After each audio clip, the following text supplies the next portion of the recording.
I want to return to the issue that the Shadow Secretary raises, not the individual allegations or indeed even the Panorama programme, but the wider issue, the unanswerable case for democratic oversight of special forces.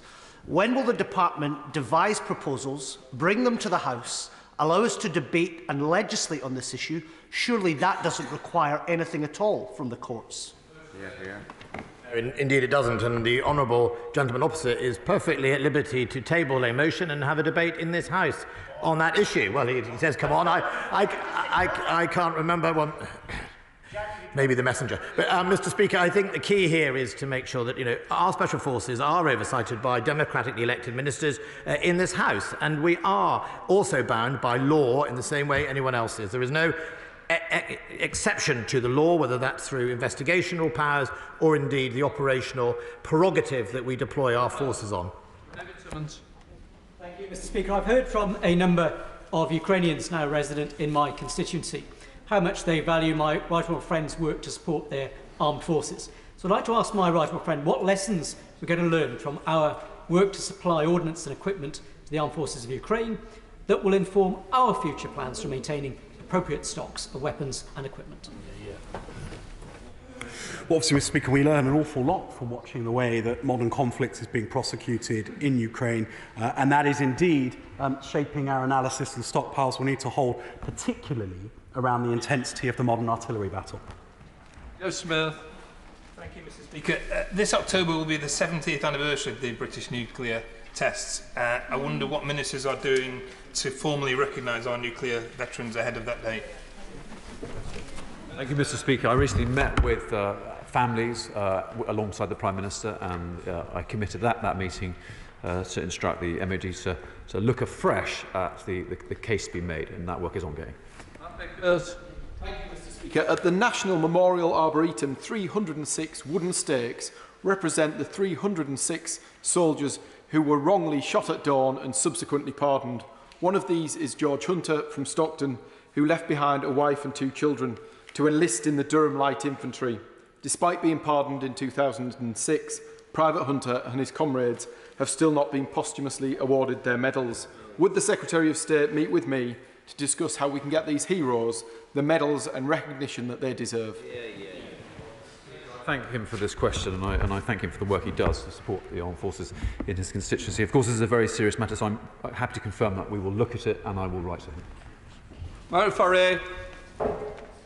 What steps are being taken to address the urgent shortage of translators for UK and Ukraine training exercises while ensuring adequate proficiency in the languages is a key requirement?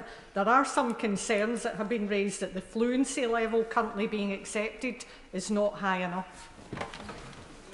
Well, Mr. Speaker, those aren't concerns that I've heard reflected. I visited the artillery training that was taking place at Ralston Camp. The Secretary of State has been to visit Warkop twice, and indeed tomorrow I'm going to Nook Camp in Wiltshire with my Ukrainian counterpart. I can assure the Honourable Lady that whilst my experience of the interpreters has been amazingly positive, if there's any shortcomings, we'll make sure they're rectified. James Sunderland. Mr. Speaker, thank you. Bracknell constituency is very proud to have a new veterans hub at Crowthorne Fire Station, and my thanks go to the Royal Berkshire Fire and Rescue Service. What additional provision might be available for communities wanting to provide local support for veterans? Mr. Speaker, and I want to put on record my thanks to his characteristic support of armed forces personnel and veterans in his constituency. I think the hub is clearly an important thing, and I think they should be made aware of opportunities for support coming from the Armed Forces Covenant Fund Trust, which he will know well. Alan Brown. Thank you, Mr. Speaker. If I gave the Secretary £250 million, would they invest it in another Type 31 frigate? Would they invest in other defence capability they're missing out on? Or would they choose to invest it in a royal yacht whose sole purpose is supposed to be for signing new trade deals? I'll invest whatever furthers Britain's national interest. I totally understand where he's coming from. He will understand, obviously, maybe not from the west coast of Scotland, the importance of the Royal Yacht, because the number of people that pay money to go and look at it in Edinburgh, where it's currently tied up, is incredible. It's very good, very popular. Very popular. Thank you, Thank you, Mr. Speaker. The two voluntary outflow reasons for personnel from the armed forces tend to be that there are greater opportunities outside of the military and the impact on family life. Can I just ask the Minister, who I know has done extraordinary work, what assessment he has made about the armed forces family strategy and how it's going to take account of those two issues? Thank you, Mr. Speaker. It's an important piece of work. We launched it in January and we will keep the House up to date. We do acknowledge that we recruit the armed forces personnel, but we retain the family. So we want to give them flexibility and choice, and we will look forward to reporting back. Gavin Newlands. Thank you very much, Mr. Speaker. I met with Airspace Unlimited, who are creating an airspace optimisation tool for defence airspace, which will assist the RAF's ambition to be net zero by 2040, with an added benefit of supporting vital defence training for 5th and 6th generation combat air. Does he agree with me the importance of this and of supporting initiatives like this through a Defence and Security Accelerator? I do. I think there are huge opportunities. The Honourable Gentleman correctly points out RAF has got an ambition for 2040 net zero. There's a lot of money we're investing, including £2.35 billion going into ECRS Mark II, a prime recipient of which will be Edinburgh. And where there are other Scottish companies that have got a lot of options to bring to our attention, we'll happily look at them. James Gray. Was, I think, at his keynote speech at the Land Warfare Conference that the Chief General Staff made his oft-quoted remarks that this was a 1937 moment, that it was perverse to cut 10,000 people from the army, and that we'd be risk being outnumbered in the event of warfare. Can the Secretary of State tell me whether or not that speech was cleared through his office before CGS gave it? Well, some of the characteristics of the speech weren't in the speech, Mr. Speaker. He didn't say it was perverse to cut 10,000 troops. What he did say was 1937 moment, and the important thing about 1937 was not only that General Montgomery had talked about mobilisation, he talked about relevance, making sure you had a force that was relevant. If you have a big mass force that's irrelevant to the modern technology, you end up like Russia, stuck on the road to Kyiv, wiped out. McLaughlin. Very short question that could be answered with one word. Will serving personnel receive an above-inflation pay rise this year? We look forward to making an announcement in due course. Mr. Speaker, and can I just start by congratulating my right honourable and honourable friends, the government front bench for defence, for the competence and clarity and steadfastness that they've shown, in particular in recent months, in combating proposing the UK contribution to Ukraine. When my right honourable friend visits Farnborough, will he find the opportunity to attend the Joint Economic Data Hub hosted by the Defence Solutions Centre, which demonstrates to Her Majesty's Treasury that £1 invested in defence has a multiplier of more than £1? In a packed programme, I'll do my utmost, Mr. Speaker, to visit the Jet Hub Centre. I think my right honourable friend is too modest to point out that came out of a recommendation from the Dunn report. It's a valuable recommendation, and us really knowing exactly what this means for our economy is very good news for defence and very good news for the United Kingdom. Emma Harding. Speaker, a couple of months ago I was delighted to spend an evening with some Fijian veterans, and it was a really good fun evening had by all, and I was able to express to them my personal thanks to their services to the British Armed Forces. So I recognise the progress that has been made in terms of visa fees for Fijian veterans, but will the Minister look to cancelling the costs for visas for Fijian servicemen and women's spouses as well? The point is, it's all about fairness, and we mustn't disadvantage any comparative British soldier in those same circumstances. So currently there are no plans to extend it to family members. Michael Fabricant. May I start by saying it is thanks to the team on the front bench and the Prime Minister that I'm still able to wear this badge, which shows the Ukrainian flag. Because if it hadn't been for the supply of NLAW missiles some 3 to 4 months before the invasion, the Russians would be in Kyiv now. But may I ask my right honourable friend, is he satisfied that we will still be able to maintain the supply of ammunition that the Ukrainians so naturally need? Currently, we are able to do that, and where we don't have our own stocks, alongside international partners and donors, we scour the world to find those stocks to make sure we have it. Obviously, Ukraine and Russia are both discovering that a prolonged battle is very, very hard to manage with your stocks. Russia are now using very old equipment. Sometimes they're using equipment not correctly, maybe designed to kill a ship, is now being used to hit a building, or indeed they are using stock that is so old it was out in the 1950s. Chris Elmore. complaints about service accommodation have rocketed by 20% in the first 4 months of this year compared to last year. Can ministers explain why and what they plan to do to rectify this urgently, given the already undue pressure that our service personnel's families in particular experience by being married to someone in the armed forces? Mr. Speaker, we do take these issues extremely seriously. That's why we've invested more than £936 million in service family accommodation in the last 7 years. There's more coming, and of course with the future accommodation model we want to give choice and flexibility and the highest possible standard of those living in service family accommodation. Rebecca Longbailey. Speaker. British nuclear testing veterans and their families met the Prime Minister and Defence Ministers on the 8th of June. With myself and the Right Honourable Member for South Holland and the Deepings, they told me that they felt the Prime Minister had listened to them and they were hopeful that they would be formally recognised. Would the Secretary provide a progress report on the actions he and the Prime Minister have taken since the meeting to secure the recognition these veterans so deserve? Speaker, I was obviously, it was my great pleasure to be at that meeting, and I'm very happy to write to her with an update. Thank you very much, Mr. Speaker.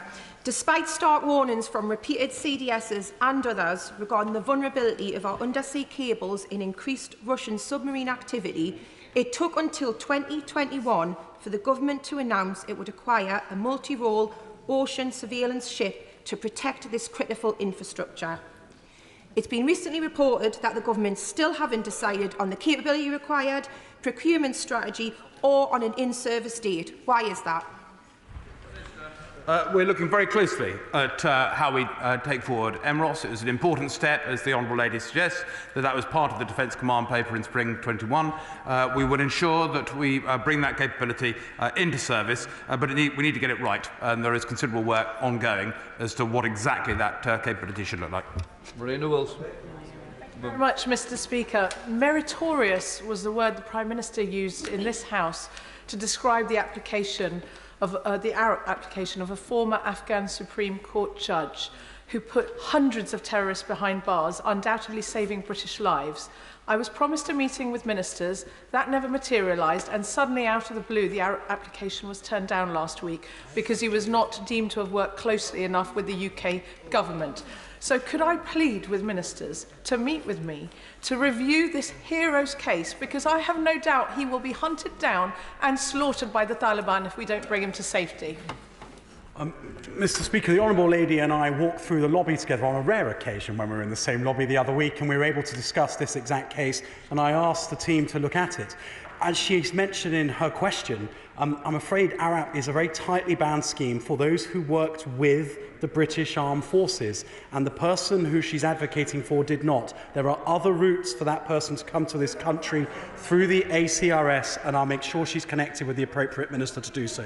Dan Jarvis. Can the Minister inform the House if we'll be left without a low-level parachute capability when the Hercules goes out of service? And if we will be, can they say how long our airborne forces will be grounded for until the Atlas is upgraded? What I can tell the Honourable Member was I took steps immediately to rectify the gap, if there was one, to the extent we purchased off the shelf last year a significant number of new parachutes in order to mitigate the gap. He will be aware, because of his interest in airborne forces, that both the German and the French Air Force have already on numerous occasions been able to jump out of A400s. It's odd that we haven't yet done that, so that is not the reason it hasn't progressed. The progress is making sure we have the right equipment and the right training for the pilots. We're on track to do that, but I'll give them an update. Just like him, I think it's incredibly important that they get on and do that in the RAF. Thank you, Mr. Speaker. A House of Commons library analysis forecasts that Ministry of Defence day-to-day spending will be cut by 5.5% in real terms by 2024-25. Can the Secretary of State confirm that this amounts to a real terms cut of £1.7 billion over the next 3 years?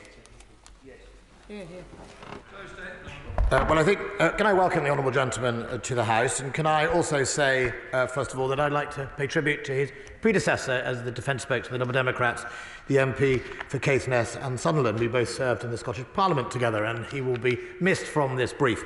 As to the point made by the Honourable Gentleman, What I would say is I think that is based on a new inflation rate. When we got our defence spending, our comprehensive spending review, obviously the GDP deflator was at 1.5%. As a result, we have been compensated by the Treasury in the short term for inflationary pressures. That won't show in the core budget until after the accounts are in. However, he is right to point out that inflationary pressures on a budget such as ours, with huge amounts of capital, will have an impact. We're taking steps to try and mitigate that, and I'll be looking forward to engaging with the new Prime Minister to make sure we get that mitigation. That ends the questions. But before we come to the urgent question, I want to express my disappointment that the government did not come forward with a general statement on the heatwave, given its potential to have wide-ranging serious impact on the nation.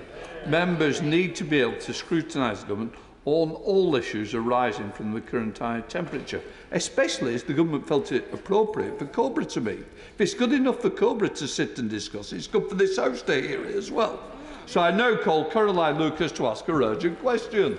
Thank you very much, Mr. Speaker. To ask the Minister for the Cabinet Office if he will make a statement on the government's preparedness for the extreme heat in the UK. Mr. Speaker, for the first time ever, the UK Health Security Agency has issued a level 4 heat health alert for much of the country. Temperatures are forecast to reach the low 40s centigrade. It looks probable that they will break the current UK record of 38.7 degrees recorded in Cambridge in 2019. They currently stand at 37.5 in Suffolk. I have just come from chairing the latest in a series of COBRA briefings that have been held since last week and over the weekend to coordinate the extensive preparation and mitigation measures being taken across the government to face the next 36 hours. I am grateful to colleagues in the devolved administrations and also local resilience forums around the country, our local authority and agency partners who are keeping public services running and responding to any local issues that may emerge. Thanks, Mr. Speaker, to our strong forecasting capabilities, the government was able to launch a comprehensive public communications campaign ahead of the heatwave. This involved advice from, amongst others, the UK HSA, the Met Office, the Department for Health and Social Care, and our Chief Medical Officer, Professor Chris Whitty, and Deputy Chief Medical Officer, Dr. Thomas Waite. While we hope people will take notice of the advice on how to keep safe in the high temperatures, the NHS has made sure all its operational capacity and capability are available during the heatwave. The 999 and 111 services have also stood up all available capacity. There are now more than 2,400 call handlers for 999, an increase of around 500 since September last year. On the detail, I will defer to my right honourable friend, the Secretary of State for Health, who will make a further statement on the health system in this heatwave imminently. Mr. Speaker, while heatwaves are not a new phenomenon, we are adapting to temperatures not previously experienced in this country, and events such as this coming with increased frequency and severity.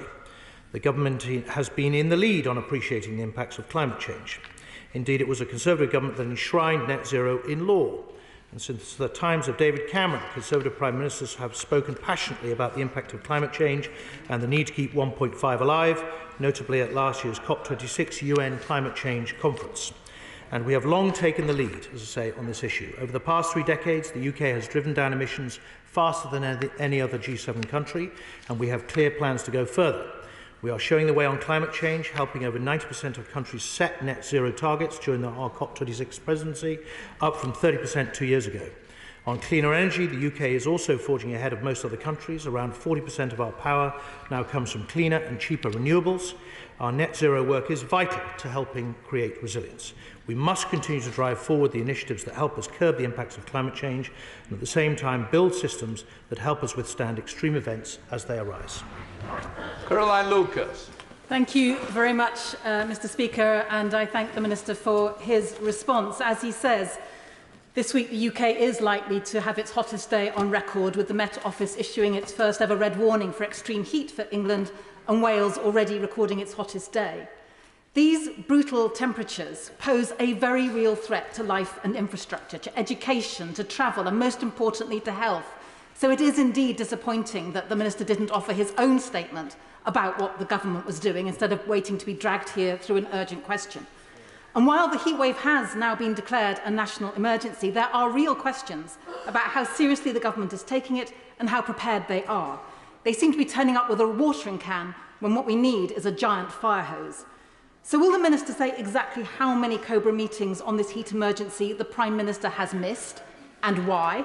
What practical support has the government offered to the NHS, care homes and schools beyond the guidance in the heatwave plans? What financial resources, for example, are they offering? 10 months after the consultation closed, where is the government's national resilience strategy?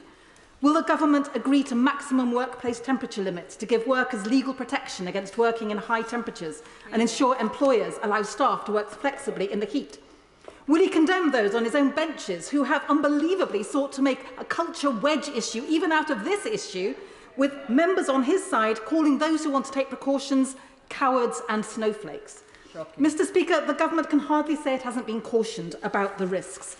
The Committee on Climate Change has warned that heat-related deaths could triple by 2050.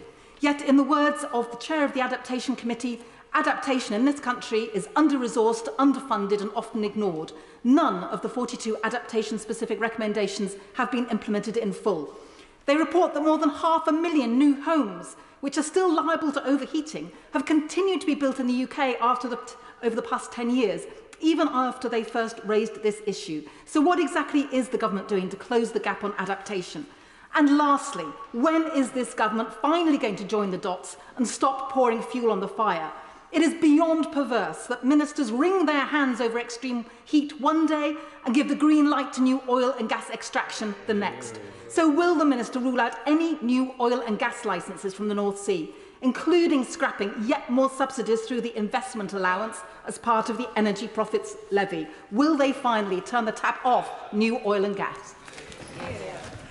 Well, Mr. Speaker, obviously our immediate concern is to make sure that we get the country through the next 36 hours or so in as good a shape as possible. And I know the Honourable Lady will be pleased to know that all our local resilience forums are standing up. Indeed, my right honourable friend, the Secretary of State from DLUC, joined the Chair's call this morning. They are all meeting today to take what steps need to be taken. And there are simple behavioural things that we can all do to help protect ourselves and indeed look out for those most vulnerable, particularly the elderly who are living alone.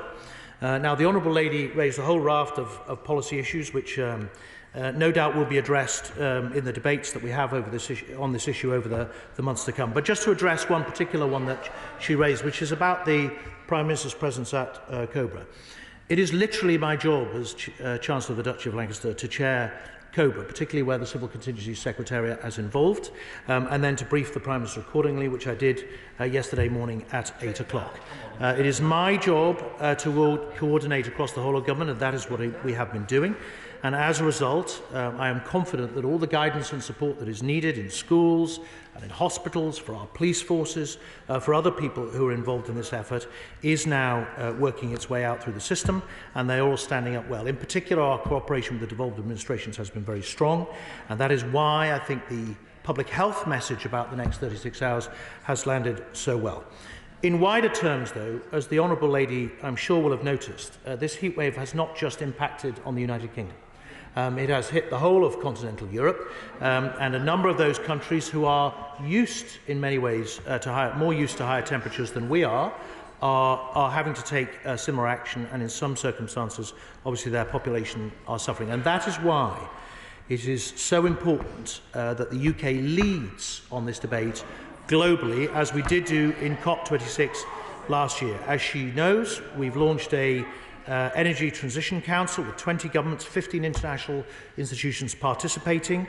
We are working hard with countries around the world to help them move to a cleaner future, while we also move our own energy mix in the right direction. However, as I'm sure she will appreciate, as we move towards net zero, we have to strike a balance between playing our part in fighting climate change in this country and at the same time keeping the lights on for those people who need it.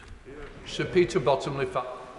Mr. Speaker, can I, through a question to my right honourable friend, put to the leaders of our public services, including the ambulance service, that if they don't have summer gear, they should be allowed where safe and appropriate to wear their own summer gear, and ask all of them to make sure that people do have good equipment and clothes for the summer, given that the temperatures are changing. It's wrong that people should only have winter gear at times like this.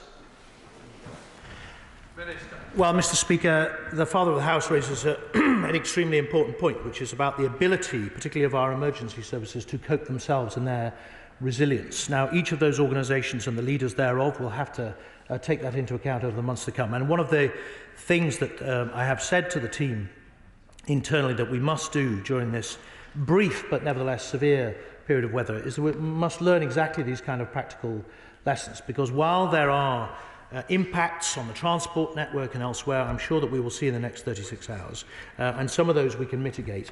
It is probably the case that not all of them will be mitigated, but we should certainly learn the lessons, and he's raised a very important one for the future. Now come to Shadow Minister Flower Anderson. Thank you, Mr. Speaker, and I thank my right honourable friend, the member for Brighton Pavilion, for securing this hugely important and urgent question. On Tuesday, we'll be in the hottest 1.2% of the world. Once again, when faced by a national emergency driven by the climate emergency, which they could see coming a mile off, ministers were asleep at the wheel. The Prime Minister is too busy planning parties instead of planning for Britain. Is anyone else having déjà vu? The Prime Minister has already missed 2 Cobra meetings, as has been acknowledged, on the red heat warning, and is set to miss a third. The same man who missed 5 Cobra meetings in the weeks preceding the onset of the pandemic. This finished Prime Minister has already clocked off, it's clear, but with 49 dangerous days to go. The heat wave is a reminder that the government has not tackled the growing climate emergency facing our country, and the leadership election gives us little hope this will change. So as Britain boils, will the Minister answer? Where is the plan for the delivery of essential services and how people will be kept safe at work, on transport, in hospitals, care homes and schools in the coming days? Where is the advice for vulnerable workers working in unbearable conditions? We need action on guidance for safe indoor working temperatures and the government to ensure employers allow staff to work flexibly in the heat. We need a plan, not a panic. And Labour has already got a resilience plan for long-term strategic emergency planning. So where is the government's national resilience strategy? Can the Minister give a date for its publication? It's already 10 months overdue. It is the primary duty of any government to keep the public safe. Britain deserves better. Thank you. Minister. Well, Mr. Speaker, as I'm sure the Honourable Lady knows already, there are significant plans in place to deal with all manner of extreme weather events, and all local resilience forums have their plans in place. There is guidance available, as I said earlier, for schools, hospitals, particularly around the safety and welfare of their staff, but also the people who are in their facilities. And as far as employers go, similarly, HSE is available to give guidance, and there is a clear obligation in law already for employers to maintain a reasonable temperature at work. Now, obviously, that varies from building to building and from facility to facility, but nevertheless, it is clear that employers have an obligation. And as to the Prime Minister's attendance at Cobra, as I said earlier, over the last, whatever it is, since 2011, I've attended many, many Cobra meetings. There's only one where the Prime Minister chaired, and that was during the 2011 riots in London. Others have routinely been chaired by Secretaries of State, and as I said earlier, it is literally my job to do that. And on that note of non-attendance, I would, Mr. Speaker, gently point out that my direct shadow is not in her place on the opposition bench. Obviously, it's not as important as her radio show today.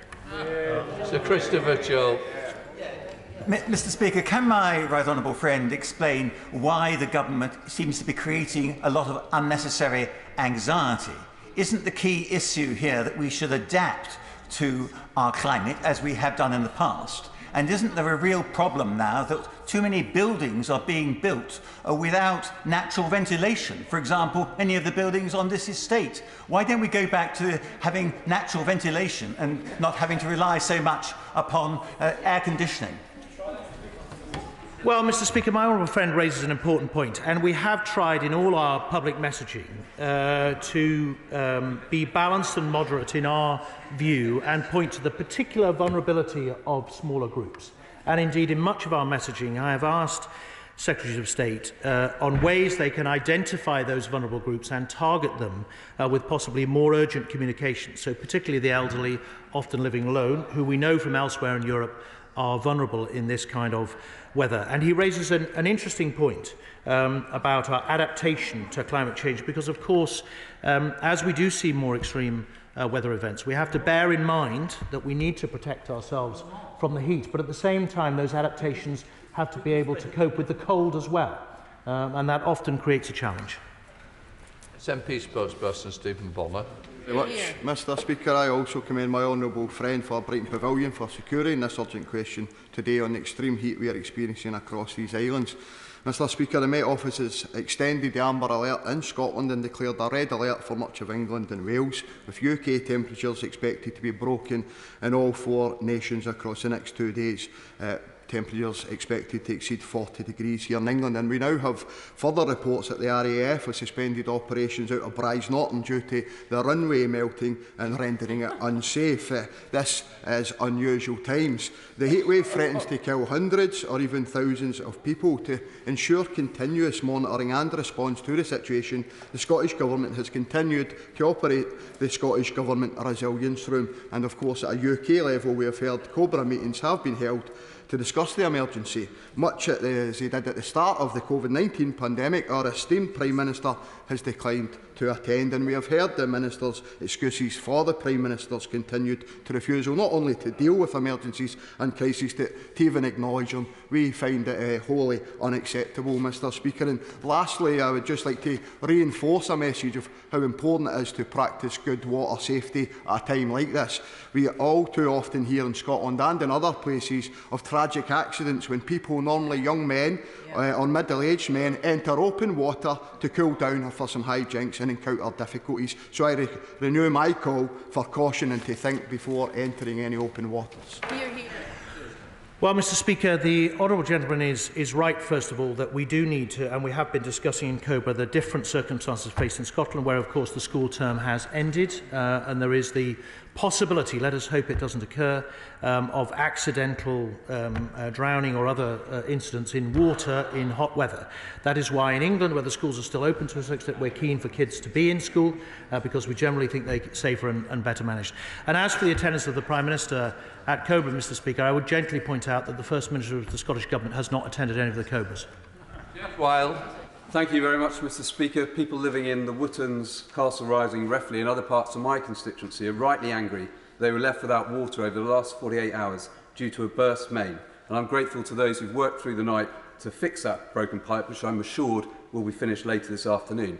But based on this experience, does my right honourable friend agree that for preparedness it's vital that lessons are learned by Anglian Water and other companies about the importance of open communication with the public and effective contingency plans to deliver water, particularly for vulnerable people? Well, Mr Speaker, my honourable friend is absolutely spot on, and he will be reassured to know that colleagues at DEFRA are in close touch with the water companies as they seek to get us through this, along with other partners, get us through this particular 36 hours in good shape. He is quite right that where there is a problem with water supply, the easiest and best thing that can be done immediately is to communicate as much as possible, both the incident that's happened, but then the resolution and the time frame in which it can be expected. Thank you, Mr Speaker. The problem with what the Minister is saying is that he admitted we've been here before. In 1976, when we hit a temperature of 36 degrees, and in 2003, when we hit a temperature of 38.3 degrees. But at those points, we had an extra 20% and 59% excess deaths. So we know how dangerous heat is.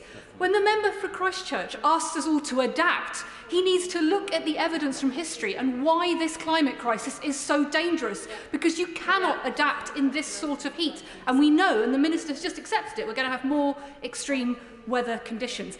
Given that none of us want to see history repeating itself, does he recognise how devastating it is for our communities? Yet again, in my constituency today, schools are closed, there is chaos with the trains, and there is no national resilience strategy. He talks about wanting to keep the lights on, but isn't the truth he's keeping this country in the dark about the climate we face?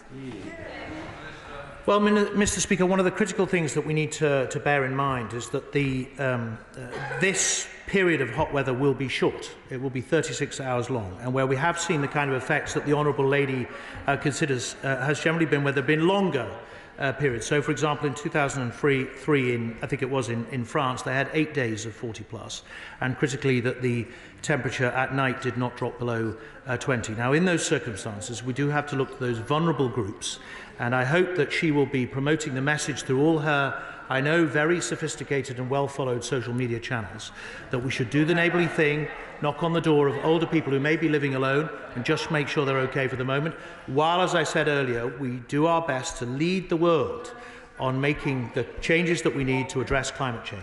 Thank you. I'd like to congratulate the Honourable Lady for Brighton Pavilion for securing this urgent question today. It is important that we discuss this issue when almost all of the members in this chamber will have constituents who are suffering one way or another through this heatwave. Could I commend to my right honourable friend the report done by the Environmental Audit Committee 4 years ago when the Honourable Lady and I were serving together with some other members in the chamber into heatwaves, where we took evidence from NHS and education officers in their relevant departments, and he may find there are elements of our recommendations which the government chose not to endorse at the time, and he might like to refresh his officials as to whether that would be an appropriate thing to look at now. Well, Mr. Speaker, I'm grateful to the Honourable Gentleman for his constructive contribution. I will certainly take a look at the document that he bears in mind. Of course, the Cabinet Office does not lead on this issue, but nevertheless, given that we are coping with this particular contingency and we need to learn lessons, maybe this is one of the lessons that we need to revisit. Jeremy Corbyn. Mr. Speaker, I thank the member for Brighton on gaining this important question. It must be very obvious that we're now in an age of extremes, extreme heat, extreme cold, flooding, and that our infrastructure is simply not capable of dealing with it, and that we have not really followed on the commitments we've given at successive COP events. Will the Minister commit to the government taking a very long, hard look at all the decisions taken at COP that we have or haven't followed, and all of our infrastructure requirements that do need to be changed so that we do have effective public services, properly funded and properly staffed in order to deal with these kind of extremes? These are not one-offs. It's going to come more and more often as the years go on. We've got to be ready for it. Well, Mr. Speaker, I think it's generally accepted that the UK government, and indeed the Right Honourable Member for Reading West, fought hard at COP26 to keep 1.5 alive and put it all out on the field in pursuit of a global assault upon climate change. And we have certainly done our part in the UK, for example, virtually phasing out the use of coal in our power generation. There is always more to do as we drive towards net zero in 2050, and I hope and believe that he will agitate to make sure that we get there. Thank you, Mr. Speaker. I have a network of reservoirs at the head of the Home and Colne valleys, so I just joined the earlier warnings about the dangers of swimming in open water. I also have the Pennine moorlands, and we've already had a number of devastating moorland fires earlier this year. It's an absolute tinderbox up there at the moment. So will the Minister just join me in getting the message out there again that it's illegal to have barbecues, fires and fireworks up on the moors, a £2,500 fine, but those found guilty can also face prison. We don't want any more devastating moorland fires. Hear, hear.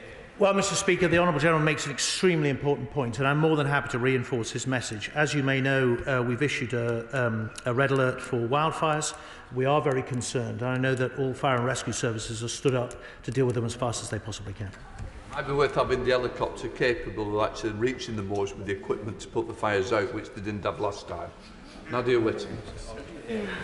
Thank you, Mr. Speaker.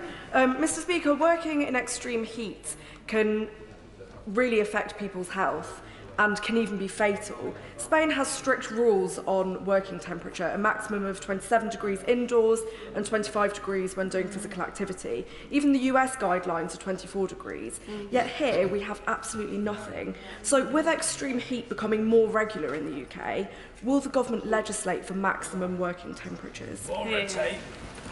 Well, Mr. Speaker, as I said earlier, the law as it stands says that employers have an obligation to maintain a reasonable temperature at work. Now, they haven't defined it because circumstances may change. So if you're working in front of a blast furnace, that is different from working in an office. What we may find, certainly for many people during this period, that actually being at work is cooler than being at home. So while obviously I understand the point she is making, there is already an obligation on employers to make sure the temperature is reasonable for the circumstances. Fabrica. Would my right honourable friend take this opportunity to firstly praise the Meteorological Office, who with their Cray computers were able to predict this heat wave and declare a red alert days in advance of it actually happening? And is he aware that in France and Germany, their governments have been criticised for not giving advance warning of heat waves in the northern parts of their countries, where in fact heat waves are not so known? Well, Madam Deputy Speaker, I am more than happy to join the honourable gentleman in praising the accuracy and professionalism of the Met Office. Their ability to predict this heatwave with some accuracy, both timing and geographically, has been remarkable, and we do rely on them for much of our resilience planning. There is no doubt about it, they are some of the best weather forecasters in the world. Here, Hobhouse. Madam Deputy Speaker, this is climate change, pure and simple, and the government must get its head out of the sun. So I ask, transition period and all the rest of it, will the government set an end date for all UK oil and gas exploration between now and 2050? Well, Madam Deputy Speaker, I don't know if the Honourable Lady can cast her mind back, but I remember the Conservative slogan of over 10 years ago being "Vote Blue, Go Green." The battle against climate change has been central to Conservative Party policy for well over a decade now, and I realise that there's a sort of battle to claim this, a bit like there is a battle to complain any kind of compassion, but in fact we should all be working together on the climate change. Lewis. Thank you, Madam Deputy Speaker. Will the Minister accept that there are just too many climate deniers on his benches, too many oil licences being granted, too many carbon budgets being missed, too many members opposite calling those concerned about the heatwave snowflakes for his government to be considered anything other than part of the climate catastrophe? And anything you say today means absolutely nothing when you have leadership candidates moving away from net zero. It's an absolute joke, and this government is a joke when it comes to the climate crisis. Madam Deputy Speaker, it only seems like 5 minutes ago that the honourable gentleman was supporting the leader of his party, one of whose pledges was to reopen the coal mines. Sammy Wilson.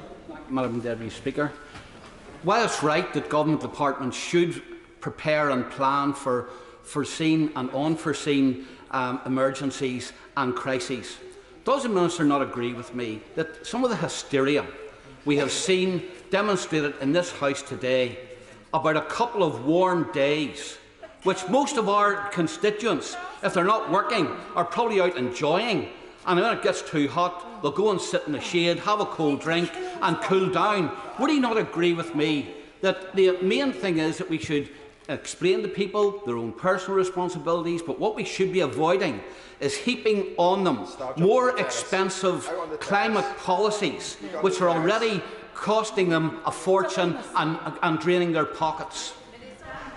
Well, Madam Deputy Speaker, I'm sure the honourable gentleman knows that the vast majority of the population will get through the next 36 hours in good shape, but I'm sure he also recognises that there are groups who are particularly vulnerable to the heat. And I know that he, as a good neighbour, will be making sure that if he does live next door to an older person, that he'll go and knock on that older person's door and just make sure they're getting through it all right. Kerry McCarthy. Thank you, Madam Deputy Speaker. The Minister's answer just then, I think, gets to the heart of what is wrong with the government's approach, because it all seems to be about, going to sit in the shade, helping your neighbour out and that. What we need is a strategic approach, and I've not seen that. The honourable member, the chair of the Select Committee, referred to the report on heat waves that the Environmental Audit Committee did in 2018. One of those was looking at good green infrastructure standards to deal with urban heat islands. Is the Minister planning to do anything at all to advance that agenda? Well, Madam Deputy Speaker, that's obviously the responsibility of another Secretary of State. My job, as I say, is to get us through the next 36 hours in as good a shape as possible and learn the lessons therefrom. But she is right. Green infrastructure makes a huge difference, and planting new trees, as she knows, is a big part of our agenda into the future. I would just say, though, one of the things we need to reflect on is that the fight against, or the growth of problems with climate change and the fight against it is something that covers many, many decades. And as far as I can see, in the last decade or so, we've seen an acceleration of the UK's effort compared to the previous decade, which was under a Labour government. Hilary Benn. Thank you very much indeed, Madam Deputy Speaker. Last year's advice report from the Adaptation Committee said the following, and I quote: "The gap between the level of risk we face and the level of adaptation underway has widened. Adaptation action has failed to keep pace with the worsening reality of climate risk." End of quote. Why has that happened? The government's been in office for 12 years. Well, Madam Deputy Speaker, obviously, again, that's the responsibility of another Secretary of State, but I'm more than happy to look at I was here to talk about the next 36 hours and my responsibility, which is the Civil Contingency Secretariat, and the coordination that's taking place across the government. But the honourable gentleman is quite right that we do need to look to adapting ourselves to the weather patterns as they emerge, as my honourable friend from Christchurch pointed out. Having said that, this is a problem that governments around the world are having to face, because when you have extremes of temperature, it is quite hard to adapt your infrastructure to deal with very cold and very hot incidents in their frequency. So, for example, much has been made about the railways and the impact of heat upon the railways, and people ask why in hotter countries the railways are able to continue. Well, the truth is, in, for example, Italy, they put more concrete into their sleepers, which means that their rails are less likely to warp. That does not do them much good in terms of extreme cold, when they will face similar problems that we're currently facing in the next 36 hours. Joanna Cherry. Deputy Speaker, the extreme heat is accentuating the travel chaos currently being experienced across the United Kingdom, with flights being cancelled at short notice and leaving many of our constituents stranded, and some trains being very seriously overcrowded, and I experienced this myself yesterday trying to get from Edinburgh to London. Will you speak to the Cabinet Secretary for Transport to make sure that airlines like British Airways and train companies like Thameslink are taken to task for the failures in the service they provide and made to compensate our constituents appropriately? Well, I'm sure the Honourable Lady will be pleased to know that I'm meeting the Secretary of State for Transport this very afternoon to make sure that our plans, not just in the next 36 hours, but in the next few weeks, are in place from a governmental point of view, but also that we're providing exactly the sort of challenge to the private sector that she's put down. Thank you, Madam Speaker. I don't feel that the House is any better informed about the government's response to this heatwave as a result of the answer to this urgent question than we were when we first walked in. And the government seems to be taking the approach that, well, this is just an unfortunate 36 hours of very hot weather, and we'll just have to soldier on through it and stand in the shade. What we need from the government is actually a long-term plan. What do our vulnerable and elderly constituents do? Who do they contact in this situation? Where's the advice from the government? There just doesn't seem any urgency. So would he go away and come back and do a better job? Yeah. Well, Madam Deputy Speaker, there has been enormous urgency, hence why we, as I said in my statement, I don't know if he was listening, I've just come from the third COBRA meeting at which we put the top on our preparations and the extensive work, for example, with the devolved administrations and the communications plan which is out there, the plethora of guidance which has been issued in the last 48 hours or so, or even in the middle of last week. And as I say to the Honourable Gentleman, this is a short period of hot weather. The best thing we can do while we stand up public services, and I can only answer the question that I'm asked as we stand up public services, is adapt our individual behaviour to get us through it while we learn the lessons from it. Emily Wilpert. Thank you very much, Madam Deputy Speaker. Under this government, homeless deaths are becoming commonplace in extreme winter and summer weathers. This week, they will have nowhere to shade, no access to water or sunscreen. Local authority emergency weather protocols, which help those living on our streets, are currently discretionary. Why won't he properly resource local authorities and, as the big issue asks, remove this discretion? Well, Madam Deputy Speaker, my right honourable friend, the Secretary of State, I know has been working closely on this issue, and we have considered the plight of the homeless in particular in COBRA. You'll be pleased to know, and I know it was, he's been publicising the fact that he's been liaising closely, particularly with the Mayor of London, and a network of cooling hubs have been set up for those individuals who do find themselves on the street during this period. Deputy Hughes. Madam Deputy Speaker, the other week I had the privilege of meeting with colleagues at the Scottish SPCA Animal Rescue Centre in Milton, my own constituency. We talked about many issues impacting animals, not only wild animals but those in agriculture, and also our pets' critical impact of climate. So I'm wondering, can the Minister actually advise the House at COBRA what discussions his department and ministries are having with organisations such as the Scottish SPCA in animal husbandry and welfare as we continue into this utter climate catastrophe?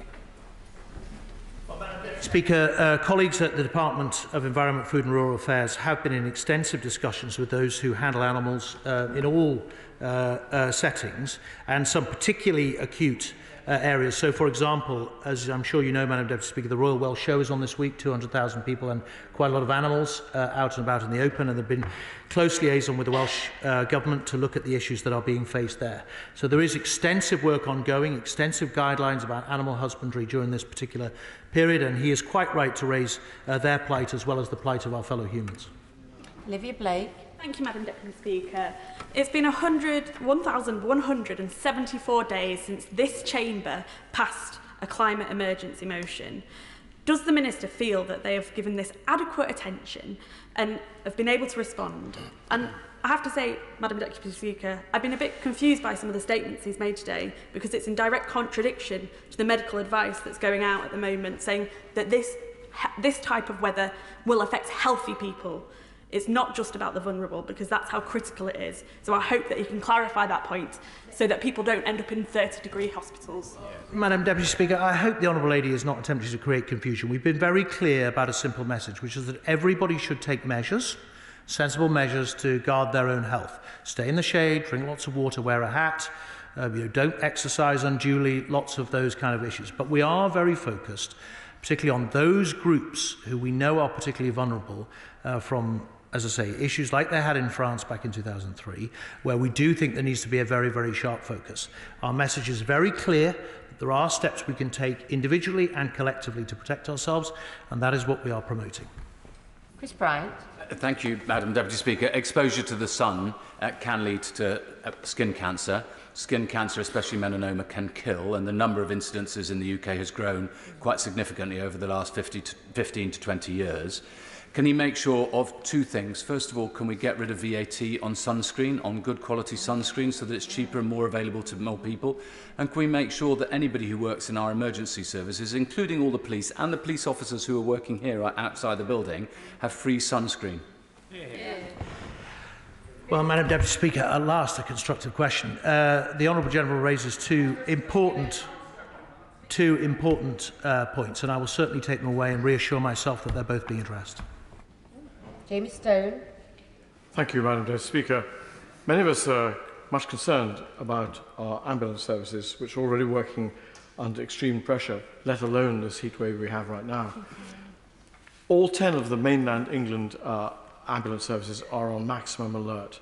And we hear tales of ambulances queuing outside A&E for hours on end, with patients sweltering in the extreme heat, which must surely make their condition much worse.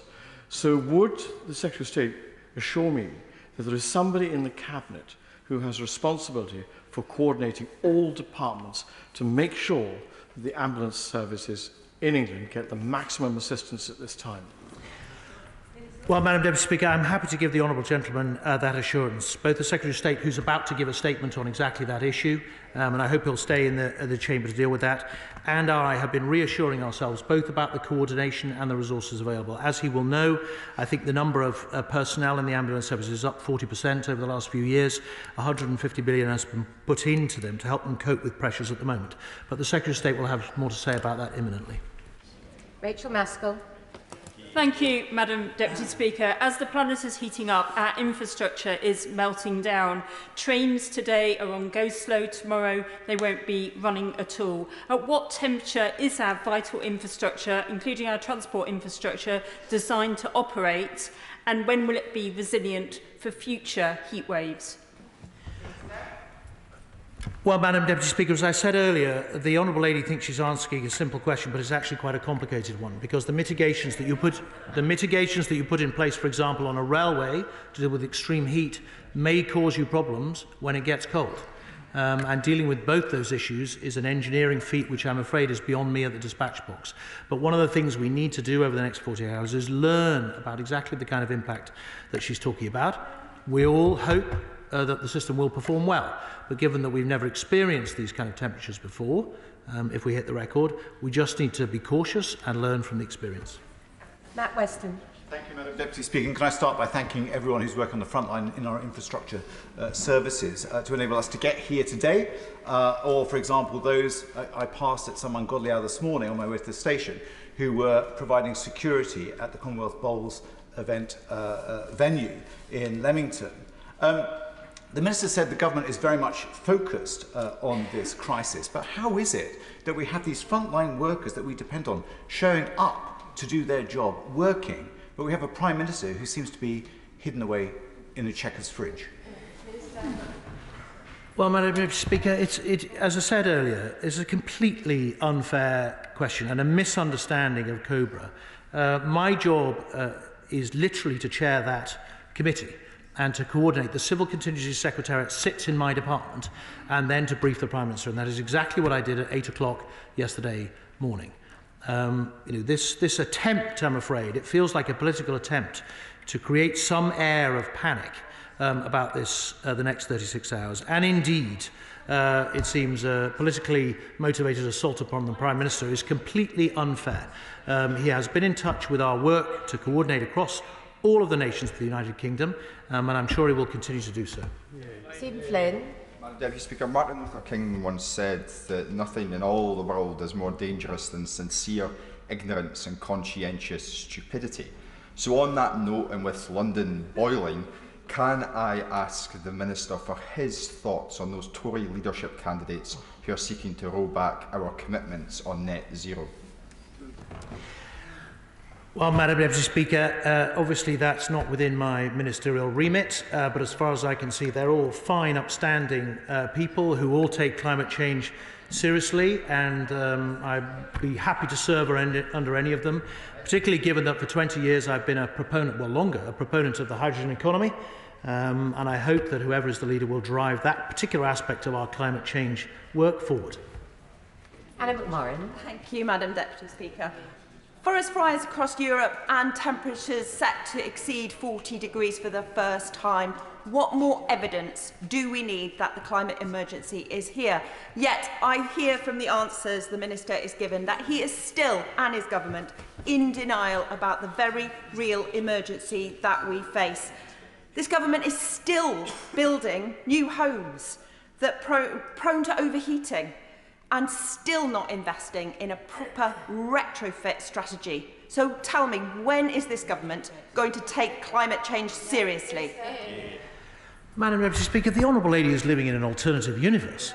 This is the government that legislated for net zero, that fought tooth and nail at COP26. How short memories are about what we saw at that global conference here in Glasgow, where my right honourable friend, the member for Reading West, fought tooth and nail with some of the world's biggest polluters to keep 1.5 alive. I wish we could get into a situation of this debate in this chamber where, when we debated, there was at least some credit given for the work that has been done, at the same time as challenging us on the work that we are doing. Absolutely. Mike Ainsbury. Thank you, Madam Deputy Speaker. If maximum indoor temperatures are good enough for the likes of the United States, Germany and Spain, then why not British workers? Why not those protections for British workers? Yeah. Madam Deputy Speaker, there is already an obligation on employers to make sure the temperature at work is maintained at a reasonable level given the circumstances. Now, that will vary from workplace to workplace, as I'm sure the honourable gentleman as a working man will know. Right? There is lots that we can improve about our I guess our regulation around work and employment, but at the moment the law is pretty specific about where the responsibility should lie. Jim Shannon. Madam Deputy Speaker, and can I thank the Minister for his answers as well. Will the Minister outline whether there is capacity within the NHS 111 system so effectively used at the height of the COVID crisis to liaise with GP surgeries, to have a phone number to ring the vulnerable and the elderly, which the Minister has committed himself to at this time, to provide advice to deal with the heatwave, as they may not have access to the internet, advice, and money will not venture out to buy the newspapers, which hopefully will be utilised to share information during this very, very warm weather. Thank you. Well, Madam Deputy Speaker, the honourable gentleman raises a good point, and I have specifically asked all Secretaries of State to identify particular channels of communication that they may be able to use to target those most vulnerable groups. And that's not just the health service, but others. Transport, for example, train operating companies know who holds particular types of concession card. Local authorities often are able to communicate, and indeed the third sector is able to. We need a gentle alert to the whole population that we should look out for each other, but those specific vulnerable groups, that they can get the advice and support they need, if and when they need it. Thank you. We're so used to standing, it's impossible to stop. I thank the Minister for asking the urgent question. And we now come to statement from the Secretary of State for Health and Social Care, Steve Barton. Good, thank you.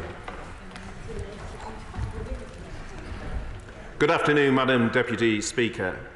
Following the announcement by the Met Office on Friday of a red warning for extreme heat, I would like to update the House on the impact of extreme weather on health and care, as well as the current COVID infection situation and our plans for COVID and flu vaccines this autumn. Madam Deputy Speaker, it is the first time in its history that the Met Office has issued a red warning for extreme heat. The warning covers today and tomorrow. And in addition, the UK Health Security Agency has issued its highest heat alert, their level 4 alert, issued to health and care bodies, which means that the heat poses a danger to all of us, not just high-risk groups. Whilst for many the risk from this heat can be mitigated by simple, common-sense steps, the extreme temperature poses a particular risk to cardiovascular conditions, including heart attacks and strokes. Level 4 does not change the contingency plans in place across the health system, only their likelihood. We have taken a number of steps in response. COBRA has convened several times, including over the weekend and earlier today, to coordinate every part of the government's response to this emergency. And I have held a series of meetings with the chief execs of ambulance trusts to discuss the specific measures that they're taking. Steps include increasing the number of call handlers, extra capacity for ambulances, extra support for fleets, including the buddy system, so that calls can be diverted to another trust if there are delays in the area they're calling from. And we have held numerous meetings with NHS leaders, including the Chief Executive of the NHS and a senior team, to continue to implement their long-standing heat wave plans. And we have had a further meeting this morning. Meanwhile, ministerial colleagues have continued to liaise with our local resilience forums to coordinate across both health and social care. Madam Deputy Speaker, even before this heat wave, ambulance services in England have been under significant pressure from increased demand, just as they have across the United Kingdom. The additional pressure on our healthcare system from COVID-19, especially on accident and emergency services, has increased the workload of ambulance trusts, increased the average length of hospital stays, and contributed to a record number of calls. Taken together, this has caused significant pressures, which are now being compounded by this extreme heat. We are taking action in a range of areas. In May, NHS England published a tender for auxiliary ambulances to provide national surge capacity to support ambulance responses during the period of increased pressure. Alongside measures in ambulance trusts to assist with call handling and capacity, NHS hospital trusts are taking steps to address handover delays in the interests of patient safety. And on Friday, the NHS Medical Director, Stephen Parris, and the Chief Nursing Officer, Ruth May, wrote to Chief Execs of NHS trusts, ambulance trusts, and integrated care boards, setting out some of the urgent interventions we need to make. Most significantly, focused on improved ambulance handovers and increased hospital bed capacity. On ambulance handovers, we're asking health leaders to look again at the balance of risks across the system. We know that leaving vulnerable people in the community would have serious implications for patient safety. Equally, we know that keeping people in ambulances for too long carries other risks, especially from heat. So NHS leaders are therefore asking hospital trusts to create additional space for new patients in their units. This may involve the creation of observation areas or exploring ways to add additional beds elsewhere in hospitals, including adjusting staffing ratios where necessary, just as we did during COVID, and working to identify areas to mitigate additional workload, such as through greater support on wards with pharmacy and admin. And the NHS is executing its urgent and emergency care recovery 10-point action plan, which includes action across urgent primary and community care to better manage emergency care demand and capacity. The NHS Medical Director and Chief Nursing Officer both recognise that this will place additional burden on some staff. So they're asking trusts to increase efforts on staff wellbeing and support.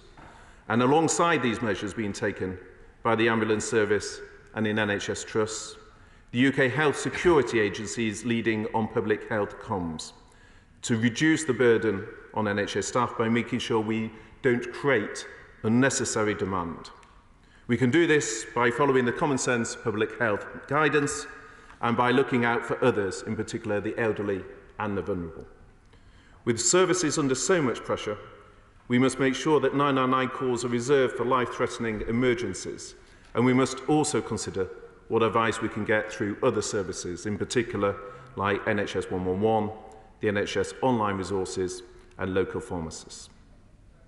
In addition, Madam Deputy Speaker, to the immediate steps to mitigate the pressures on 999 calls, ambulance services and adult social care, we will keep building on our operational response with particular attention to discharge and expanding on our pockets of best practice. This is particularly pertinent given the current levels of COVID, which continue to rise. Madam Deputy Speaker, the latest ONS data shows the percentage of people testing positive for COVID continue to increase across the UK. In England, an estimated 1 in 19 people tested positive in the week to 6th July, compared to an estimated 1 in 25 the previous week, with more than 13,000 patients admitted to hospital with COVID-19. Madam Deputy Speaker, given these pressures and the expected pressures in the autumn and winter from respiratory viruses, we've taken important steps to further align our offers on COVID and flu. On Friday, I accepted the recommendations of the JCVI for an autumn booster programme on COVID-19, focused on vulnerable cohorts, including anyone aged over 50. At the same time, I took the decision that we should keep offering flu jabs to more cohorts than we did before the pandemic. Taken together, this will reduce the number of people getting seriously ill this autumn and winter, in turn easing pressure on the NHS at a critical time. Vaccines have always been and continue to be one of the best protections that we have, both for ourselves and for the NHS. Madam Deputy Speaker, for this heatwave, to the foreseeable pressures in the autumn and winter, I will continue to work closely with colleagues across health and social care, as well as members across the House, to ensure we can address the challenges ahead, and I commend this statement to the House. Shadow Minister Rosina Allen-Khan. Thank you, Madam Deputy Speaker. I thank the Secretary of State for advance sight of the statement and welcome him to his new role. It would have been helpful last week, ahead of the current temperatures, if the Secretary of State had responded to our urgent question, but I'm glad he's here now. While the Secretary of State claims that everything is in hand, I know from my own experience and that of colleagues across the country that this is far from the truth. We have already seen ambulance wait times soar and pressure on staff spiral, all while the NHS struggles to find the essential staff needed to deliver patient care. I am sure that everyone across the House would agree that our frontline workers are truly amazing. But if nurses and doctors are so overworked and do not have the time and resources to take care of themselves in this heat, the care they can give patients will be impacted. The government must step up and show the urgency that this crisis demands. The Secretary of State talks of creating additional space for new patients in hospitals. How? And with what money? And with what resources? And with what staff? Will the government try and call these new hospitals too? Isn't the reality that creating capacity elsewhere in hospital really means patients being left in corridors on trolleys or in car parks? Can he assure us today that this won't be the case?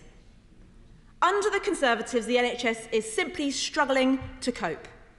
A record 6.6 million people are waiting for NHS treatment, and they are waiting longer than ever before, often in pain and discomfort.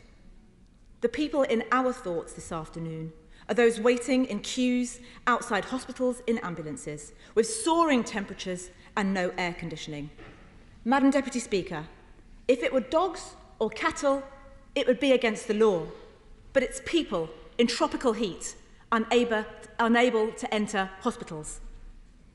and people waiting for ambulances with conditions triggered by excessive heat, unable to get an ambulance because they're log-jammed outside A&E. Will the Secretary of State apologise to them and their families? It's impacting mental health too. People attending A&E experiencing a mental health crisis can't get a bed in a psychiatric hospital, so they wait in A&E, some of them for over 3 days. Why? Because the government has spent the last decade cutting 1/4 of mental health beds. I worked in A&E over this weekend and saw the amazing work being done by staff to prepare for the record heat. The heat wave and surge in COVID cases are putting additional pressures on the NHS, something I'm glad the Secretary of State recognised in his statement. But it is without doubt that it is 12 years of Conservative mismanagement and underfunding that has left our health service unable to cope. Not only has this had an impact on patients, but it's also hurting staff. Staff morale at rock bottom. Is it any wonder that 5.7 million days were lost to mental ill health in the NHS last year? Last week, the Health Minister claimed the government had procured a £30 million contract for an auxiliary ambulance service, but moments later it was revealed that it was yet to be awarded. Can the Health Secretary confirm if the Minister has issued a correction yet? On Wednesday, ambulance trusts were placed on their highest possible alert level. A national emergency was declared on Friday, and over the weekend, hospitals were scrambling to increase capacity. So then why has it taken until today for the Health Secretary to step up and show leadership? Can he tell us who he met over the weekend? And I don't mean at Chequers, I mean from the NHS. And can he tell us why the Prime Minister did not think it necessary to chair COBRA today? Just when we thought irony had reached a peak, the Prime Minister spent the weekend partying when he should have been dealing with a health emergency. Has the Secretary of State spoken to the Prime Minister today? The Health Secretary has been too slow. The Prime Minister hasn't even bothered to turn up, and the government have gone AWOL. If the government will not step up now, then Labour will. As temperatures reach a record high, all we're getting from the government is more hot air. This is a crisis. The country has one message for ministers. Stop squabbling and plotting. Do your jobs, get a grip. Secretary of State.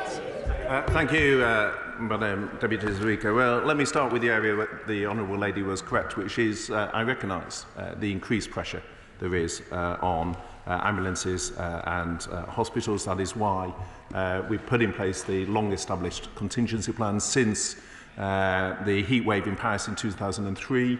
It is the case that each year in May, the system's put in place their heat wave plans. That is what has been activated. Those were refreshed as recently as 2 months ago and sit alongside the work that has been done on urgent and emergency care, including the 10-point action plan that was set out last September. So she's right. I think the House as a whole will recognise the significant pressure there is on the system, and that is why we are taking the steps on the contingency plans that we are. It is also, Madam Deputy Speaker, why we have put in specific targeted funding, such as the additional £150 million of support targeted at the ambulance service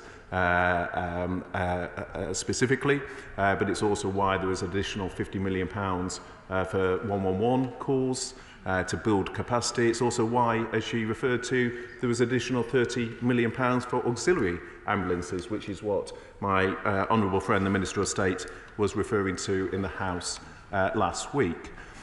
In terms of this statement, Madam Deputy Speaker, the Met Office and the UK Health Security Agency went to level 4 on Friday. And you will note, Madam Deputy Speaker, that I have then updated the House on the first available sitting day after that. I think the irony will not be lost on the House that this issue is seen as so important that the Shadow Secretary of State for Health has failed to turn up to the statement in the middle of a heat wave. Well, he's not here, which I think speaks for itself. She also suggested that the challenges, and these are challenges that are being faced across Europe as a whole, but she seemed to suggest that these were in some way due to the overall investment in the NHS. And I simply remind the House that if I take Ardell alone, Ardell in 2010 was around 99 billion, just under. Last year it was 150 billion, which is a good indication of the significant funding. We can equally come over onto the capital investment, not least with the 40 hospital programme, part of a £22 billion package to 2030. Which underscores this government's commitment to investing in our NHS. Indeed, an investment that most recently the party opposite voted against when we brought that to the House. In terms of her challenge, she asked the question in terms of apology around operational levels of performance.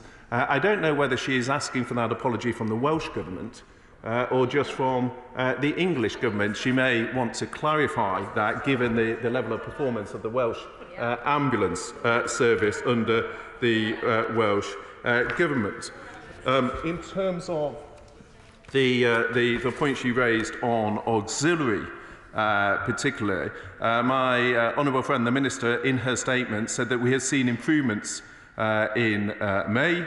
Was referring to that in terms of the context, but on the auxiliary in particular, I can clarify for the House that a contract is being procured for auxiliary ambulance services, and that is expected to be concluded shortly.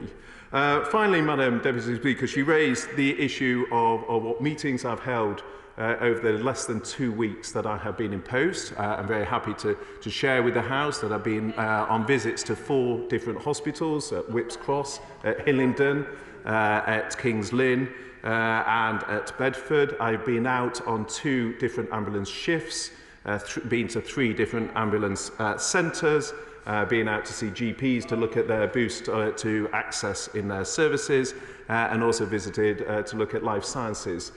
So I have been engaging, and obviously that sits alongside, for example, the meeting with Chief Execs of Ambulance Trusts on Saturday, the CABRA on Saturday, and other such meetings that I've been having in the course of my duties. Finally, Madam Deputy Speaker, she raised the issue of the Prime Minister's engagement. Again, just as the Chancellor for the Duchy of Lancaster set out, who was engaging with the Prime Minister in terms of his role chairing CABRA as Minister for the Cabinet Office. I'm also happy to confirm to House that I was also engaged with the Prime Minister over the weekend, updating him on the health plans that we've put in place. So he has been closely engaged on the contingency that we've put in place. Chair of the Health Select Committee, Jeremy Hunt. Thank you, Madam Deputy Speaker. Can I congratulate my right honourable friend on taking up his post as Health Secretary? And since no one ever thanks you for doing that job, can I thank him for doing what is a tough job, and also say that I'm delighted that someone is doing that job who has ministerial experience in the Department of Health and therefore knows what he's talking about from the outset. And can I also welcome in his statement the fact that he said that it isn't just because of the heat wave that the ambulance service is under pressure? And does he agree that one of the main reasons for that pressure is that hospitals are finding it difficult to discharge patients who are fit to discharge into the social care system? Does he agree that it's financial madness to look after someone in a hospital at £300 a day when the social care system can often do it at £50 a day? And will he, in his new role, finish the job and put in place a 10-year plan for the social care system and the funding for local authorities needed to go with it?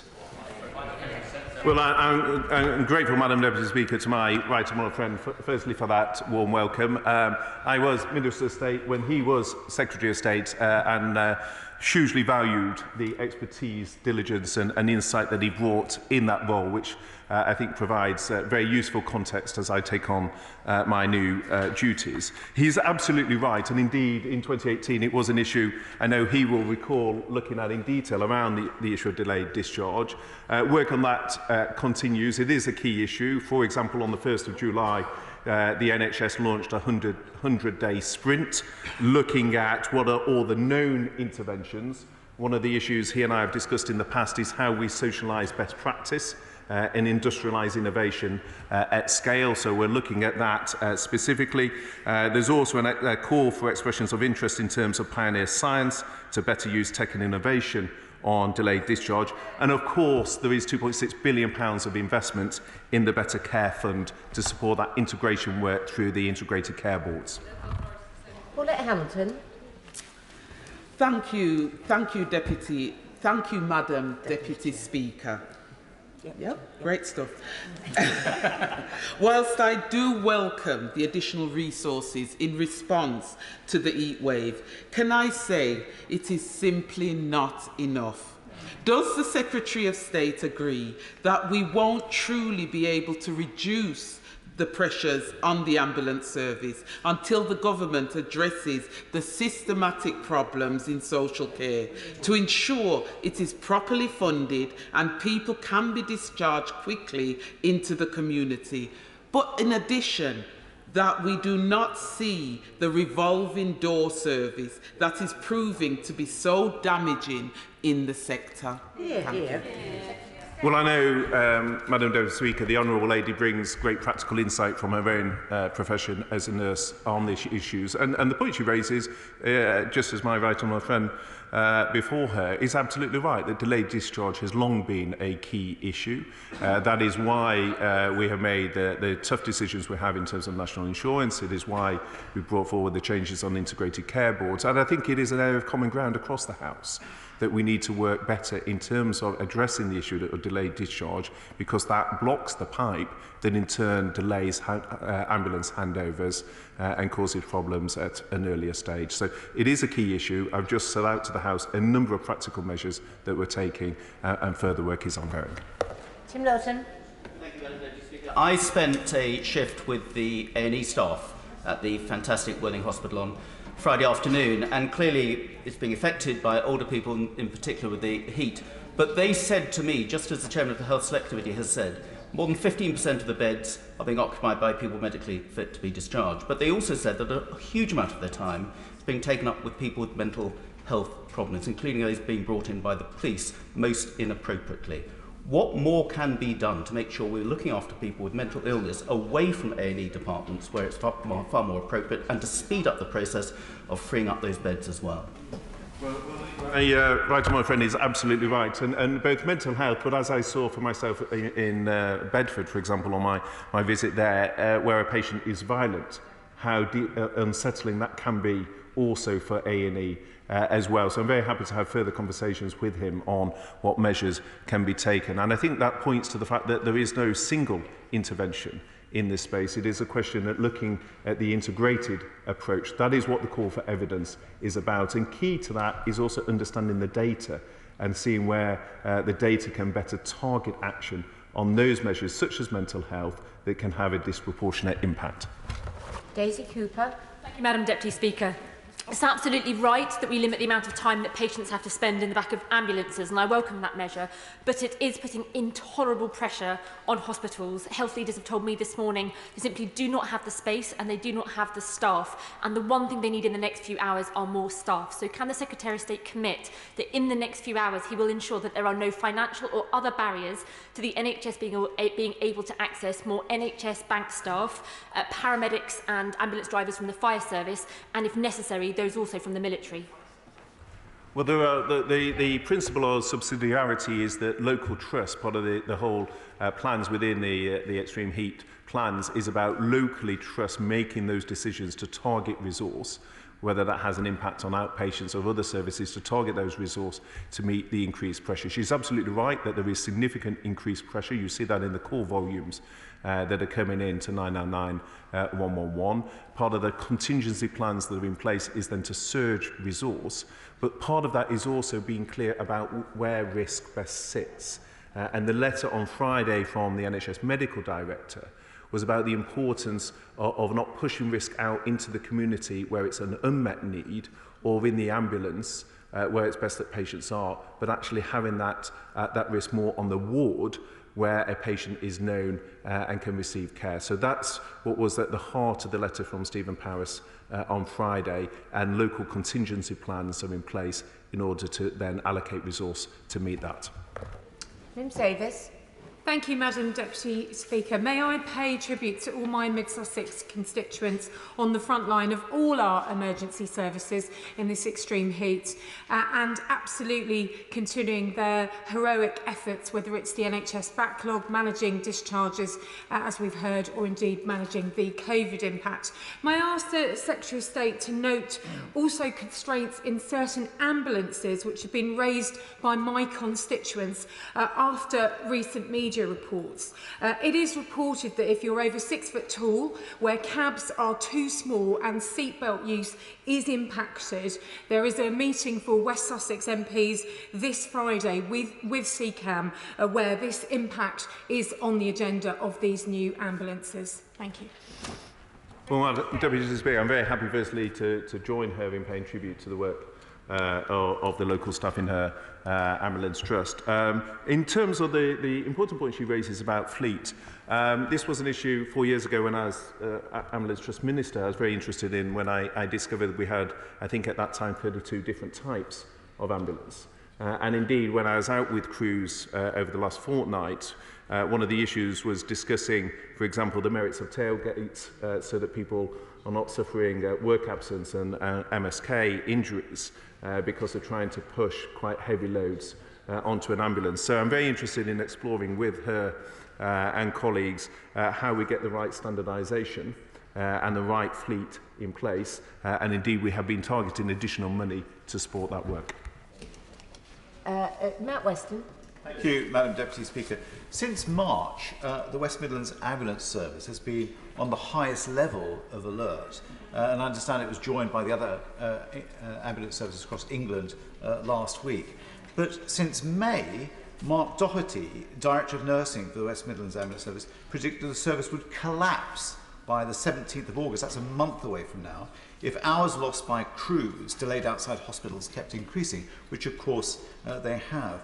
Can the Secretary of State give some specific answer on what he is doing to address the issues in West Midlands and also in our care homes, which of course is a root problem of trying to get people out of our hospitals?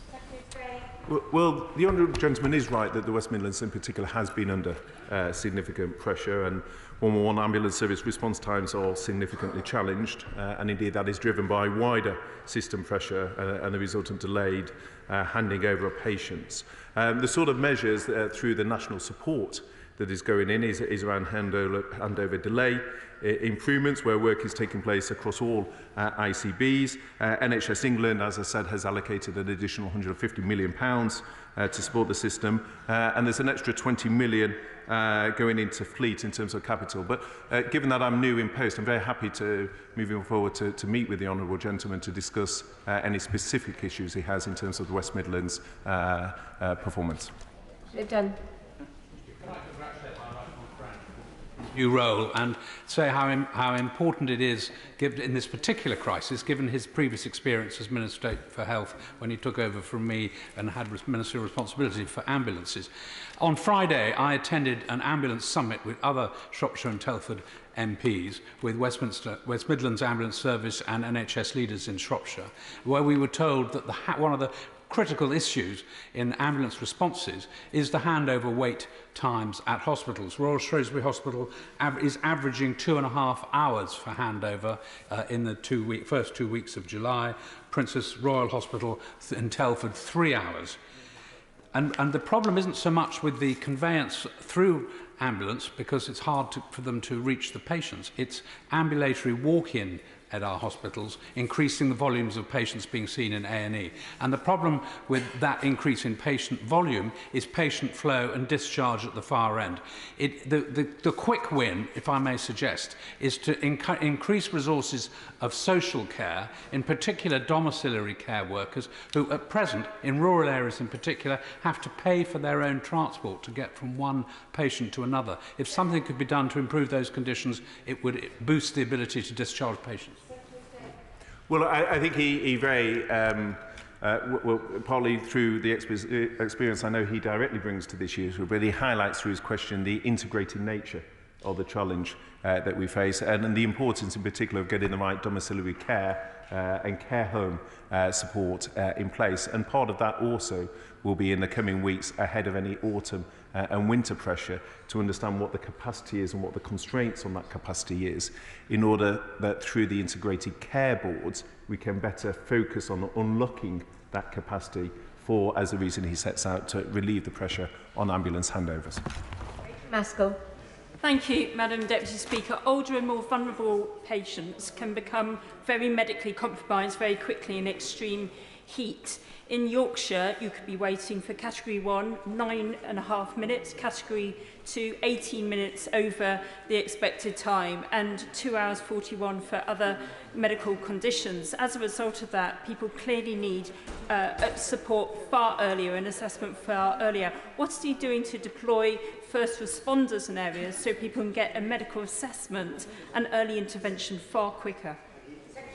Well, I broadly agree with the Honourable Lady in terms of getting targeted support, particularly to those in domiciliary care, therefore working with those in primary care in terms of that, specifically over the coming days through the local resilience forums, but more in the medium term through the integrated care boards. And it's part of that wider package of measures of support that need to be put in place, working with primary care, looking at mental health support, looking at what can be done to raise productivity through better use of innovation and technology.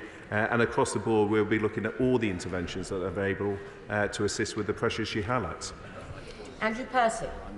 Speaker, I spent this weekend on duty in my role with the Yorkshire Ambulance Service, so can I remind him of the important work and extra resilience community first responders will be providing as they've been stepped up over these next few days, attending the most serious 999 calls.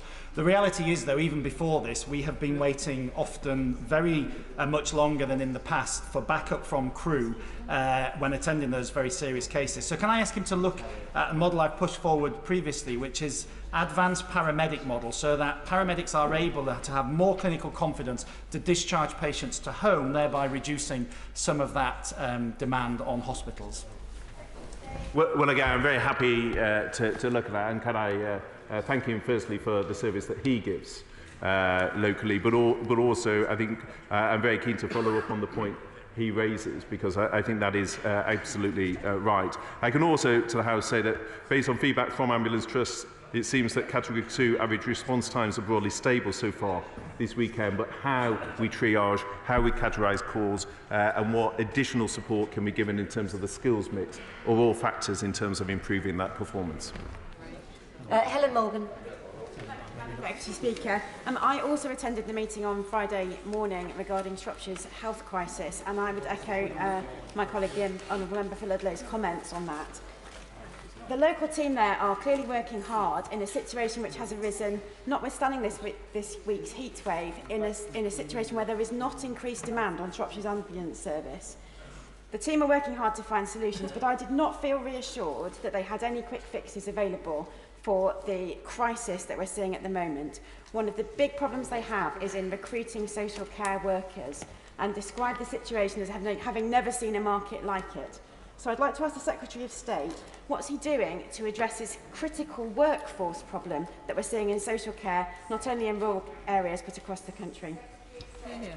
Well, again, Madam Speaker, through initiatives such as the Better Care Fund, the £2.6 billion of investment, it is looking at how we allocate funds in an integrated way. That in turn also requires us to have a better integration of data between the care sector and the NHS, and that's a further area that I'm very keen to explore. Lee Anderson. Thank you, Madam Speaker. I recently had the good fortune to spend a few hours with an ambulance driver from Ashfield, drives the East Midlands Ambulance Service. And he tells me he's so frustrated that a lot of the calls they get to, these people simply do not need an ambulance. Now, he's raised this with his bosses, but they're scared to admit this. So isn't it about time that somebody from the health department had an honest conversation with the people that actually do the graft, that's the drivers and the ambulance staff? Well, there has been, from my conversations in recent days, a significant amount of work around dispatch and the assessment of calls and the run of clinicians, particularly with 111. There's further work, for example, with frequent callers, For example, one of the ambulance visits that I went on went out with London Ambulance was to someone who had called 140 times or had 140 ambulances to visit him over the course of the last year and a half. So there is initiative and work going on around how we assess calls and get our dispatch right, but I'm very happy to take forward the comments that he raises. Ryan. Thank you, Madam Deputy Speaker. I too congratulate the Right Honourable Gentleman on his new post. The Chair of the Select Committee raised the issue of what happens when people are ready to go into the community, but there's nowhere for them to go in the community. There's an even worse example of this, which is people who've had major brain injuries, for instance, in a road traffic accident, because the ambulance staff will get them to the major trauma centres. The major trauma centres will save their life, but in order to get back their life to in any degree of independence, they'll have to have a prolonged period of neurorehabilitation. Some of that will happen in hospital, but what is happening across large swathes of the country is there is nothing, absolutely no provision outside of hospital. Now, with any other condition, you wouldn't expect to start the treatment and not expect to finish the treatment.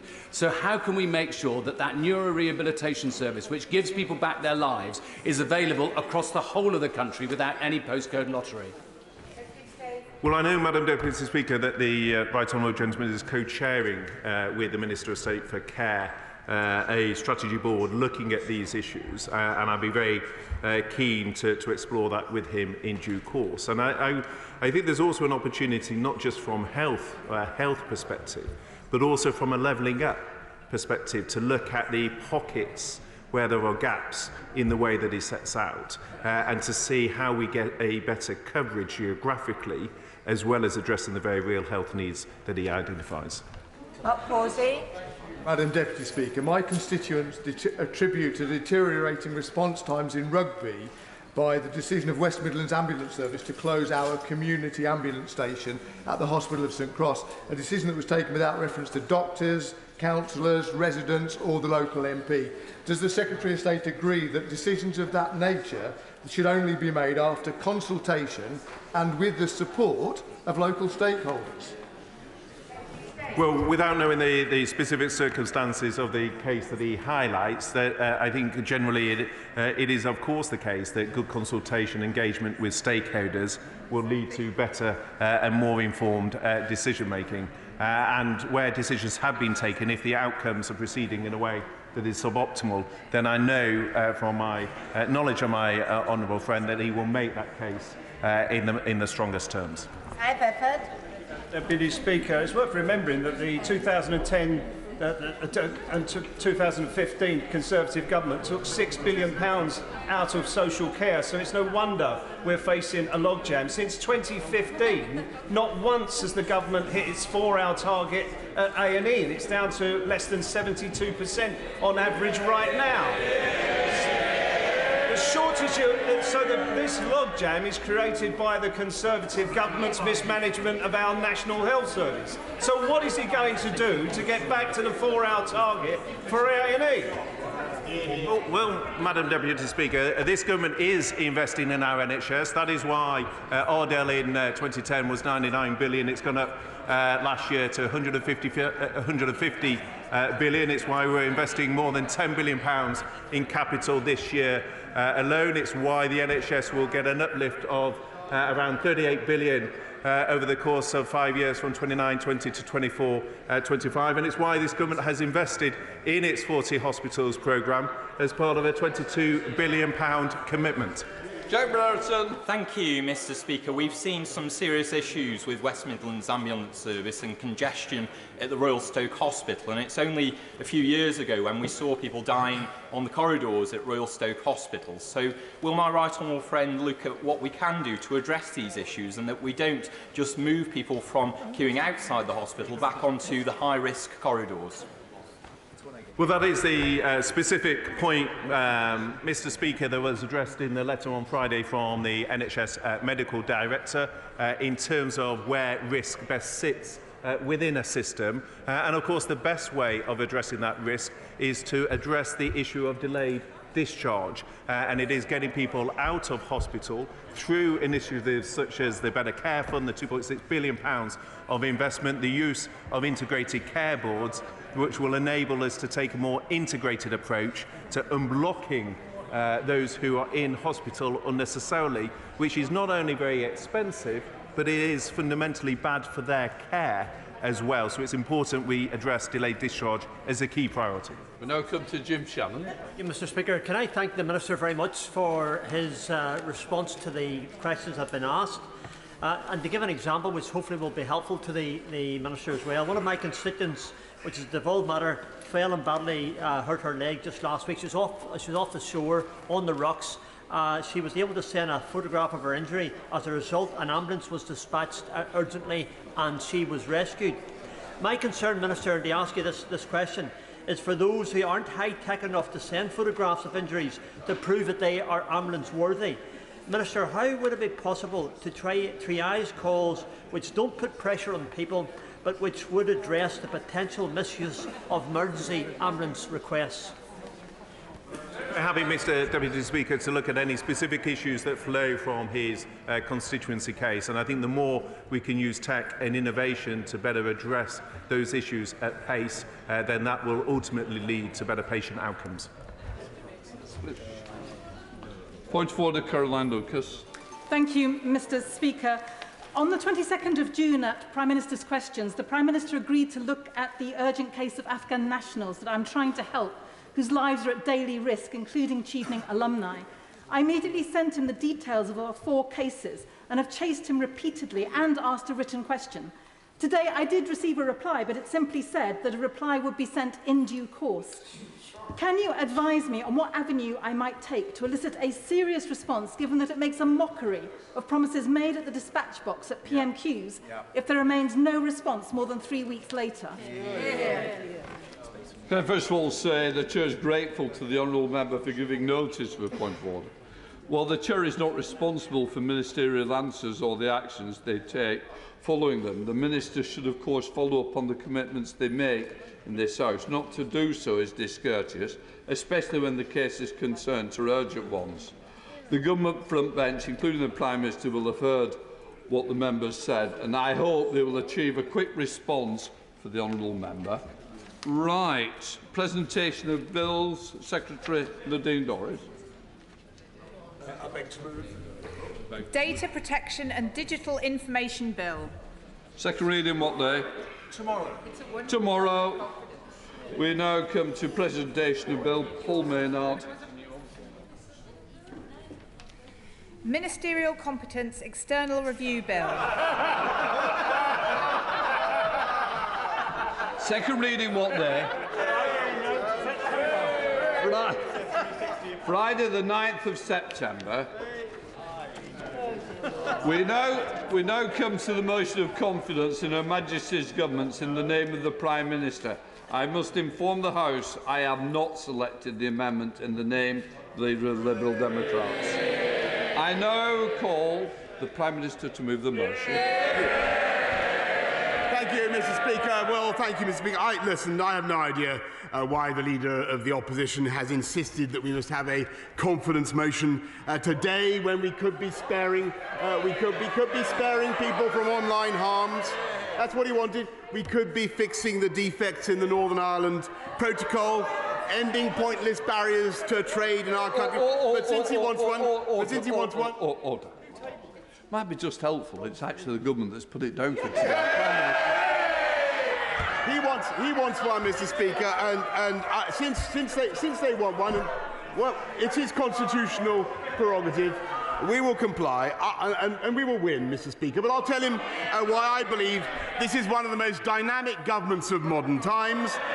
Not just overcoming adversity on a scale we haven't seen for centuries, but delivering throughout adversity. And if he wants evidence of the temper and mettle of this government, I would remind him of how we began, when Parliament was deadlocked and he was shadow Brexit Secretary, Mr. Speaker, and Labour were the first opposition in history to be absolutely petrified of calling a general election.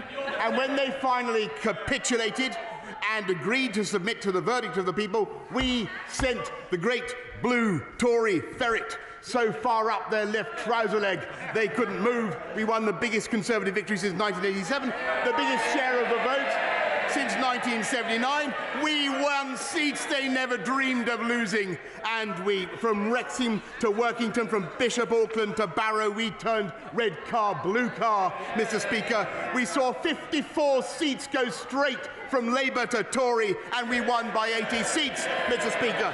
And then we worked flat out to repay that trust. With iron determination, we saw off Brenda Hale, and we got Brexit done. And though the rejoiners and the revengers were left plotting and planning and biding their time, and I will have more to say about the events of the last few weeks and months in due course, we delivered on every single one of our promises. No, Mr. Speaker, let me make some progress. We took back control of our money. We took back control of our borders. And we installed a points-based system for immigration. We took back control of our laws. We on this side of the House took back the sovereign right of the British people to determine their own laws and their own future in Parliament. And for that, I say to colleagues on this side of the House, your place in history is secure. And I say to the Honourable Gentleman, it will never be forgotten that 48 times he tried to overturn the will of the people. 48 times he tried to strike down the biggest expression of popular will, it will be remembered, in the history of this country. And be in no doubt, if he were ever to come to power, Mr. Speaker, with his hopeless coalition of Liberal Democrats and Scottish nationalists, he would try to do so again at the drop of a hat. And it was only a month or so later that the government was forced to show its resolve again, when we began to lose lives, thousands of lives, in the worst pandemic for a century. A pandemic that was global, whose origins we did not fully understand, but were nothing to do with the British people, and if anything, the result of distant misbehaviour involving bats or pangolins, and whose spread was appallingly difficult to manage. And this government never gave up through wave after wave, and thanks to the courage and the indomitable resilience of the British people, we protected our NHS, we saved thousands of lives, and we were finally rescued by the genius of British scientists and by a vaccine that was licensed faster than any vaccine in the world, and a rollout that was faster than any comparable country, and faster, of course, than we would have achieved if we'd listened to the Leader of the Opposition, Mr. Speaker. So fast that the EU Commission actually tried to expropriate 5 million doses of Astra to try to slow us down, it can be told. And yes, shame is right. And still they failed. And insofar as the opposition came up with any ideas at all, they would quaveringly call for more lockdowns. Well, we trusted to British science and to the vaccine rollout. They vacillated, we vaccinated, and we vaccinated so fast we came out of lockdown quicker than any other European country. And when I look at that achievement, Mr. Speaker, I tell you, I have confidence in this government and in what it can do. And as a direct result of the actions of the government, we had the fastest growth in the G7 last year, and that is why we are able now to help people across the country with the latest challenge. The global inflation in energy prices, triggered partly by post-COVID blockages, but made far worse by Putin's vile war in Ukraine. And it's because we have sensibly managed the economy that we have the fiscal firepower to give the most vulnerable households, 8 million of them, £1,200, £400 to help every household with the cost of energy. And we can do that because our economic fundamentals are strong, with British companies hiring talent up and down the country. Yes, with unemployment at or near a 50-year low, with 620,000 more people in payroll employment than there were before the pandemic began, and youth unemployment at or near a 45-year low. And with people coming off benefits and getting into work, 500,000 of them just in the 6 months to June. And that is the fundamental difference between government, this government, and the opposition. We believe that the best answer to poverty is not benefits. That's what they think. We think the best answer is the security and happiness and dignity that goes with a job. And I am proud of what we have done throughout the last 3 years to champion working people, lifting the living wage, cutting tax for those on universal credit, and just in the last couple of weeks, the biggest tax cut in 10 years for the vast majority of people on lower incomes who pay national insurance contributions. And that's why, and I'll give you a fact, Mr. Speaker. That's why today, under this government, the poorer households in this country get more of their income from their earnings, and under Labour, they got more of their income from benefits. That's the reality of the difference between them and us. There has never been a Labour government that left office with unemployment lower than when it came in. And that, Mr. Speaker, is why I have confidence in Her Majesty's government. In spite of the pandemic, we did not, for a moment, I will give way to my honourable friend. I'm grateful to my right honourable friend for giving way. And I personally think that our party is making the same mistake that the Labour Party made when they knifed Tony Blair. But may I say to my honourable friend, is he aware that the excess death rates in Europe show that thanks to his early intervention with the vaccine, fewer people died in the United Kingdom than the majority of other European countries. And thanks to my right honourable friend's intervention, Kiev is still a part of Ukraine and not a part of Russia. I thank him very much, and I think he's absolutely right in what he says about the record of the NHS, the record of this country in beating back COVID, and what a pity it was that the right honourable gentleman opposite, leader of the opposition, came so many times to this place and said that we had the worst record in Europe. He's never taken it back, Mr. Speaker. Perhaps he'll do so in the course of the debate to come. In spite of that pandemic, in a moment, we did not for a moment lose our focus on those huge manifesto commitments that we made in 2019, beginning with making our streets safer, and with the help of now 13,576 more police, and we will hit 20,000 by 2024. We have rounded up those county lines, drugs gangs, 1,500 of them so far, and we will continue. We've taken thousands of knives off the streets of our country, using stop and search, Mr. Speaker. Using stop and search. And I know that people on Labour benches oppose stop and search, but I think it is the kindest and most loving thing you can do when someone is going equipped with a bladed weapon to take that knife off him, Mr. Speaker.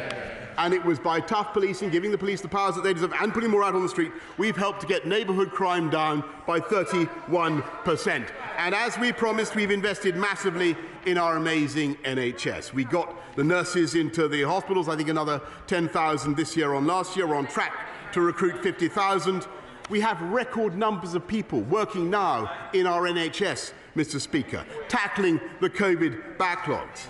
And at the same time, we're getting on with our long-term programme of improvement of our National Health Service. And they constantly say that we're not going to build 40 new hospitals, Mr. Speaker. Well, I can tell him that we are. And they will be done by 2030, and he will, if he's still around in 2024, he will see measurable improvement. And I'll tell you something else, Mr. Speaker.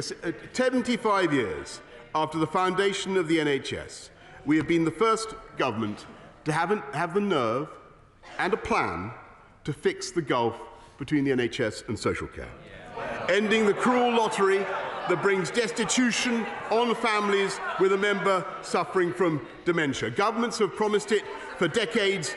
We did it, Mr. Speaker, and we're raising the funding to do it, which they opposed. And of course, we've been investing massively in our schools and young people, introducing hundreds of thousands of kids to tutoring. The kind of tutoring, kids who have potential, kids who are in danger of being left behind, the kind of tutoring that is currently only available to those whose parents can pay for it. And in making, I'm going to give way to my former opponent. right honourable member for Islington North. I'm grateful to the Prime Minister for taking a break from his fantasy tour of this country.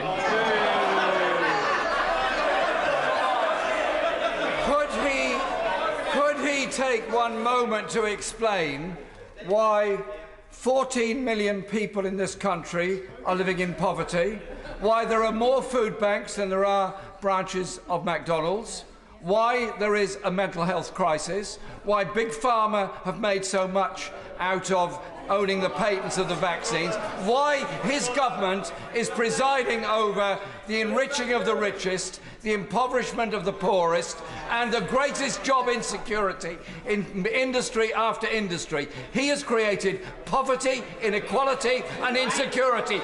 That is his legacy. Well, I'm thrilled to be debating again with the right honourable gentleman.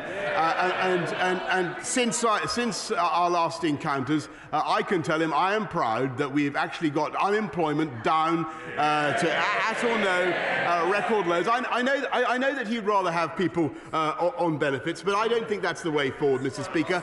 And he talks about 14 million people. Let me tell him, 14 million people voted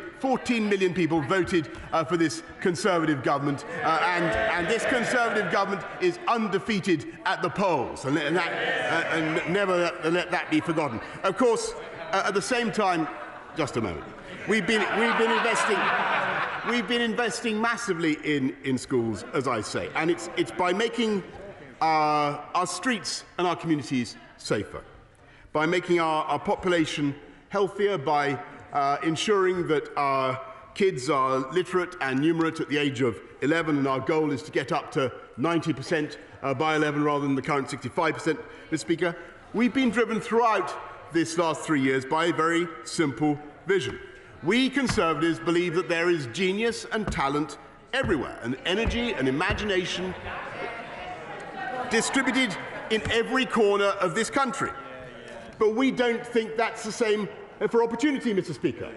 And our immense programme of levelling up is driven by the simple mathematical observation. If per capita GDP, productivity were evenly distributed in the UK as they are in our major competitors, then this would be by some way the most prosperous economy in Europe. And of course it would also be the morally right thing to do, Mr. Speaker. And that's why we've kept going with the most colossal infrastructure programme ever seen, 3 new high-speed rail lines, Mr. Speaker. And by the way, how many miles of electrified line did Labour build in their 13 years of office? Anybody know? Virtually none. Hundreds of miles of road improvements were putting in, massive investments in buses, in cycling, and of course we gave people, and we are giving people, the skills, the lifetime skills guarantee that means the government will support you to get an A-level equivalent skill when you're an adult. And Mr. Speaker, we're also giving them the technology to use those skills throughout the country. Gigabit broadband, I am proud to say, now sprouts through every wainscot, or virtually every wainscot. We've gone from 7% to 69% coverage in this brief 3 years, and it's only by putting in the infrastructure.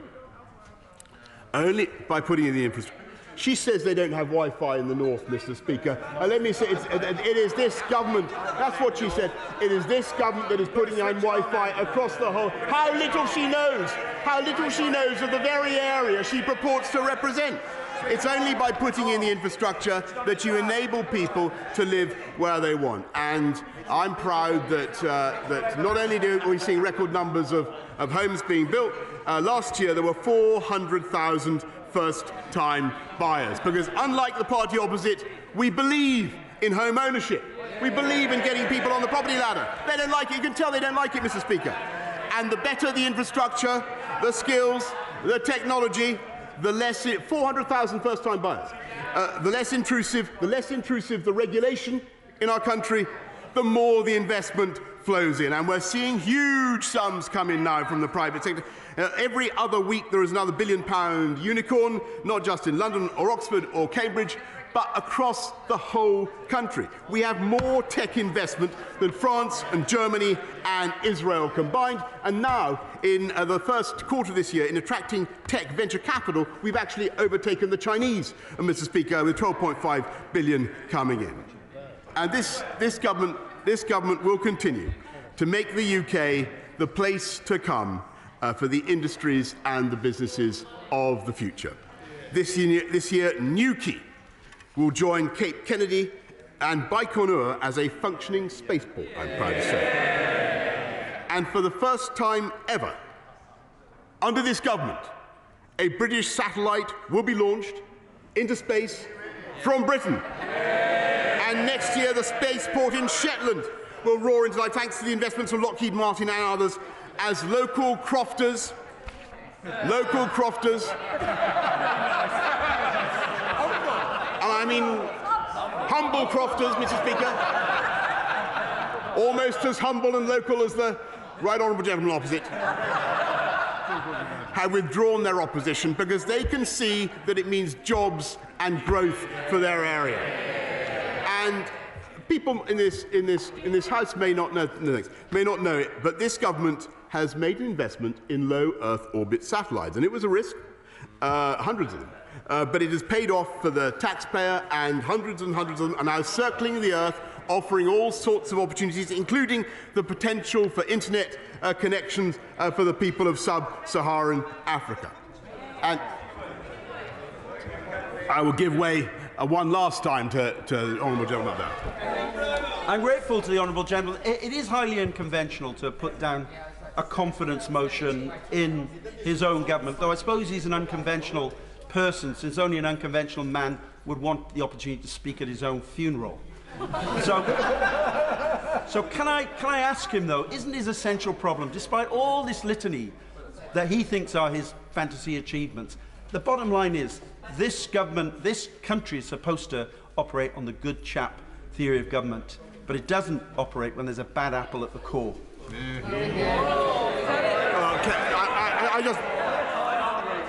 Mr. Speaker, I think, if he is saying that he is going to vote for confidence in this government, I will certainly welcome his support. But what I can tell him is that I believe that the achievements of this government over the last 3 years, I think, have been very remarkable. And as for his personal criticism of me, I am proud of what we have done, and I am proud of the way that I've been able to offer leadership in difficult times. Let me put it that way.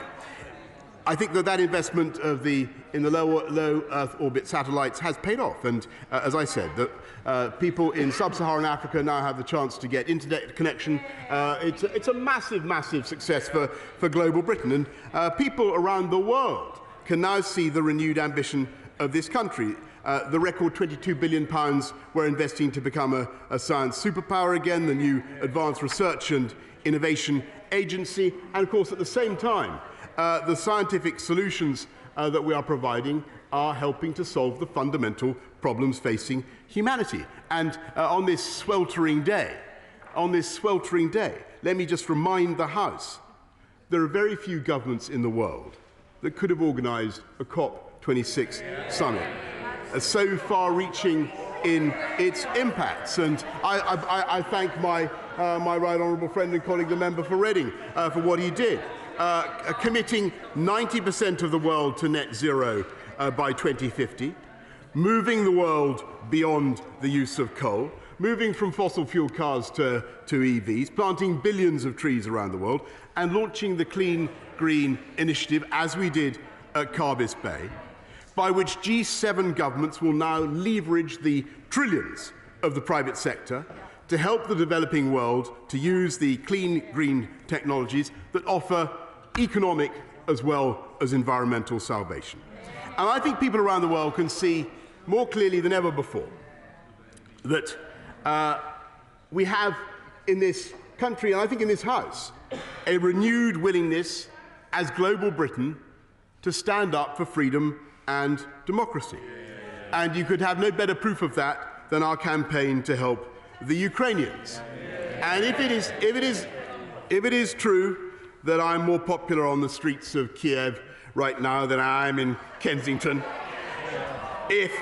that is because of the foresight and boldness of this government in becoming the first European country to send them weapons, a decision that was made possible by the biggest investment in defence since the Cold War. And though I think that conflict will continue to be very hard, and I think our thoughts and prayers must continue to be with the people of Ukraine. I do believe that they must win and that they will win. And though there may be, of course, a massive strategic importance in the face of Putin's adventurism and aggression, when the people of Ukraine have won, it will also be a victory of right over wrong and of good over evil. And I think this government saw that clearly and saw it whole and saw it faster than many other parts of the world. And that, Mr. Speaker, is why I have confidence in this government. By the way, I have absolutely zero confidence in the opposition. I don't think... Eight of them voted down. I know Tara is saying this, and you must say this, everybody must say this right until the election. 8 of them, including the Shadow Foreign Secretary, voted to discard this country's independent nuclear weapon, Mr. Speaker. I don't believe they would have done the same thing in standing up to Putin in a month of Sundays, Mr. Speaker. Last week I went up in one of our 148 Typhoon fighters, and I flew out over the North Sea, Mr. Speaker. I flew out over Doggerland, the drowned prairies that are now being harvested again with tens of gigawatts of clean, green energy. We will have 50 gigawatts of offshore wind by 2050. And thanks to this government's activism, I'm proud to say that offshore wind is now cheaper than onshore wind. And, I looked down at that ghostly white forest of windmills in the sea, financed, by the way, with ever-growing sums from international investors. And I thought, this is how we are going to fix our energy problems. This is how Europe should be ending its dependence on Putin's gas. And I am proud of the way we have responded to the challenge. A nuclear reactor every year, Mr. Speaker, rather than one every 10 years, or none at all, as was the ridiculous policy, the catastrophic policy of the last Labour government. And then the wing commander interrupted me. And he, for a glorious period, I was at the controls of the Typhoon, and I did a loop-the-loop and an aileron roll and a barrel roll, and then I'm coming to the point, Mr. Speaker. I handed back the controls. And in a few weeks' time, that is exactly what I will do with this great party of ours. And after 3 dynamic and exhilarating years in the cockpit, we will find a new leader, and we will coalesce in loyalty around him or her. And the vast twin Rolls-Royce engines of our Tory message, our Conservative values and beliefs, will roar on, Mr. Speaker.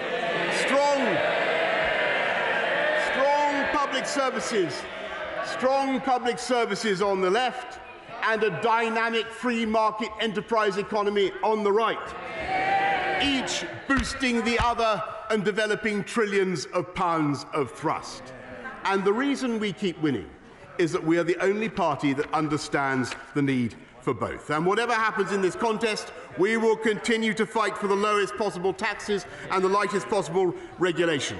And their problem, Mr. Speaker, is that they would try to fly on one engine, endlessly kowtowing to the union barons, endlessly inflicting more tax and more spending, endlessly giving in to the temptation to regulate us back into the orbit of the European Union, and flying round in circles. And some people will say, as I leave office, that this is the end of... They will say this is the end of Brexit. They will, oh yes, listen to deathly hush. Deathly hush. And the leader of the opposition and the deep state will prevail in its plot to haul us back into alignment with the EU as a prelude to our eventual return. And we on this side of the House will prove them wrong, won't we? And some people will say that this is the end of our support. Some people say that this is the end of our support for Ukraine. And I'm told that is exactly the analysis, the champagne corks have allegedly been popping in the Kremlin. Just as the Islington lefties are toasting each other with their favourite Kir Royale, Mr. Speaker. Well, I have no doubt that whoever takes over in a few weeks' time will make sure that we keep together the global coalition in support of our Ukrainian friends. And some people will say that my departure, I think it was the leader of the opposition himself who said it, the leader of my departure means the eventual victory of the Labour Party.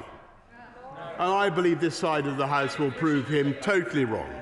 And in due course, we will walk the honourable member for Holborn and St Pancras into that capsule in Newquay that I have talked about earlier and sent him into orbit where he belongs. And, Mr. Speaker, I tell my right honourable friend, the member for the Scots Nationalists, that it is time that he takes his protein pill and puts his helmet on, Mr. Speaker, because it won't be long, I hear, before his own party is taking him to Shetland, I should say, and propelling him to the heavens.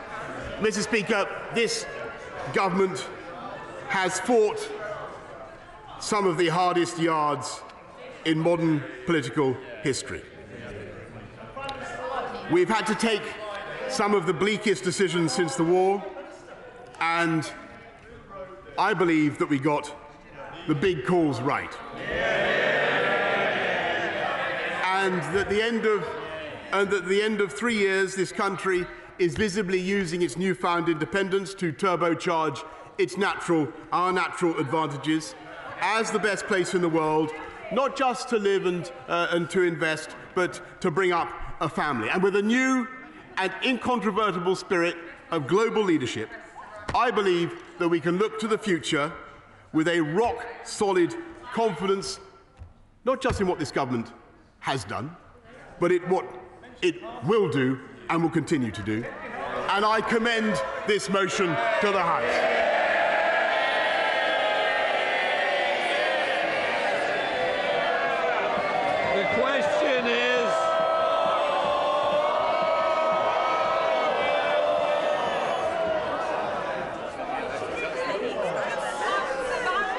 The question is that this House has confidence in Her Majesty's government. We will wait and see, but there we are. I now call the Leader of the Opposition, Keir Starmer, to respond. Mr. Speaker, the delusion is never-ending. What a relief. What a relief for the country that they finally got round to sacking him. And in many ways, the chaos of the last fortnight is familiar. The third Tory leadership contest in 6 years. The latest bumper summer for graphic designers and brand managers. The latest parade of pretenders promising unfunded tax cuts. Latest set of ministerial jobs handed out on a wink and a shake in return for a nomination. And TV debates so embarrassing that even the contestants are pulling out. Every other year, they switch out a failed Prime Minister. It's like a once secure Premier League side burning through managers as they slide inevitably towards relegation. But, Mr. Speaker, the end of the season can't come soon enough. But besides the déjà vu, things are different this time. David Cameron left office because he lost a referendum. The Right Honourable Member from Maidenhead left office because her party could not agree on how to leave the EU. There were serious policy and political disagreements. And on how to grow the economy, how to run our public services, the Labour Party had our own profound disagreements with both former Prime Ministers. But no one seriously disputed that they were fit for office, that they could be trusted to carry out their own. I suggest some of those on the opposite side reread their resignation letters.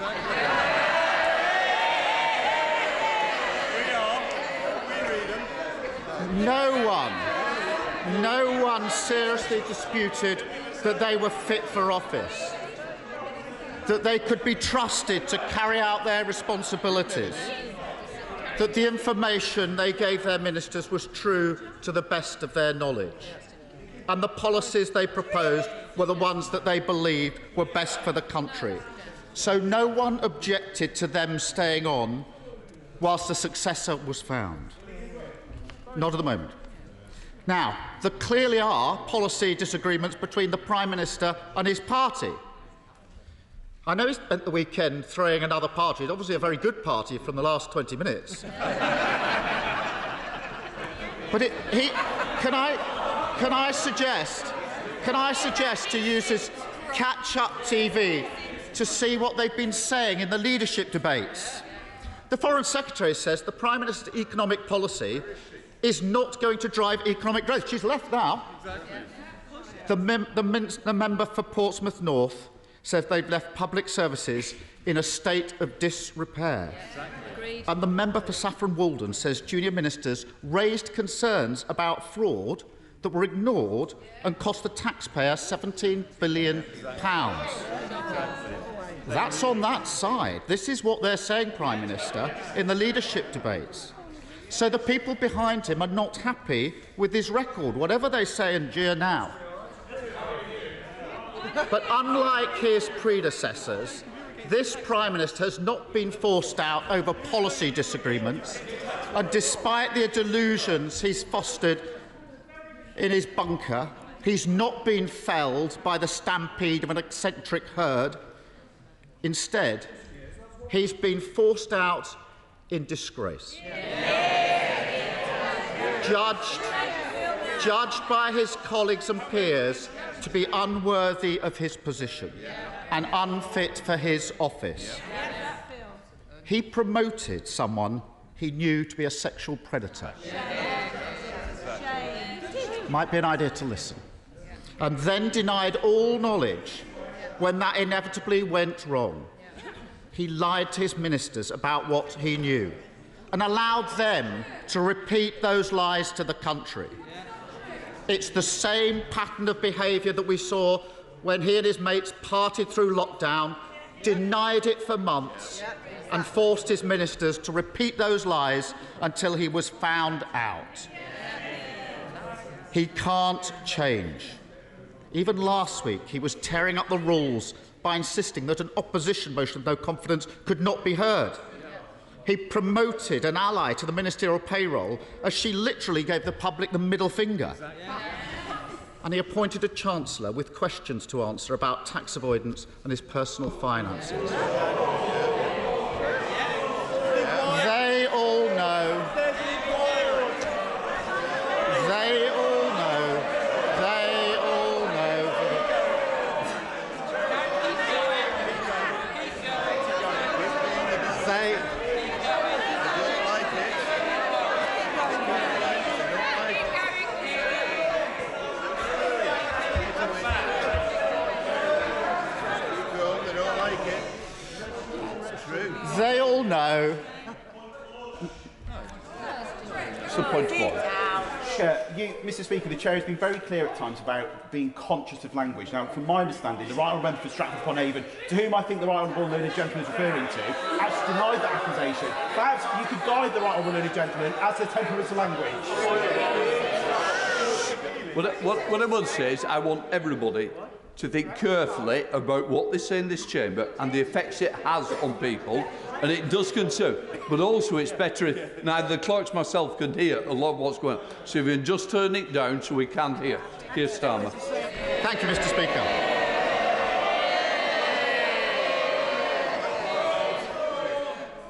They all know it can't go on. Just read their resignation letters. The member for South West Wiltshire went after saying this is the last straw in the rolling chaos. The member for Cheltenham had enough of defending the indefensible. And the member for Bolsover simply said the Prime Minister was an apologist for someone who has committed sexual assault. When the Right Honourable Member for Richmond resigned, he accused the Prime Minister of not conducting government properly, competently or seriously.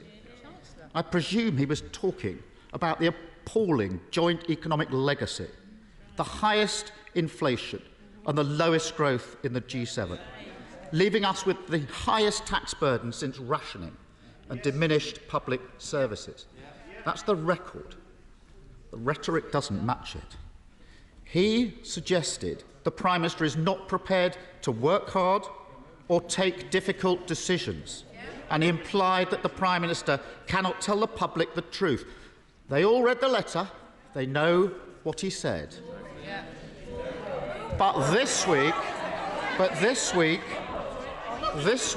the Right Honourable Member for Richmond is trying to convince us to ignore all that. Apparently he's changed his mind. Asked a straight question, he won't tell his party that the Prime Minister is dishonest. And now he's saying the Prime Minister is actually a remarkable man with a good heart. Pathetic. There can be no one worse placed to rebuild the economy than the man who broke it. There can be no one worse placed to restore trust than the man who propped up this totally untrustworthy Prime Minister. I'll make some progress, then I will.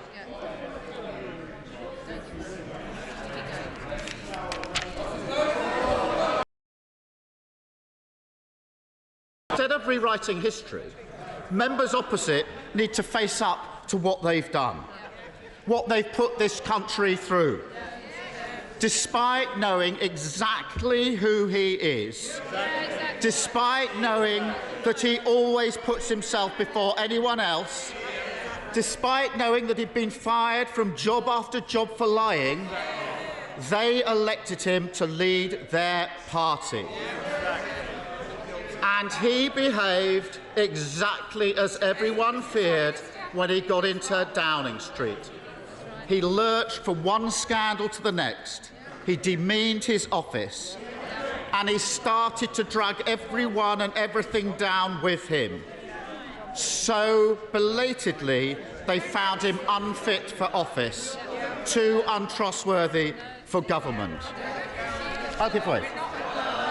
The honourable gentleman, the right honourable gentleman, sounds like he's describing his own actions, when for year after year he sat there while the Labour Party were found guilty of breaching the law by the ECHR on the anti-Semitism of the honourable member of Islington North. Why didn't he have the courage to stand up at the time and stand up for what's right? Apologise, Peter. Apologise. I wonder if he actually realises why we're having this debate. It's because so many.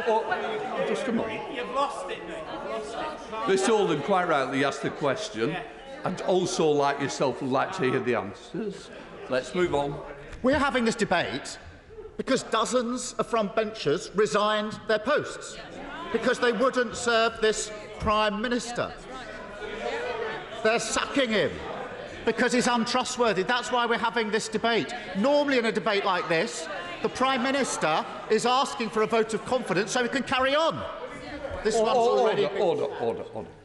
I'm very bothered about where this is going.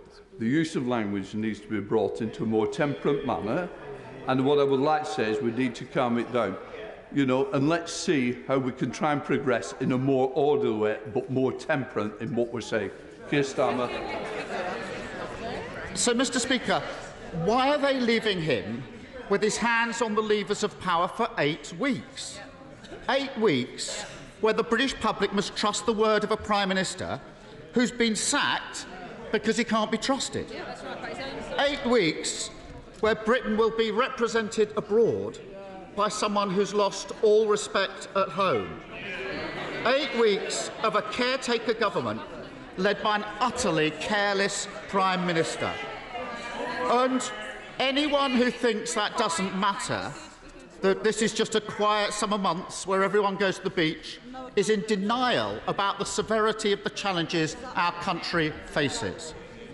The war in eastern Ukraine drags on. The Nord Stream pipeline has been shut down. Flights are being cancelled left, right and centre.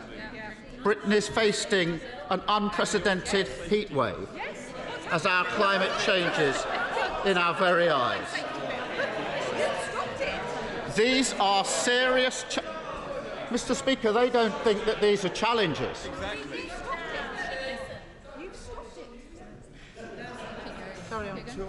These are serious issues that will require serious leadership. Hard decisions will have to be made. This is not the summer for Downing Street to be occupied by a vengeful squatter mired in scandal. Mr. Speaker, every day they leave him there. Every hustings they refuse to distance themselves from his appalling behaviour. And every vote they cast today to prop him up is a dereliction of duty. You don't like it, do you? Disgrace.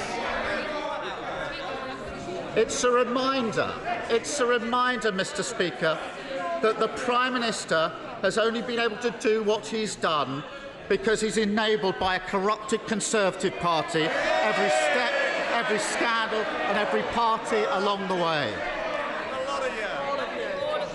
Mr. Speaker, I know there's been fear-mongering that this motion might lead straight to a general election. Sadly, that's complete nonsense, but you can see why they fear the electorate. After 12 years of failed Tory government, Britain is stuck with a low-growth economy, stuck at home, unable to get a passport or a flight, stuck on the phone trying to get a GP appointment. Our taxes are going up, food and energy bills are out of control, and the public services we rely on have simply stopped working. And every Tory standing to lead their party has given up on trying to defend Prime Minister. They have no confidence in you. That's why you're going. Really are struggling to hear. Now, I want to be able to hear, then we can make better judgment calls. Both the clerks and myself are struggling. And all I would say is, please, can we calm it down and think about what we're saying? Keir Starmer. Thank you, Mr. Speaker. Britain deserves a fresh start with Labour. Free from those who got us stuck in the first place. Free from the chaotic Tory party. Free from those that propped up this Prime Minister for months and months. And here's the difference. Under my leadership, the Labour Party has changed. And we're ready to do the same for the country too, to get our economy growing, to revitalise our public services. And after this Prime Minister has damaged everything around him, to clean up politics. This House should make a start by voting no confidence in this Prime Minister this evening. Thank you, Mr. Father of the House, Sir Peter Bottomley. Mr. Speaker, in June 2016, there was a vote of no confidence in the then leader of the Labour Party. I don't know whether the present leader of the Labour Party voted yes or voted no. Did he vote confidence in his predecessor, or did he vote no confidence in his predecessor? If he can remember. In 2019, his predecessor moved a motion of no confidence in the government, saying the issue should be put to the people. It was put to the people. There was a general election in 2019, and the present government came in with a majority of 80.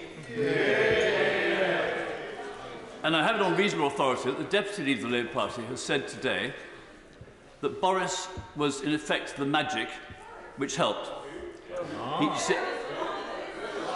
I'm glad she's confirmed that. The issue before the House now is whether people would have any more confidence in the Labour Party becoming a government. And the answer is no. if we can return, Mr. Speaker, to that no confidence vote in June 2016, when the leader of the Labour Party lost by 172 to 40, and the 40 may have included the right honourable gentleman, the leader of the opposition. At that moment, 20 of the shadow cabinet had walked out. The right honourable gentleman for Holborn and St Pancras walked in. I think the interesting question is whether the way he's spoken today is actually a leadership bid. He's trying to take over the Labour Party properly rather than just in name, and whether he can lead what he describes himself as red and green. But if you put red and green together, you get a rather unpleasant kind of brown.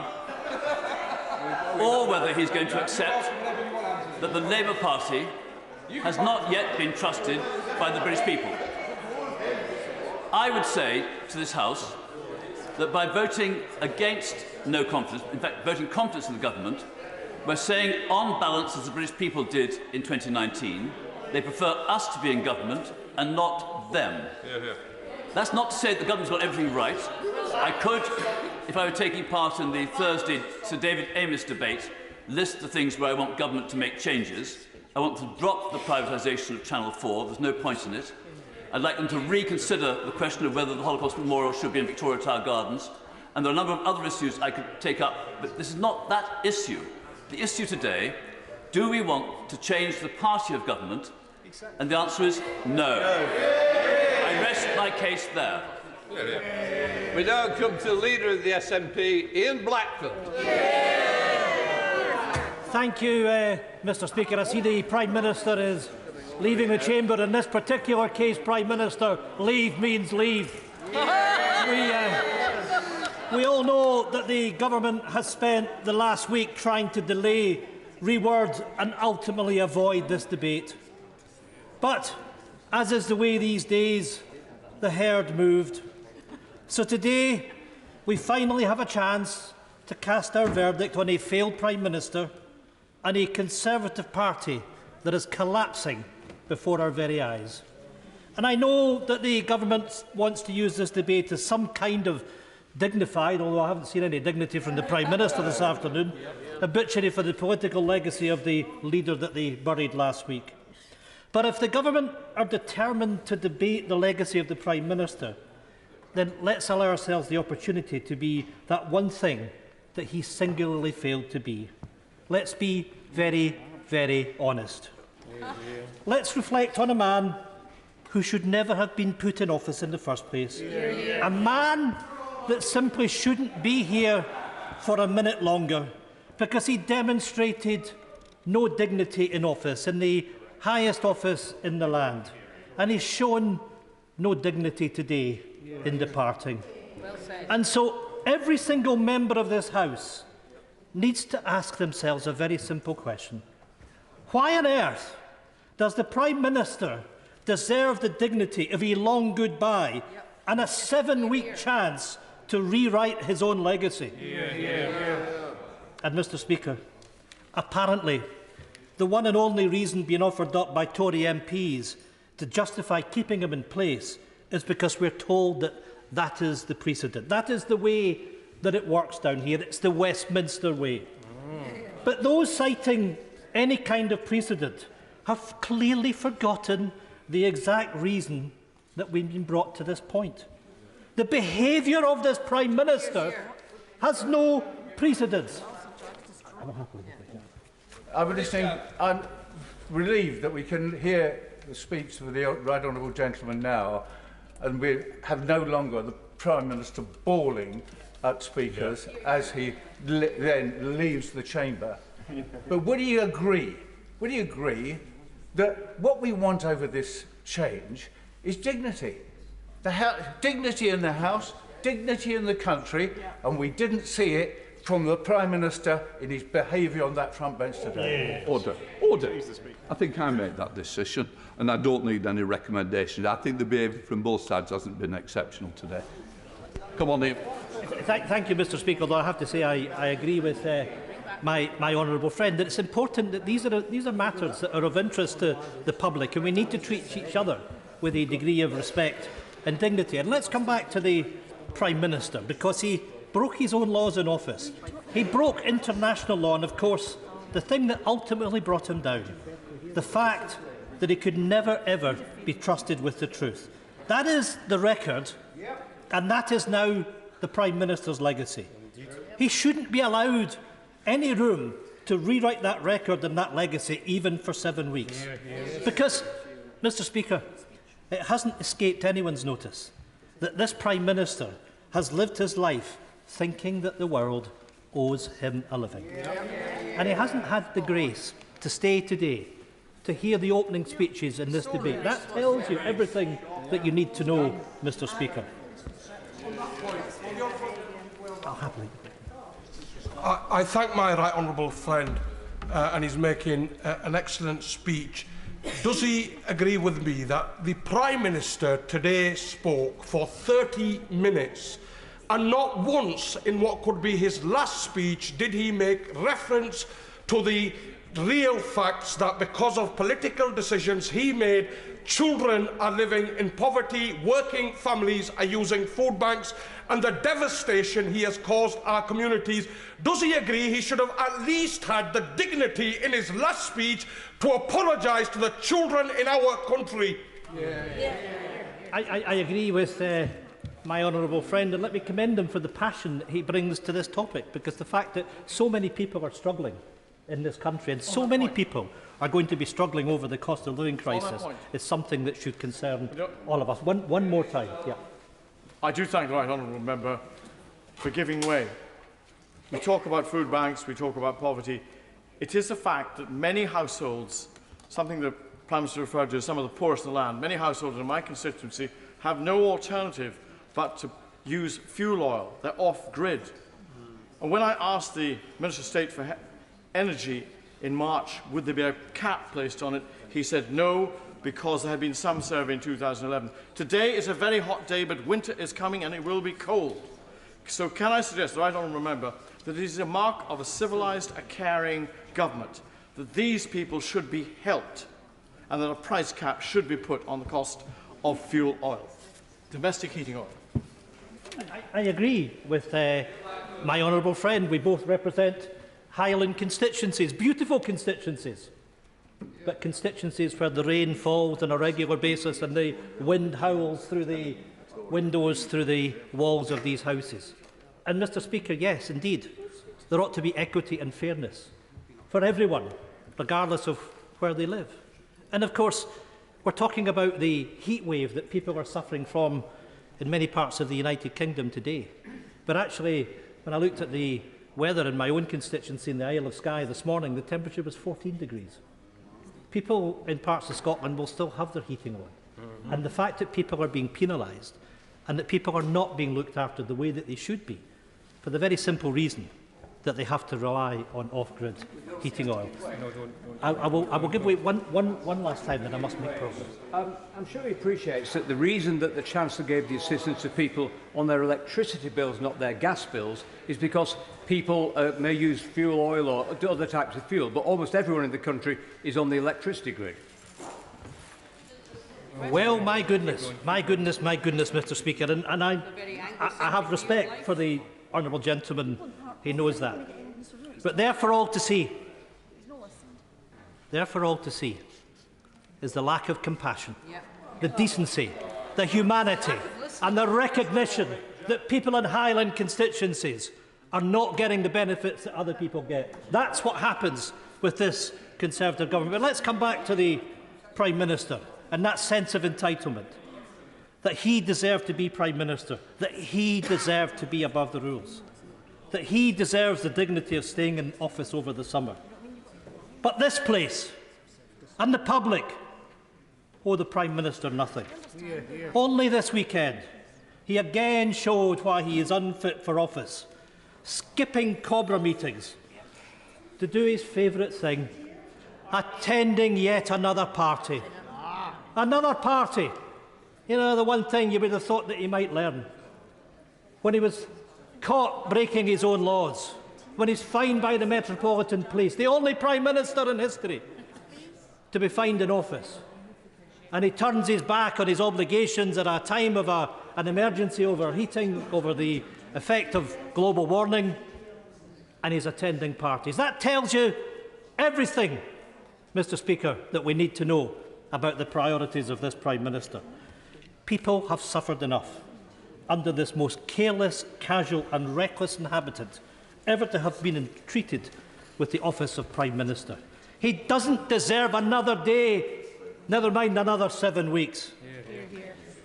Mr. Speaker, as well as casting verdict on the Prime Minister today, it is also a chance to hold to account those who propped up his government for so long.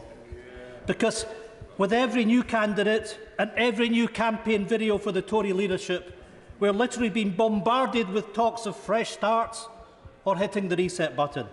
I hate to break it to them, but it isn't lost on any of us that most of the talk is coming from the very same people who backed as Prime Minister from day one and sat round the cabinet table until the very end.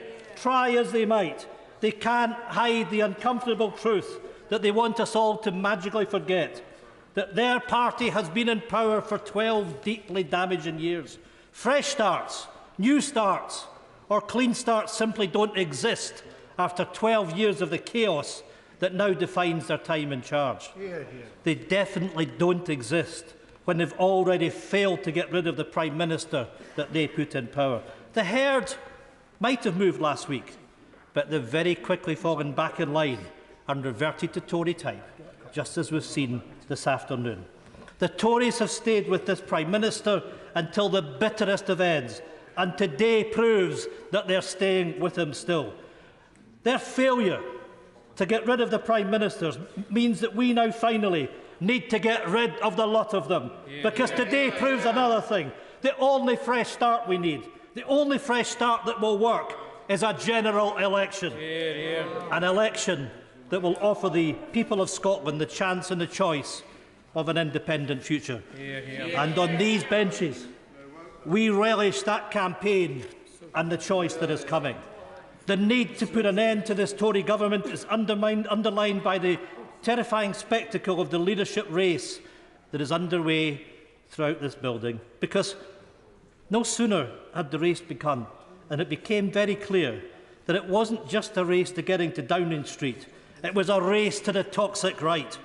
The policy proposals so far have amounted to tax cuts for the rich at the very same time that millions of families are struggling to put food on the table, watering down our climate targets, when we can literally feel that temperatures, particularly in this place, are soaring, and doubling down on the hostile environment when the Rwanda policy has already gone beyond the point of morality. The new Tory vision of these candidates is every bit as disturbing as the old one. And while they're all tearing lumps out of each other in this contest, they're ignoring the very thing that they're responsible for. The Tory cost of living crisis is ripping through every household in these islands. The contest has also exposed that they're completely out of credibility. Never again can the opposite benches claim economic literacy. Because during this leadership campaign, the Tory candidates haven't just discovered one magic money tree, they've apparently found a magic money forest. The billions in tax breaks for the rich they are bidding over always come at the price for the poor. And one of the most telling insights of the contest came from the current Chancellor, whose policy is to cut 20% for all public spending. So that's 20% cuts to the NHS, to welfare and to our Scottish Parliament. The Tories imposed 1 decade of devastating austerity, and now it seems the new Tory vision is gearing up to inflict another. If there ever was a reason to vote no confidence today, surely that is it. And of course, Mr. Speaker, on these benches, we are now well used to our country's constitutional future being discussed and dictated to by Tory politicians and governments who Scotland hasn't voted for and or had any confidence in since 1955. The last number of weeks have been no different. And it turns out democracy denial was not just an attitude of the Prime Minister, it's now official Tory policy.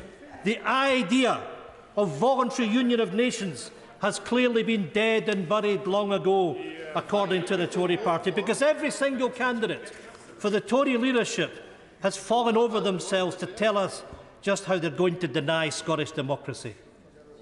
And we know why. They have long since run out of ideas and run out of road in defending the Union. So now they're running scared of democracy. And I'm sorry to say, I'm genuinely sorry to say, that the Labour Party has joined in that too. In the space of the last week, the leader of the Labour Party told us he was ruling out two things. The first was ruling out an independence referendum that, let's not forget, that the Scottish people have voted for.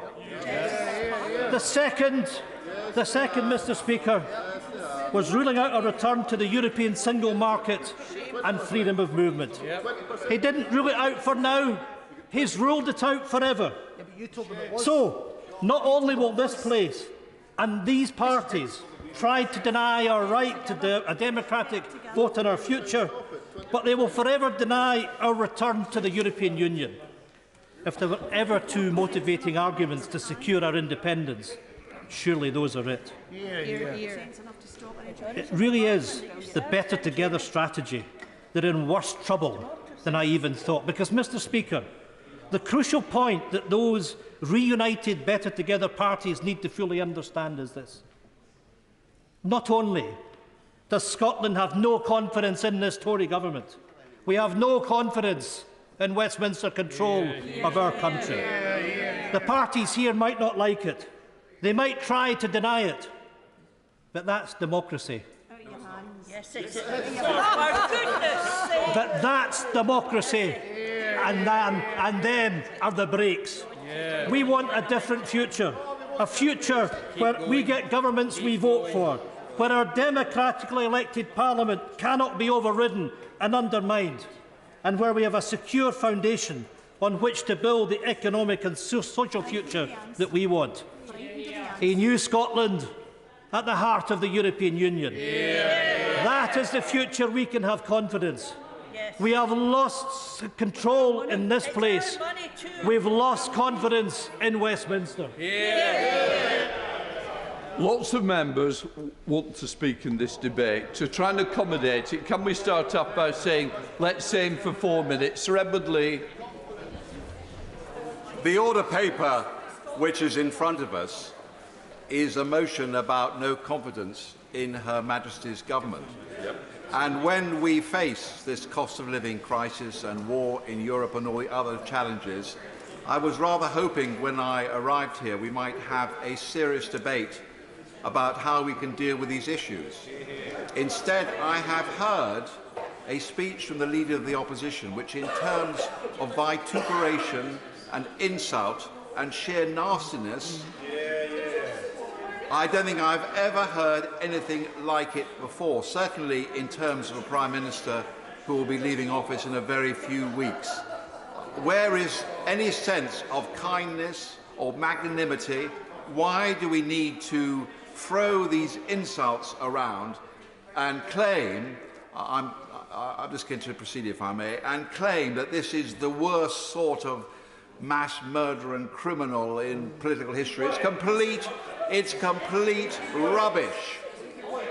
The fact is that when this Prime Minister took power, Parliament's reputation was in tatters. Virtually everybody in this chamber had voted to have a referendum. And yet large parts, many members were doing their level best to frustrate it. And if we had not had this Prime Minister, if we had not delivered Brexit, I believe that we would have had a meltdown in political trust. Absolutely. He got Brexit done. So we got Brexit done, and I agree I would personally have liked to have done a lot more with it, and we will do, given time. So that's the first issue. That's why the Prime Minister was given a majority of 80. The second issue is the pandemic. We've had all these insults against a Prime Minister who was working on our behalf and nearly died in office. Absolutely. Absolutely. And he was working flat out, and he saved, it's a disgraceful attack, he was working flat out to save lives. And our record on the pandemic, frankly, is second to none. And again, the opposition were trying to force us into more and more severe lockdowns, and this Prime Minister, with his vaccine rollout, got us out of that mess. And thousands of people are now alive because of this Prime Minister. So, speaking for myself, I wholly regret the departure of this Prime Minister, and I remain completely loyal to him to the very end, as I remained loyal to Mrs Thatcher. And I think we will ask ourselves, what have we done? What have we done to a man who gave us this 80-seat majority? And the third point is that but for this Prime Minister, the first Western leader to arm Ukraine, Kiev would now be in the hands of the Russians. Absolutely. We led Europe, we led the world in saving this country. This is the record of this Prime Minister, and I am proud as a backbencher to have given him all the loyalty I possibly could. And as I will give loyalty to the next leader, of course there are challenges. Anybody would think that we live in a vacuum, that despite the fact that we have this pandemic, despite the fact that we have this war in Europe, that somehow the government is to blame for all our ills. This is complete rubbish. And when the next leader of the Conservative Party, the next Prime Minister, comes into office, within weeks the Labour Party will be calling for another general election. As we've already heard from the Right Honourable Gentleman, they will say this new Prime Minister is unelected, elected by a fairly small number of people. They never said that about the previous Prime Minister because he was elected by the people with an 80-seat majority. So the problems are not going to go away. And we all know, in reality, that if the Labour Party had been in power, the outcomes of the pandemic may not have been a great deal different. We don't know what will happen with Ukraine. We don't know what will happen with the economy. But the Conservative Party, as the Prime Minister explained, is turbocharged because we believe in the power of the free economy, in freedom and in low taxation. Of course, we can't deliver it now. And I say to these, my friends who are competing for the leadership, be responsible. Be responsible. I know it's the popular thing to call for tax cuts now. But we do have record levels of borrowing. If you have record levels of borrowing, you do not solve the problem by borrowing more and more. And when it's said that you can put the COVID expense in a particular box and we can forget about it for 50 years, that doesn't matter. Debt is debt. We all know in our private life, you can't say to NatWest, well, I've got this debt on my car or something, I want to put it on in a different box and I won't have to pay for 50 years. Debt is debt. The Conservative Party reputation is built on economic competence. We have to be careful with the economy. I personally was very unhappy about the rise in national insurance contributions. I'm not in favour of tax rises. I believe the reputation of a Conservative government depends on low tax. We want to cut tax. But I say to these leadership contenders that we must be responsible. And in conclusion, I hope...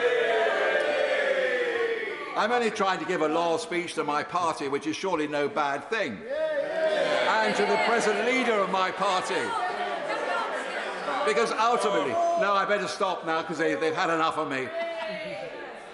Ultimately, the secret weapon of the Tory party is loyalty. Dame Margaret Hodge.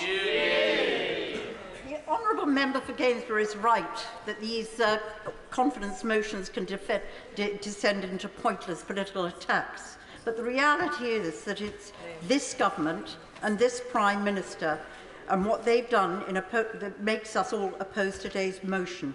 It's fundamental. This motion is fundamental for anybody who wants to uphold democracy, defend integrity and restore trust.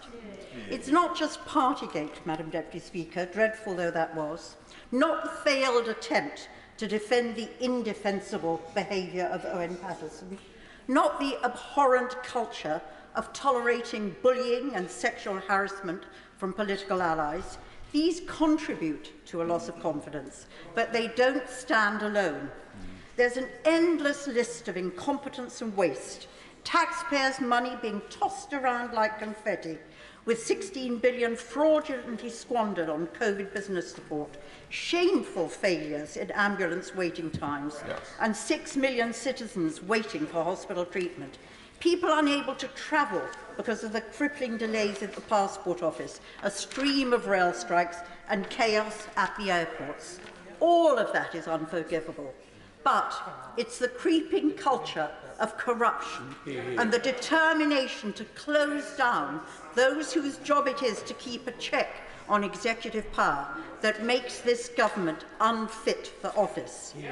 There's a growing body of evidence of corruption. Dodgy Russian money funding MPs and the Tory party. An explosion in illicit finance with Londongrad and now the international capital for dirty money. Peerages for pals like Cruddas and Lebedev. Jobs for mates like James Wharton to people from the Prime Minister's City Hall days. Contracts for cronies with only 0.2 million of the 17.3 billion contracts for PPE subject to open competition. This is not, Madam Deputy Speaker, the Prime Minister's money, not the Conservative money. It's our money, taxpayers' money, earned through hard work, and we expect it to be honestly and efficiently spent. This government has no moral compass. Look at their reaction when criticised by institutions that provide a check on their power. When the courts found the government had illegally prorogued Parliament, they looked to limit judicial review. When international laws prove inconvenient, they break or ignore them. Parliament's role in holding government to account has been eroded.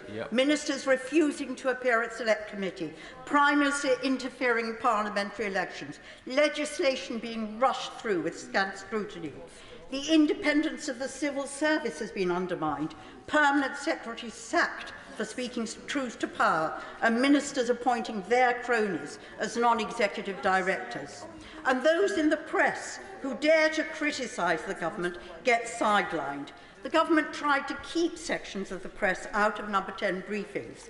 Their answer to criticism from Channel 4 is to privatise it, whilst the BBC's reward for unbiased public service broadcasting is the licence fee slashed. A free press, a strong parliament, an independent judiciary and impartial civil service are essential to a healthy democracy. And this government has undermined these institutions, and it is shameful. This debate is essential to call a halt to the dangerous Trumpian assault on everything we value in our British democracy. This shouldn't be about Conservatives against Labour. Every MP needs to ask themselves, can I have confidence in a government that misleads with impunity, abuses office to reward friends with jobs and lucrative contracts, puts self-interest above the national interest, allows its party to accept cash for access, influence and honours, whose members indulge in egregious lobbying or sex, bullying and sleaze scandals?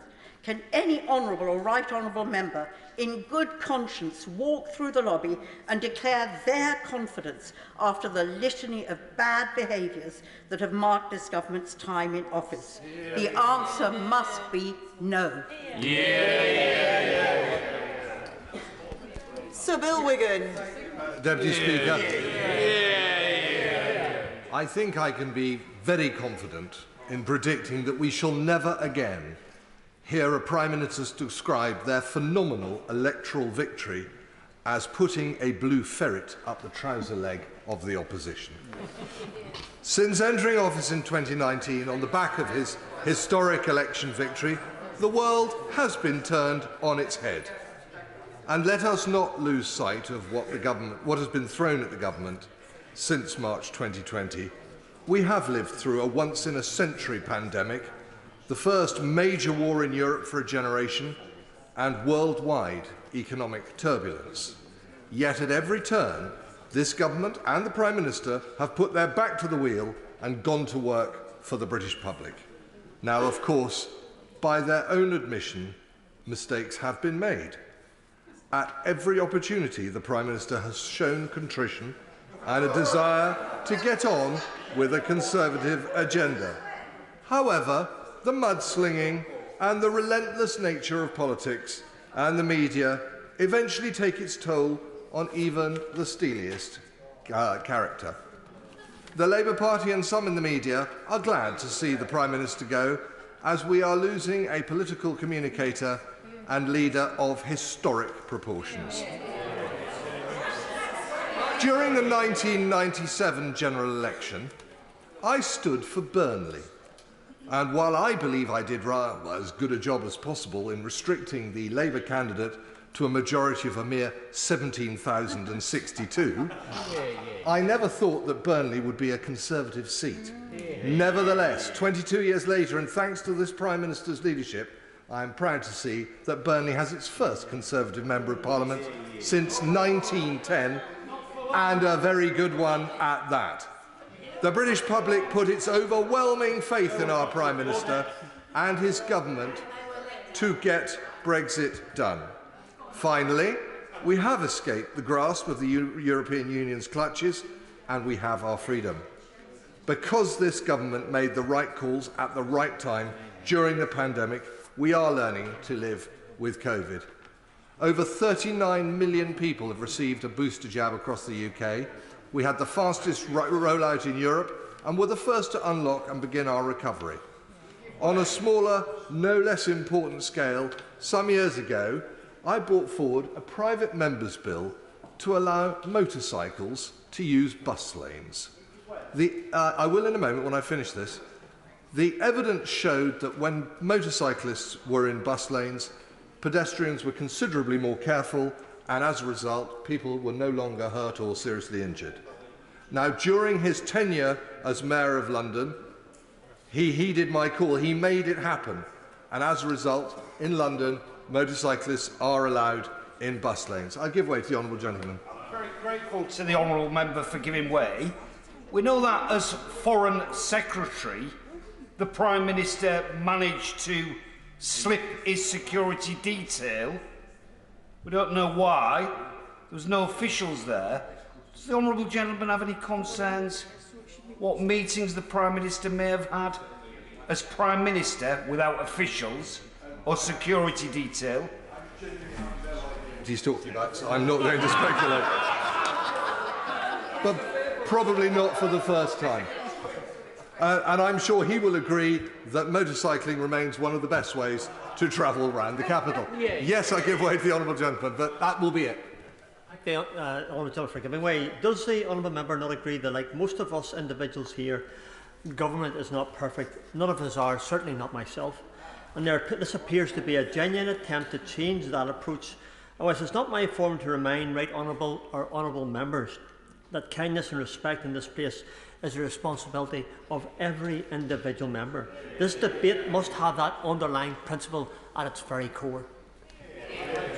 That none of us are perfect, and if we were, this would be a very dangerous game to be in, because there would be very quickly someone pointing out that we were not. And I think it's helpful for our constituents to understand that it is absolutely right for the opposition to be able to call a confidence vote in the government at any time. And if they made a mistake last week, and therefore were having it today, like all of us, they are fallible too. And we should be very clear that that right is being defended, and he is right to insist that kindness and respect are fundamental for this job. After all, it's hard enough anyway. Another aspect of this government and its leader that cannot be overshadowed is the reach and the likeability. My right honourable friend remains one of the rare politicians who is on first-name terms with the public. This reflects a rapport with the public which is frankly astonishing, given the extent of smears from all corners of society. And what many will never get their head around is that the Prime Minister remains immensely popular across the country.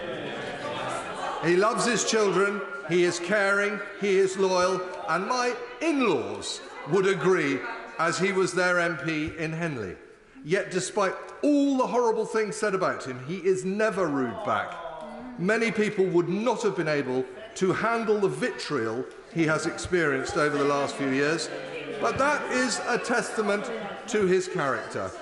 And it is going to be a great shame that he is going when he has done so much for the free people of Ukraine. And I hope we will all try to live up to that example of protecting freedom. Protecting freedom is so crucial, and that is why I'm proud to have supported him, and he is right to leave with his head held high. Sir Davey. Speaker, like so many of the British people, we on these Liberal Democrat benches have absolutely no confidence in this whole Conservative government. This government has plunged our country, our great country, into three serious crises: the cost of living crisis, the healthcare crisis, and a political crisis. Before the Prime Minister was forced to resign, there was absolutely no plan to tackle any of these crises.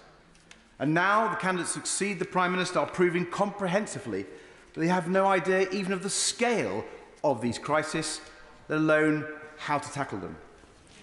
Madam Speaker, I mentioned the scale of these crises because it's shockingly evident that the Conservative Party opposite is totally out of touch with the financial and healthcare catastrophes facing millions of British families and pensioners later this year. Let's start with the cost of living.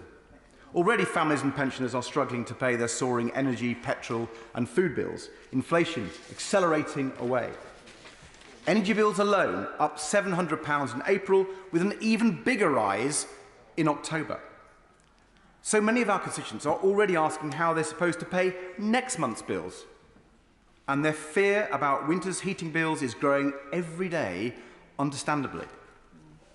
Millions of people are facing a financial catastrophe over the next few months.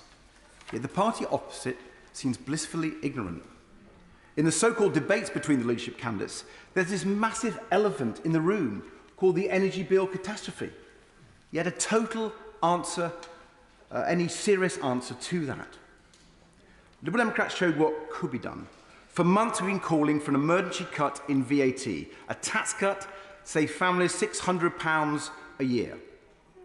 Instead, this government has chosen to raise taxes, raising national insurance, freezing income tax thresholds, and hitting hard-working families, making the crisis worse, not better. And then there's the healthcare crisis. Health crises used to occur for a few weeks every winter, not with this Conservative government. This Prime Minister has brought health crises for winter, autumn, summer and spring. Madam Deputy Speaker, just look at the stats. A record 6.5 million people on hospital waiting lists. Cancer treatment targets missed by miles. Ambulance response times with record long delays. But this government has ignored the ambulance crisis, hoping it goes away. It's failed to employ the GPs, the NHS dentists and the care staff the British people need and deserve. And now leadership candidates argue about how much to slash the NHS budget. Which brings me, Madam Deputy Speaker, to the political crisis. It would be easy to blame it all on the Prime Minister, and surely he must certainly take a large part of the blame. He has debased the high office of the British Prime Minister, and he has shattered the public's trust in our politics. But he didn't act alone. For 3 years, those on the benches opposite have backed him to the hilt. When he was at that dispatch box telling us there were no parties at number 10, or claiming crime had gone down when it had gone up, they were all there, nodding behind him, nodding along with every word of it. Conservative MPs defended the indefensible and excused the inexcusable. So, Madam Deputy Speaker, it's not just the Prime Minister we have no confidence in them, it's all of them. The people of Chesham and Amersham showed they have no confidence in this government when they elected my honourable friend last year. The people of North Shropshire showed they had no confidence in this government in December when they voted for another of my honourable friends. And the people of Devon showed they have no confidence in these Conservatives when they so wisely elected the new member for Tiverton and Honiton just last month.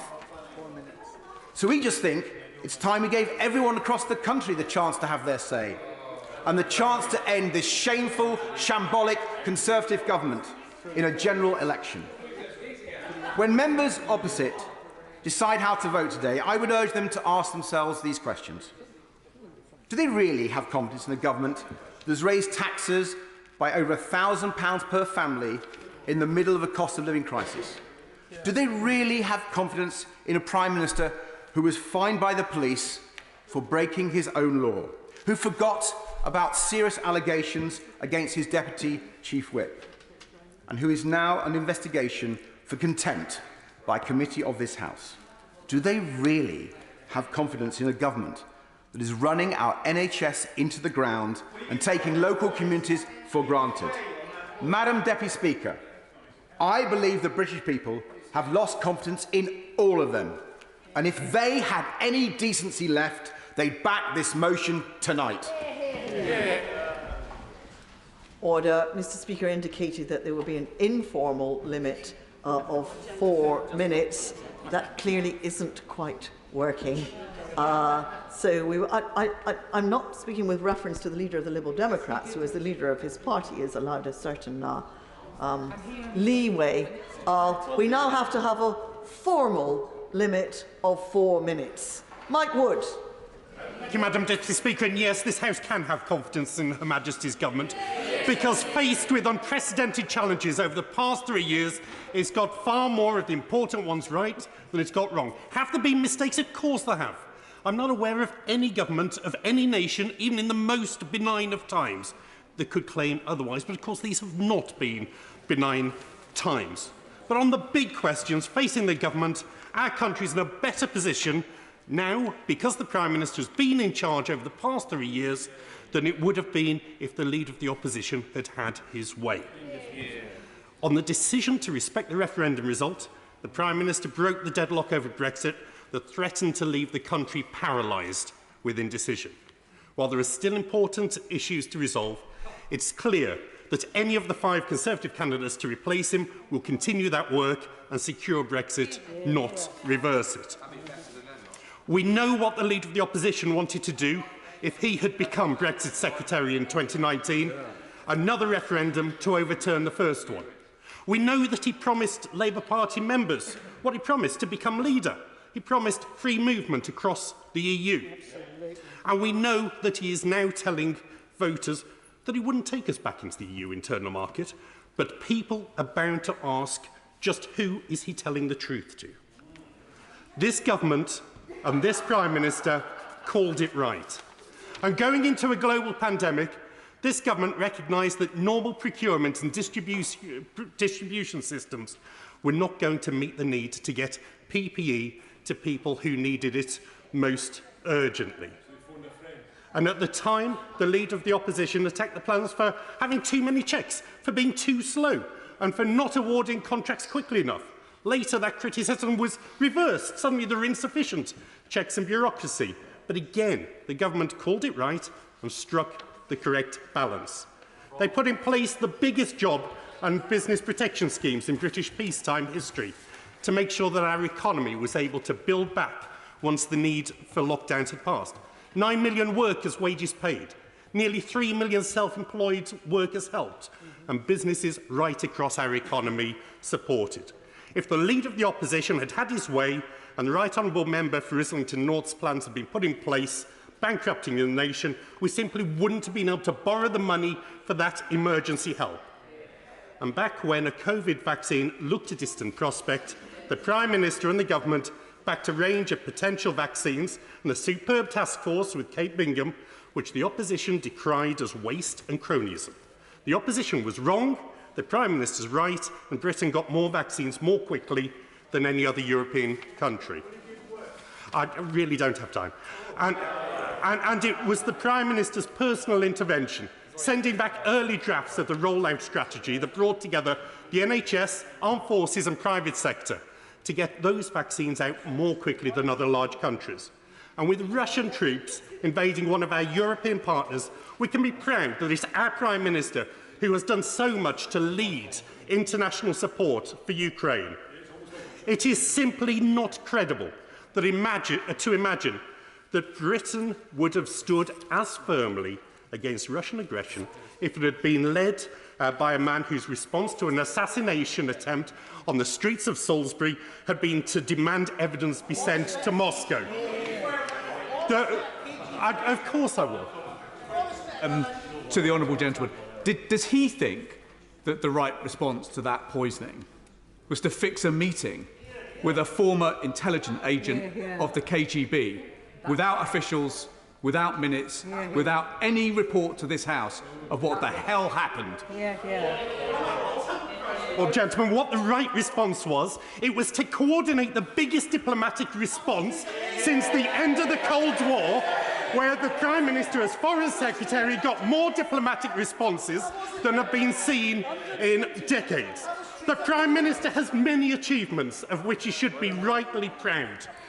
His successor will have a strong foundation to build on, thanks to the decisions that he has taken over the past 3 years. And it's for these, I really shouldn't. It is for these and many other reasons that this House should continue to have confidence in Her Majesty's government. Dame Angela Eagle.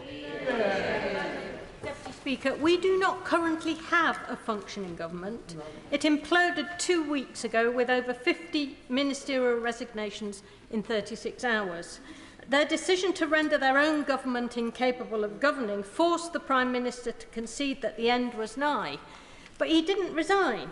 Shamefully, he was allowed to make over 60 new ministerial appointments to a caretaker government, many of whom will only be ministers for 3 months in this drift through a national crisis. The Prime Minister has been told he must be gone by the 5th of September. That's 50 days from now. 50 days in which the government is being led by a disgraced Prime Minister and Parliament will be in recess. It's not in the interests of our country or our democracy to allow this discredited Prime Minister to squat in Downing Street for 1 day longer. He's a security risk, having admitted to attending KGB agent Alexander Lebedev's Italian villa alone en route home from a NATO summit. He's trying to install more of his cronies into strategic jobs before he goes. He's ending his tenure in Downing Street, much as it began by going AWOL from emergency Cobra meetings, preferring to party at Chequers instead. And there are rumours that he's planning a bumper resignation honours list of 40 Tory peers. Such patronage should not be available to a man driven from office in disgrace by his own side. If it was carried, this motion would bring about a general election. It's voters, not Tory members, who should be given the chance to pass a verdict on this catastrophic government and its failures of probity and competence. Of course, the Tories don't want to face the voters yet. They're hoping they can ditch their third leader in a row and crown a new Prime Minister without bothering to ask the country. They prefer to have the next Prime Minister chosen by their tiny and completely unrepresentative party membership. The very same people who chose the current disgraced incumbent barely 3 years ago. The Tories hope they can get out of any blame for giving a man they knew to be wholly unfit for this great office the keys to number 10. But they can't. Tory MPs are as culpable as the Prime Minister for the chaos and catastrophe he's caused. They gambled with our democracy, respect for the law, for truth, for morality in public life. They lost, and now the voters must judge them. If we are to believe the dangerous pictures of the wannabe Prime Ministers still in the leadership race, the minuscule Tory membership appears to be obsessed with fantasy promises of billions of pounds of unfunded tax cuts and haunted by the fear of so-called wokeness. What is crystal clear is that they're not addressing any of the real problems and challenges facing this country after 12 years of Tory misrule. They've not addressed the cost of living crisis facing millions of our fellow citizens. They've said nothing about soaring levels of child poverty as they vie with each other for who can concoct the biggest fantasy tax cut. They've left the country weaker and more ill-prepared for the future. Their neglect has caused chaos in the NHS, the Passport Office, the DVLA, at the border, in our schools and in the courts. And as the leadership race lumbers on and more of their 2019 manifesto is ditched The Tories are shredding our constitution, their manifesto and their own mandate for government. And now they won't even debate in public, which is why we urgently need a general election. Giving evidence last week, John Major said of the Cabinet they were silent when they should have spoken out and spoke only when their silence became self-damaging. The only democratic way to respond to what has happened is to have a general election, and have a general election now. Sir William Cash. I certainly most emphatically have confidence in this government and no confidence whatsoever in Her Majesty's official opposition, the Liberal Democrat Party, the Scottish National Party, nor any other ragtag and bobtail. First of all, I want to pay tribute to the Prime Minister himself, who has led on all the historic matters that he has carried through so successfully since he became Prime Minister a mere 3 years ago. Brexit, standing up for Ukraine, COVID. The general election, Madam Deputy Speaker, was based on a manifesto which gave us a great democratic majority and the Labour Party a well-deserved drubbing. On the handling of COVID, for which he nearly died himself, and despite which, don't you dare speak like that. And despite which, with courage and resilience, he battled through, with AstraZeneca and the scientific expertise of our great scientists and the support of our government under this Prime Minister. Then there is Ukraine and Putin's brutal and unprovoked aggression and the murder and killing of innocent citizens, not to mention even Russian soldiers sent to fight on false pretences. The Prime Minister of this country has led the world. Then there is Brexit, on which he led a democratic victory in 2019, endorsing the vote of the British people in 2016, freeing us from the subjugation of the European Union, other than the unfinished business of Northern Ireland, now being addressed in the committee stage of the protocol bill with a majority of 74 on second reading.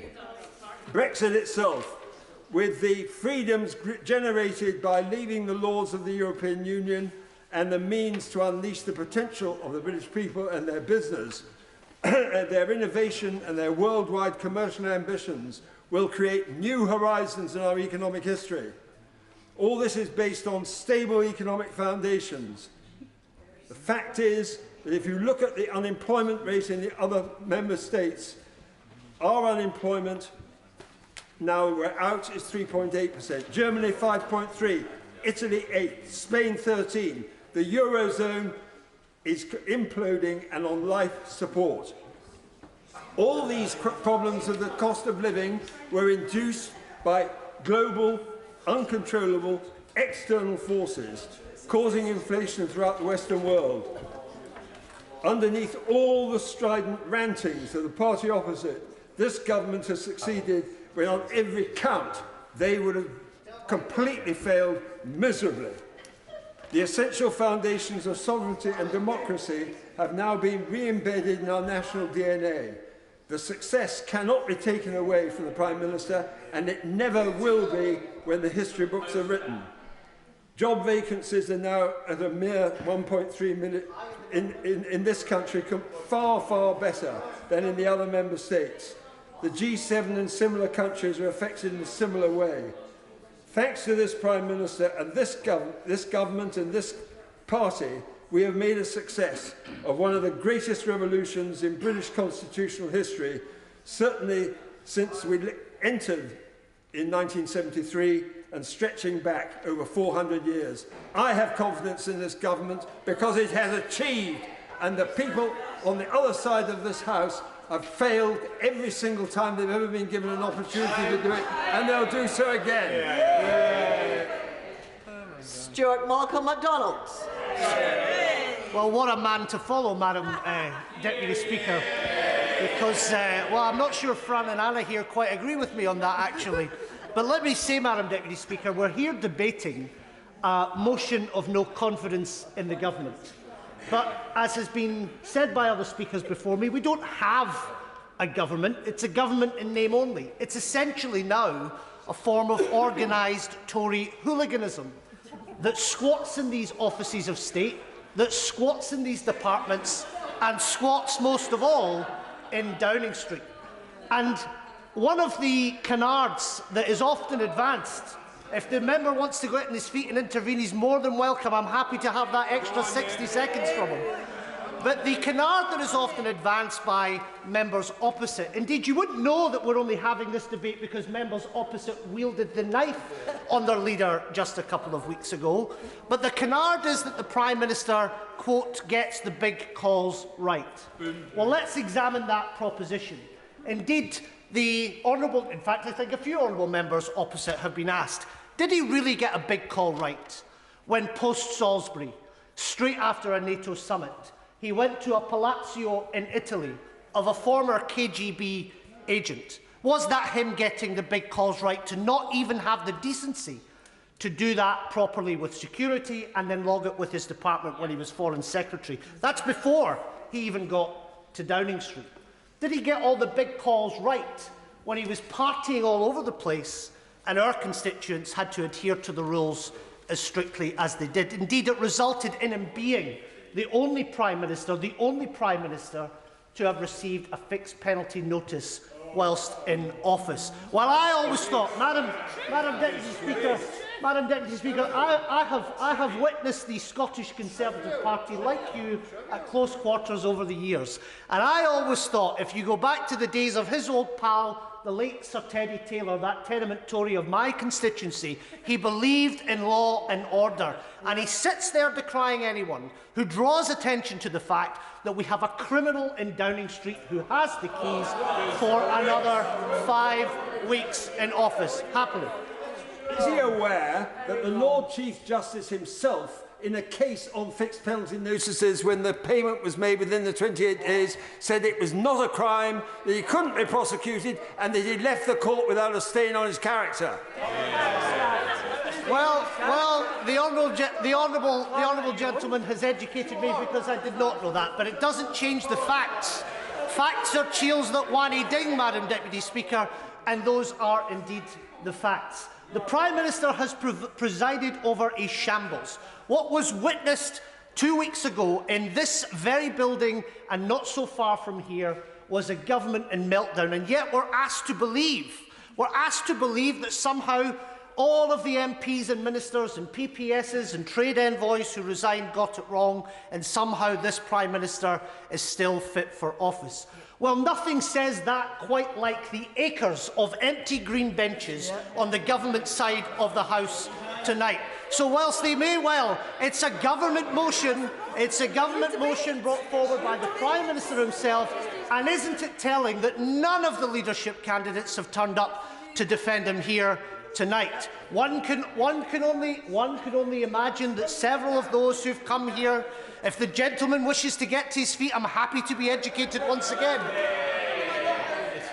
He's making a fantastically farcical speech, but I'm enjoying it immensely. I mean, it's a little bit rich to have a go at candidates when there's an election actually open now for not being here at this very point. There is a fair place, and he knows this process. He's been longer here than I have. So this is a, 6-hour debate. I think it's fair to give some courtesies in this House. Interventions are best made on your feet, Madam Deputy Speaker, and the honourable gentleman showed that with great grace this evening. But as far as this is viewed, indeed, in Scotland, from what we've heard, not just from the leadership candidates, but from the Prime Minister himself. Indeed, he was at great pains to name the various constituencies that his big blue Tory ferret had paraded all through the red wall. It's worth noting in Scotland his party continues to go backwards any time that the electorate face a ballot paper in their constituencies. The Tories have never won an election in Scotland since the 1950s, and the idea that we're frightened of any of these contenders now is for the birds. They will again lose more elections in Scotland, and that is why, because of the chaos that has actually started from David Cameron. It's not all the current incumbent at number 10's fault, let's be honest. I can see the right honourable gentleman at least agrees with me on that one. But all of the chaos that has flowed from that referendum in 2016 to now has only made the case for a strengthening of Scottish democracy, for which I know the right honourable gentleman takes seriously. There will be a referendum on Scottish independence. He can shake his head as much as he likes. The reason that there will be one, Madam Deputy Speaker, the reason there will be one is because, like many of the members opposite, the public are free to change their minds. They are free to give a government in Edinburgh a mandate, as they did in 2011, to ask that question on Scottish independence again. We rejected this rancid, squalid Brexit that he sits there smiling all about, and that is how we reverse it in Scotland. Labour have shown us there's no route to do it via Westminster. The only way to do it is for Scots to take their future into their own hands, create that path back into the European community where we belong, and we will do that firstly with our independence referendum in 2023, and I look forward to the Scottish people voting for it with enthusiasm. Yeah. Gareth Bacon. Yeah. Thank you, Madam Deputy Speaker. I rise to declare my confidence in Her Majesty's government. Yeah. And there are a myriad of substantial reasons for doing so, but I'm going to focus on just three because of the time allowed to me. The first, of course, is ending the Brexit impasse. The dead Parliament of 2017 to 19 has shown itself so completely incapable of doing. Yep. Under the leadership of my right honourable friend, the Prime Minister, the Conservative Party won a landslide victory at the 2019 general election, when I had the privilege of being elected for the first time to represent my constituents in Orpington. It is an undeniable fact that the significant reason for the national result was the mandate to deliver on the largest democratic exercise in this country's history, an exercise that had been hitherto thwarted by arrogant elites, some of whom I see sitting opposite me this evening. But on the 31st of January, on the 31st of January 2020, Her Majesty's government delivered on the will of the people, and we left the European Union. Now, the Labour Party, Madam Deputy Speaker, claimed that a Conservative government would not achieve a Brexit trade deal. Well, Her Majesty's government announced on the 24th of December 2020 that the EU and Britain had agreed a post-Brexit trade deal, ending months of disagreement. A clear manifesto commitment that the previous dead Parliament had failed to deliver on had been completed within a few weeks of the election.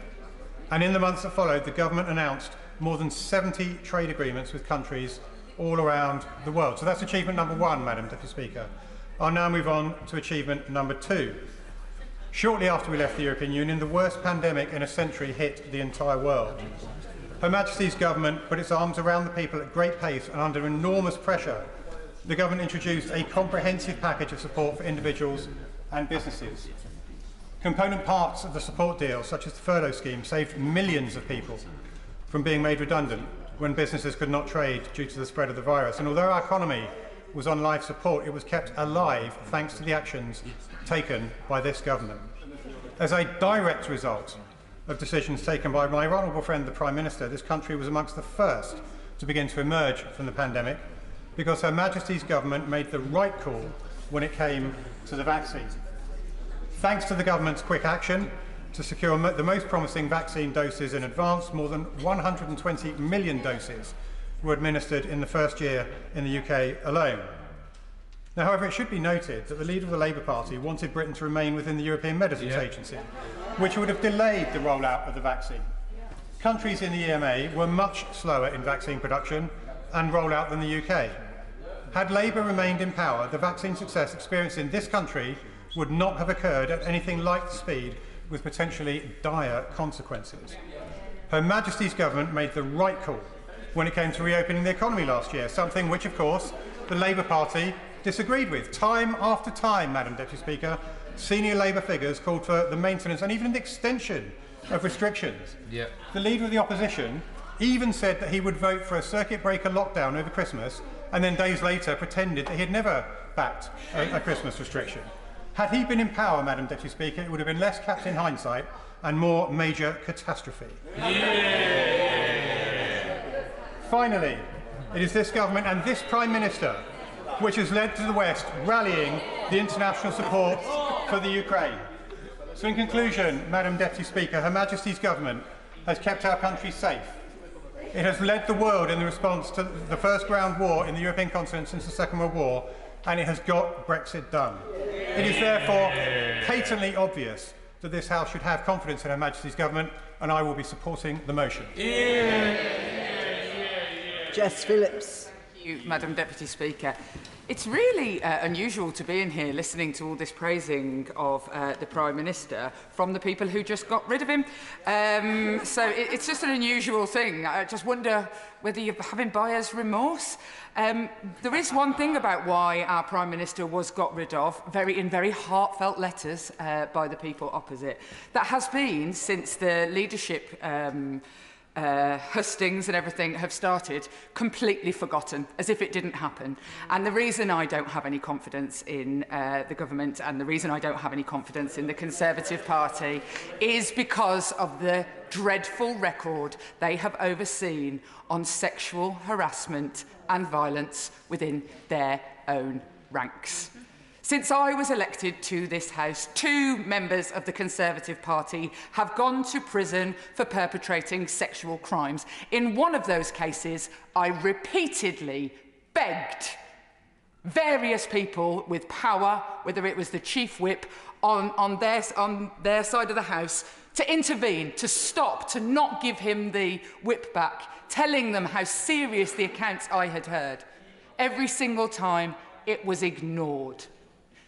Also, if you'd like to intervene on me, I'm more than happy to explain the very fine details.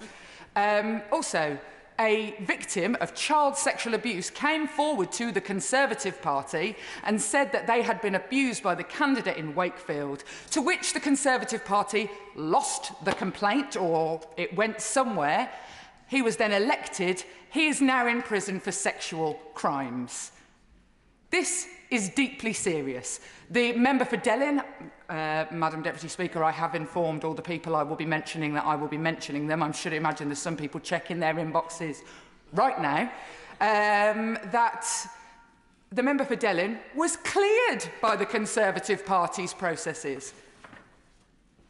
And then the Prime Minister is toppled because he promoted somebody who he knew had undertaken sexually harmful behaviours. So while everybody in here is now dancing on the head of a pin about how great he was and he got all the big calls right, remember the reason that every one of the people in here wrote those letters, where in every single one of the candidates, if the Justice Secretary would like to intervene, I'm more than happy to take it.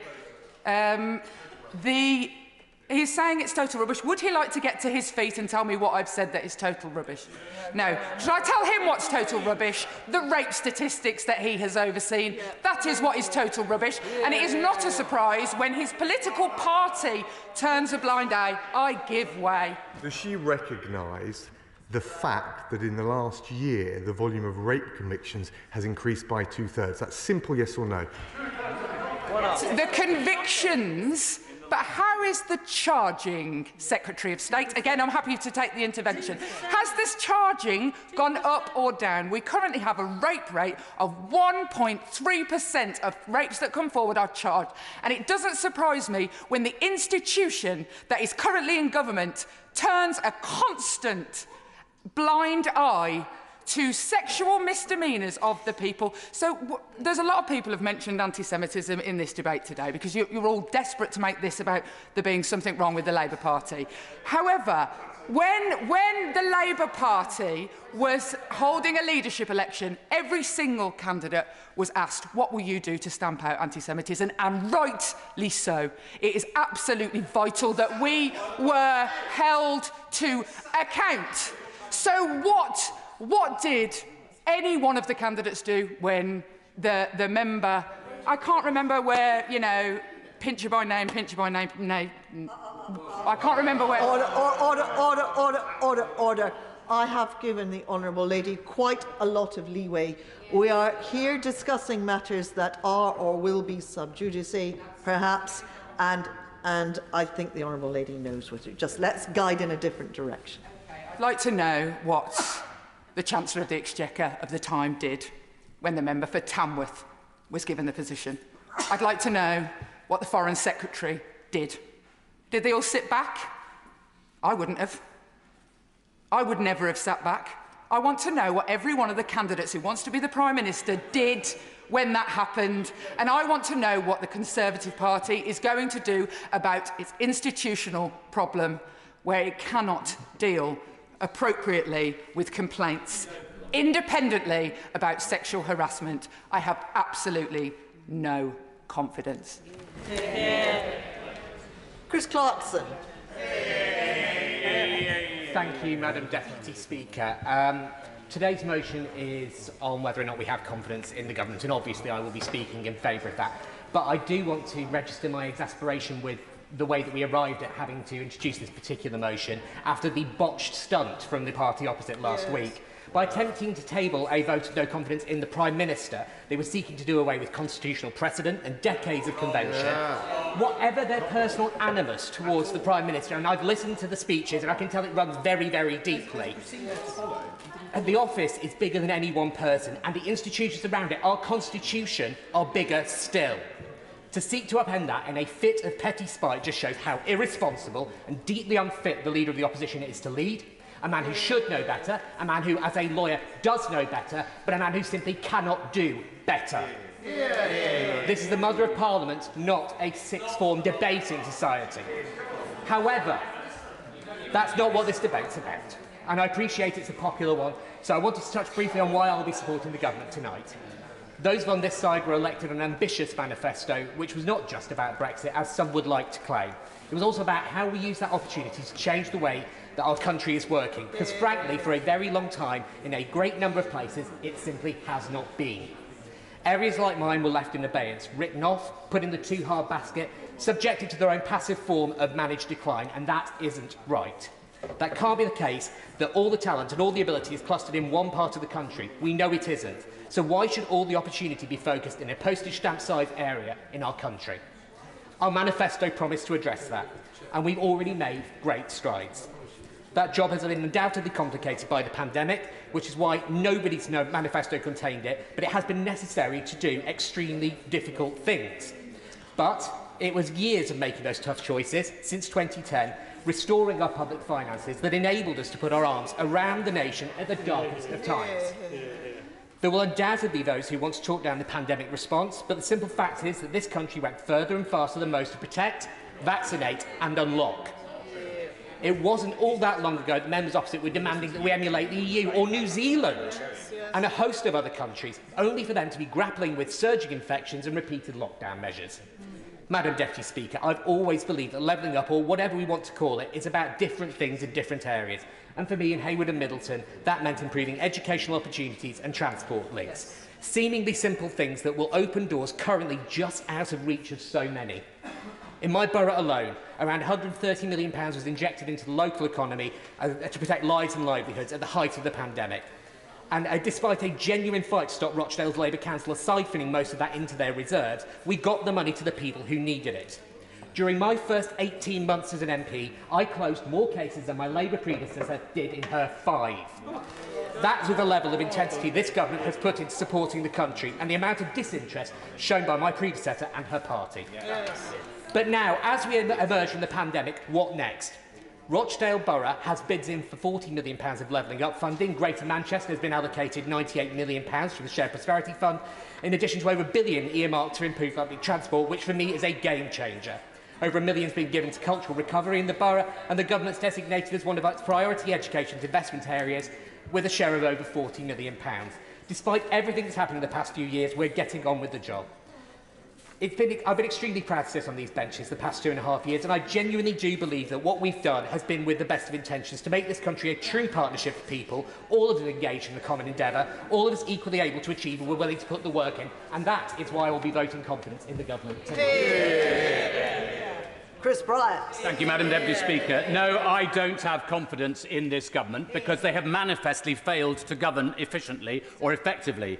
They wasted billions on fraudulent COVID loans, on unusable PPE and on a test and trace system that never ever worked. And they have completely mismanaged the Passport Office, the DVLA and the railways. No, I don't have confidence in this government because they lied about Brexit and they haven't got Brexit done.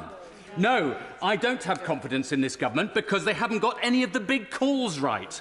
When I was warning about Putin's Russia, the Prime Minister said the days of tanks rolling across Europe was over, and he cut our army by 10,000. When COVID started, they failed to protect people in care homes, sending thousands unnecessarily to early graves. When everyone issued warnings about inflation, the Prime Minister said that it was nothing to get worried about. No, I don't have confidence in this government because a massive shortage of personnel and skills is holding Britain back. Asparagus and courgettes ploughed back into the field, strawberries left to rot, pig carcasses destroyed, all while British families rely on food banks. And worst of all, most shameful of all, NHS hospitals running food banks for their staff. Many schools have no applications at all for teaching posts, especially in key subjects like science, maths and modern languages. No, I don't have confidence in this government because they refused to put Magnitsky sanctions in place for years, because they still haven't tackled dodgy Russian money and London's massive money laundering industry, because they failed to take Putin's initial invasion of Ukraine seriously enough in 2014, and because their delight in Putin's bling emboldened Putin. No, I don't have confidence in this government because they're obsessed with all the wrong things. They spend more time and energy protecting statues than protecting women from domestic abuse. Exactly. They deliberately drive wedges between people over gender identity and trans rights and ignore the fact that their own equality minister resigned because he thought the government was creating a hostile environment for LGBT people, which is why he should be ashamed to defend this government. No, I don't have confidence in this government because they have no plan for the NHS or social care. England has a backlog of 6.6 million patients, and that excludes patients' multiple treatments. And no, it isn't all to do with COVID. We had a 4.8 million backlog before the pandemic. They promised... He's doing a point of order, sorry. Point of order, Chris Clarkson. Pointed directly at me. Wait, by the way, I do hope that this isn't... I really do feel it's quite bad if we have points of order that disrupt debates. The honourable gentleman has had a chance to speak. I'm not sure that he tried to intervene on the honourable gentleman, but go ahead with the point of order. The honourable gentleman just pointed at me and said, and that's why he should be ashamed. Is that in order? Yeah, well, yes, if that's his opinion, then he has said did you try to intervene?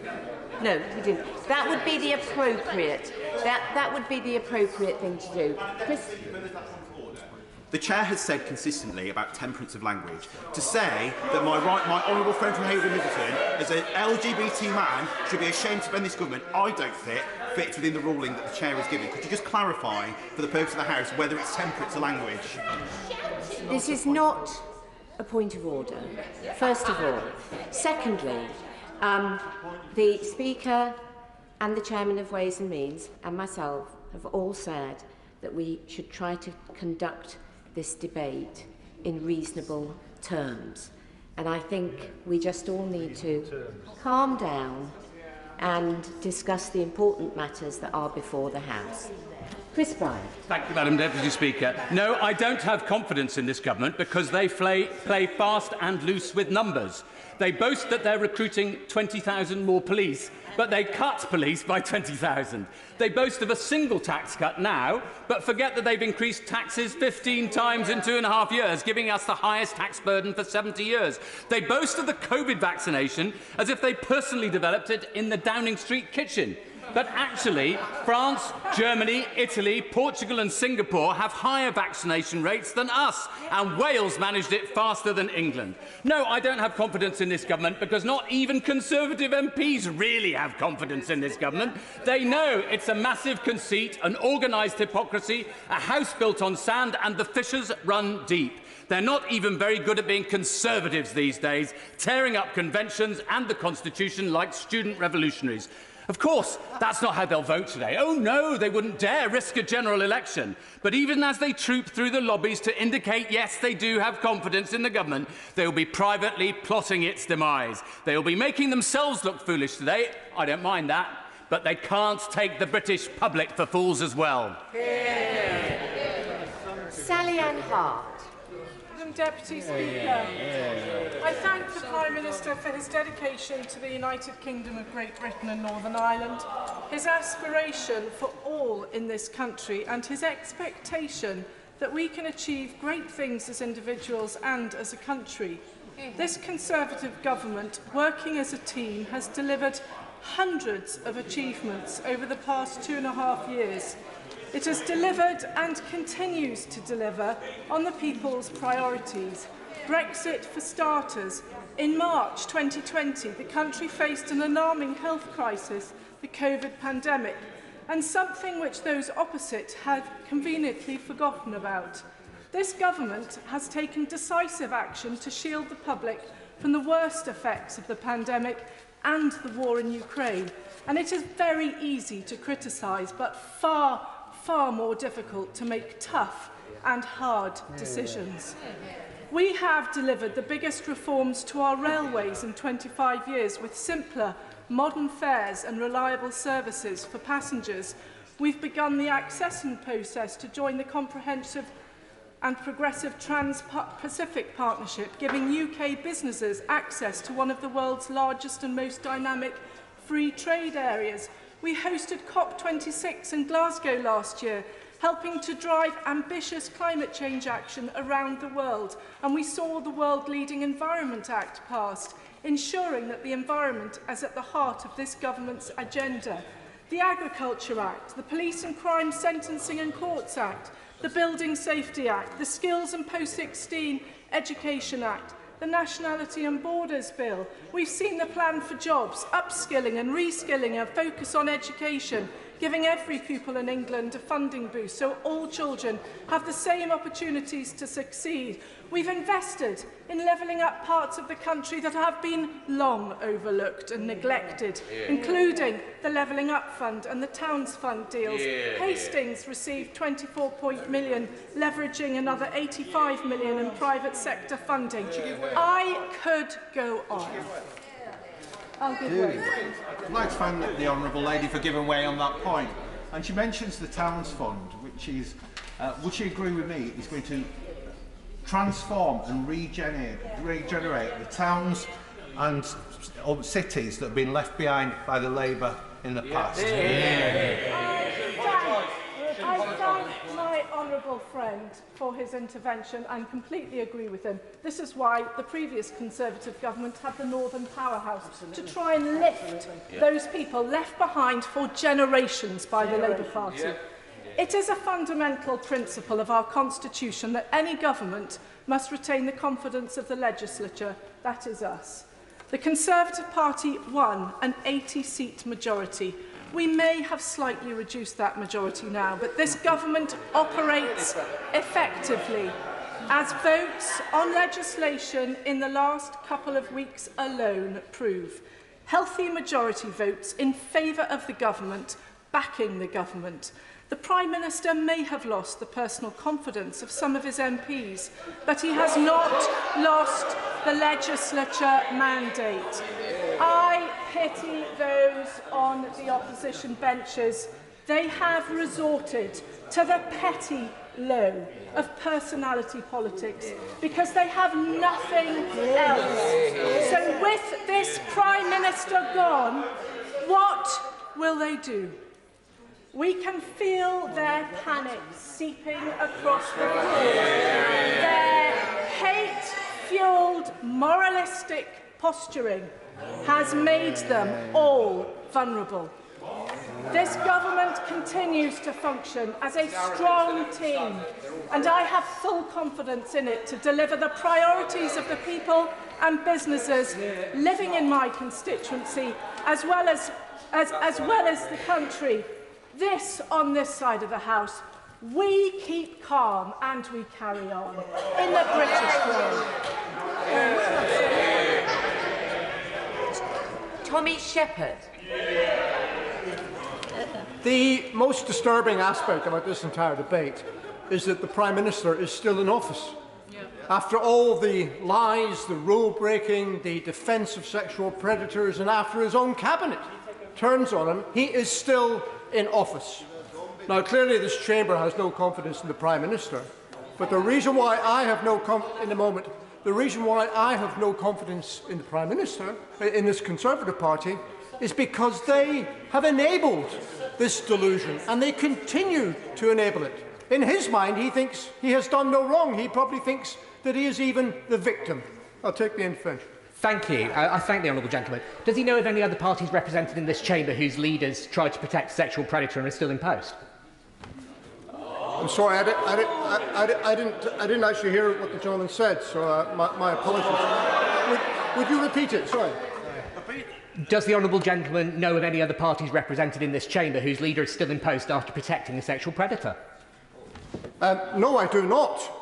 But if there were, they should certainly be investigated. And if the honourable gentleman is trying to say something, perhaps he should say it and not be quite so coy and insinuate things. Now, what is even more concerning is, of course, the manner in which the Prime Minister's successor is being selected. And what started out as a sort of political beauty pageant has become a carnival of reactionary ideas as these contestants vie with each other to see who can be the most right-wing. And the reason for that, of course, is simple. It's because they are not appealing to the Conservative Parliamentary Party. They are appealing to a narrow and narrow-minded section of the electorate, quite unlike the people amongst whom they live, the Conservative Party membership. How else could we explain that as the country burns, not a single candidate has anything to say about the climate emergency? How else can we explain that they are talking about tax cuts on business profits rather than action to help ordinary families with the cost of living crisis?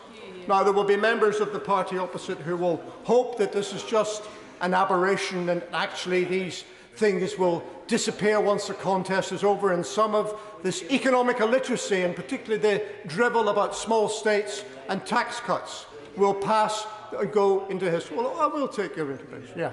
I'd just like to point out, Madam Deputy Speaker, for the benefit of the House and the honourable gentleman, that in fact earlier today every single one of the candidates spoke and was questioned at length by the Conservative Environment Network precisely on the issues which he has just described.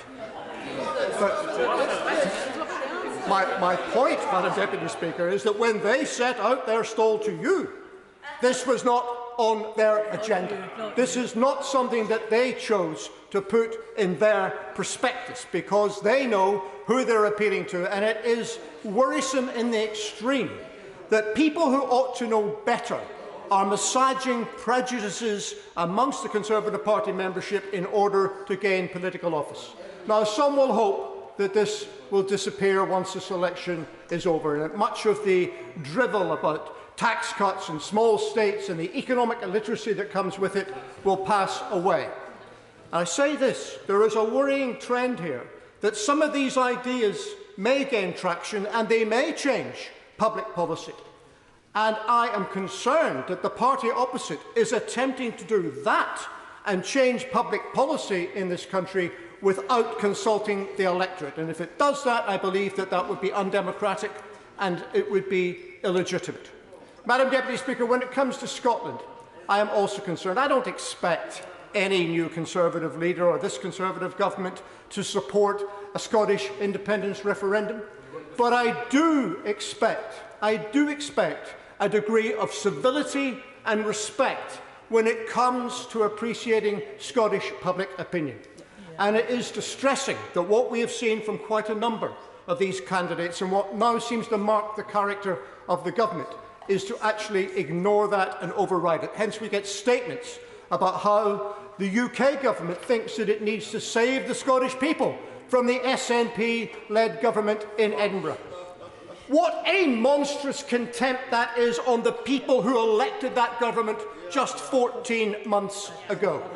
Surely it is not too much to expect that there should be some dialogue, some respectful conversation, because if there is not, then that in itself will ensure the destruction of this union. But this attitude is fueling the campaign in Scotland for an alternative. And we come here, mandated by the communities that sent us here, to say the people in Scotland want another choice on whether they should be an independent country. And it is their right, their democratic right, to have that aspiration and to demand that it be listened to. And we will not be going away. We will keep coming, we will keep demanding. And the more this government, for whom I have no confidence, refuses, the more the argument for the alternative, a new independent country, will gain ground. And I say to the Conservative Party and to the Conservative government, Scotland clearly has no confidence in you. But everything that you are doing makes Scotland believe that there is a better alternative to come. Andy Carter. Thank you very much, Madam Deputy Speaker. Following the Honourable Member for Edinburgh East, one of his colleagues just a few moments ago talked about Tory hooliganism. The definition of hooliganism is the SNP trying to smash up the United Kingdom. That's hooliganism. The motion we're debating tonight asks, does this House have confidence in Her Majesty's government? Absolutely yes, we have confidence in this government, Madam Deputy Speaker. Why do I say this? Well, this government is delivering for British people. It's delivering for my constituents in Warrington South. We've left the European Union. We've invested and innovated in life sciences to deliver a vaccine rollout. We've supported families and businesses during the worst health crisis for 100 years with the furlough programme. We've lifted restrictions, allowing our economy to get back to business. We've supported Ukraine in a way that most other European countries have failed to do. We put billions of support into families as the long tail of COVID affects the cost of living. This government absolutely is backing the people of this country. And our first duty as members of Parliament is always to our constituents and the respective areas we are honoured to represent in this place. So what have the government been doing for the last 2.5 years for Warrington? Well, levelling up for transport. Warrington benefiting from £42 million of government investment, replacing our entire fleet of buses with 120 new zero-emission electric buses, tackling the problems that we face with environmental issues, ensuring we have a cleaner and better air quality, improving services for local people and reducing the cost. What are we doing in terms of schools? Well, just last week, I had a message from the principal of Penketh High School, John Carlin, who said how thrilled he was to receive £6 million from this government to rebuild his school, something he's been trying to achieve for the last 10 years. A £6 million rebuilding programme finally will mean students in Penketh will get the facilities that they deserve. And in March this year, I was delighted to welcome the Prime Minister to Warrington to open a brand new scan centre at the Warrington Hospital, funded with £5 million from this government. It's a fantastic addition, delivering a new MRI and CT scanner and reconfiguring the imaging suites and facilities, meaning that the backlogs that we faced as a result of COVID have almost now entirely been removed. And while this government puts in place policies and funding to help constituents in Warrington South, we're beset with a Labour Warrington Borough Council whose priorities appear to be building huge logistics centres on the Greenbelt and introducing terrible low traffic neighbourhoods that simply increase the amount of congestion in our town. Madam Deputy Speaker, for all the talk from the opposition parties of a general election, let's just remind ourselves that we have a parliamentary system, not a presidential one. We are elected on a manifesto to level up those areas of the country which for too long have felt unnoticed and have been left behind. And I'm incredibly proud to represent my home area in this place, and I'm proud to work with this Conservative government that has done so much to benefit constituencies like Warrington South. And tonight, I will be voting to support this government in today's motion. Lynn Brown. Madam Deputy Speaker, well, I decided to have a quick look at this Tory government's record in order to prepare for this debate. I found that child poverty was up by 300,000 since 2010. 860,000 children, according to government's own records, don't know where the next meal is coming from. And that's all before we factor in the cruel cut to universal credit or this year's inflation rate. So no, I have no confidence in this government. Crime is up 18%, prosecutions down 18%, and that's just the last 3 years. Less than 6% of offences lead to a charge, and that is a record low. So no, I have no confidence in this government. The Prime Minister promised 40 new hospitals. Where are they? Ambulance waits are going through the roof. Every single ambulance service is in critical incident. People having a heart attack or a stroke are waiting, on average, 50 minutes for an ambulance. And we know for many it's far longer. One patient waited 24 hours in an ambulance before a space in the hospital was found. These waits are deadly. So no, I have no confidence in this government. And let's get to the man in Downing Street. He spent the past years, as he spent his whole life, corrupting and destroying confidence in everything he touches. It's not just about the parties, the law breaking, or whether he misled this House. It's his casual approach to our democracy and our society. He spent the last 6 months pretending everything's going great, and we know it ain't. Inflation is skyrocketing, the economy is on the verge of recession. And what's the plan to deal with the root causes of this? We have workforce shortages blighting our NHS, all our public services and much of the private sector too. We have massive trade problems linked to the mismanagement of the Tory Brexit.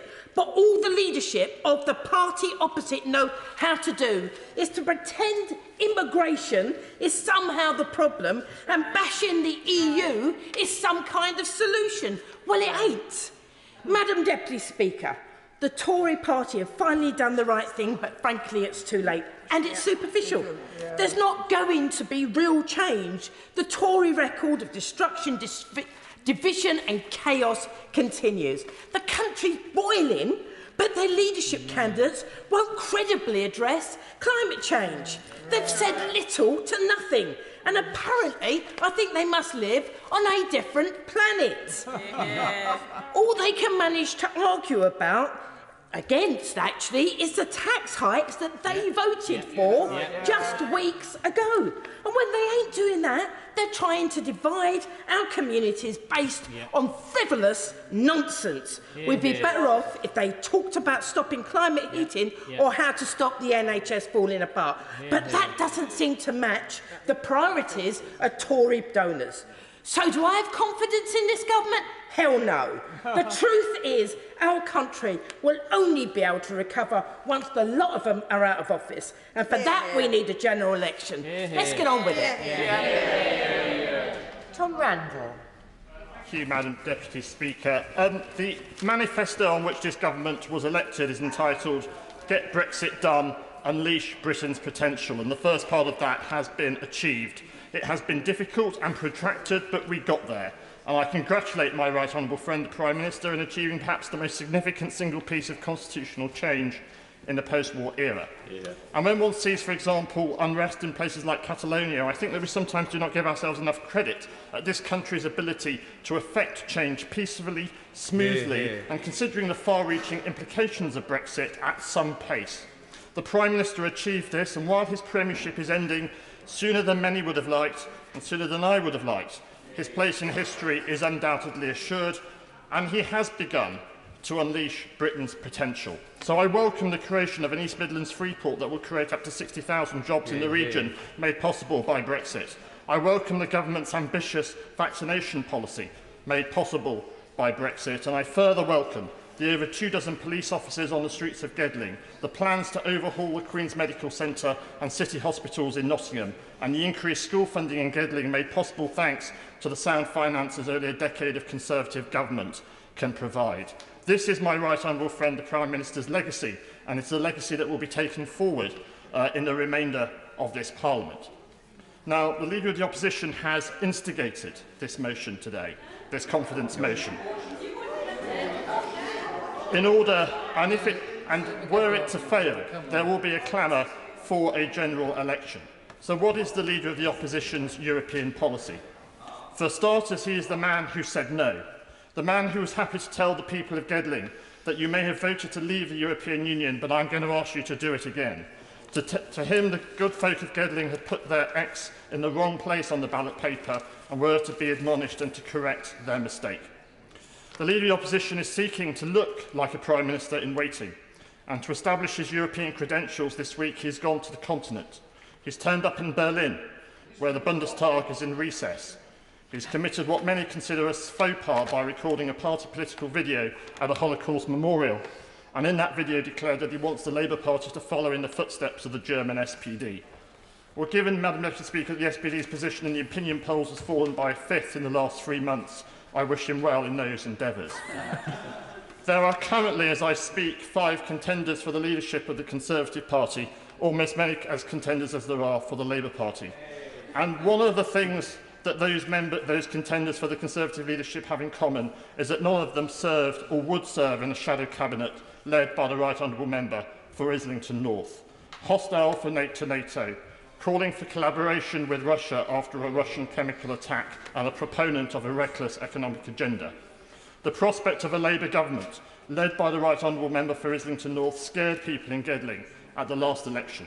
And notwithstanding the many achievements of this government, of which there are many, it is surely inconceivable that anyone would have placed greater confidence in the alternative government that might have been elected in 2019 to take us through the pandemic, the Brexit and the war in Ukraine. And so, Madam Deputy Speaker, I was supporting tonight's motion because I have confidence in the programme of this government, I have confidence in the Cabinet, I have confidence in the manifesto, and I have confidence that the Labour Party remains unfit to govern. Yeah. Dave Dugan. Thank you, Madam Deputy Speaker. Well, I certainly do not have confidence in this cobbled-together, bottom-of-the-barrel government. And if we're supposed to be voting in here tonight about whether or not we've got confidence, the people out there will surely be asking, is this some sort of rhetorical question? Because when you add all the opposition MPs, and then you add in all the ministers who have resigned, and you add in all the Tory MPs who voted against the Prime Minister in the vote of confidence, I think we know where Parliament sits on this Prime Minister, and it's not a positive report card in any way, shape or form. And Scotland never took a minute of this Prime Minister seriously. I'm testament to that fact. When they went to the country in 2019, Angus said, no, we're not going to have a Tory MP, we're going to have an SNP MP in Westminster, speaking up for the values of fairness and opportunity and underscoring the mandate that we have for an independence referendum. And it will happen, I can assure you of that. I won't miss this Prime Minister talking up, gaslighting the people of these islands about the UK economy. He makes it sound like it's a land of milk and honey, where there's £2.2 trillion worth of sovereign debt in the UK's name. And let's be really clear, when this government came to power, there was £0.8 trillion of sovereign debt. It's getting on for 3 times that, and that 0.8 took nearly 100 years to build up. This government have nearly tripled it in 12 years. The government have lost complete control of the economy. And the term working poor, let's forget, should be a contradiction in terms, but it isn't, not in the UK, where you can go out to work 2 people in one house, can go out to work for 40 hours a week and still not have enough money to put food on the table. He cloaks himself in the NHS in the most shameless, unedifying way possible. It's absolutely abhorrent. And then these phantom numbers about building new hospitals while all the while people can't get access to an ambulance or get their way down a waiting list for an operation. And he shamelessly exploits the UK armed forces, who should be above politics and have been dragged mercilessly into it by this Prime Minister and his cronies in the Cabinet. He's got 1,000 cut to the army under his watch. Nuclear weapons are getting, and their delivery systems are getting on for consuming 1/6 of the armed forces budget. They've cut the E7 Wedgetail programme to 3, and the Ajax £5.5 billion debacle has been rumbling on for the entire duration of this government. But they're supposed to be the government that stands up for defence of these islands. It's a disgrace. And worst of all, how dare they deny democracy in Scotland. The people of these islands are not confused in Scotland, Madam Deputy Speaker. They don't vote SNP out of some sort of habit or tradition. They vote SNP because they recognise our values in their values, and they do not recognise the values of the party opposite one iota. And they're smirking and laughing, Madam Deputy Speaker. Will laugh up your sleeve, I'll tell you that, because the people of Scotland are watching you. They're watching the disdain that you hold for the decisions. No, too many times you've used the word you. You can, in a general sense, but you were sort of implying things about myself when you use the word you. It went with disdain, yes. Dave Dugan. And I wouldn't dream to do so, Madam Deputy Speaker. They are laughing up their sleeve, and the people of Scotland are recognising that, and they don't like it one iota. We will have our say, and we will divest from this broken United Kingdom once and for all. Anthony Brown. Thank you, Madam Deputy Speaker. You have asked for a more moderate, positive tone, and I'll endeavour to do that. I have full confidence in this government for three reasons. One, because no captain is more important than their team, and I think on this side of the House we have a very, very strong team. Two, because the government has delivered for the country as a whole, and a lot of my colleagues have rehearsed the arguments over Brexit and COVID and Ukraine, and indeed net zero.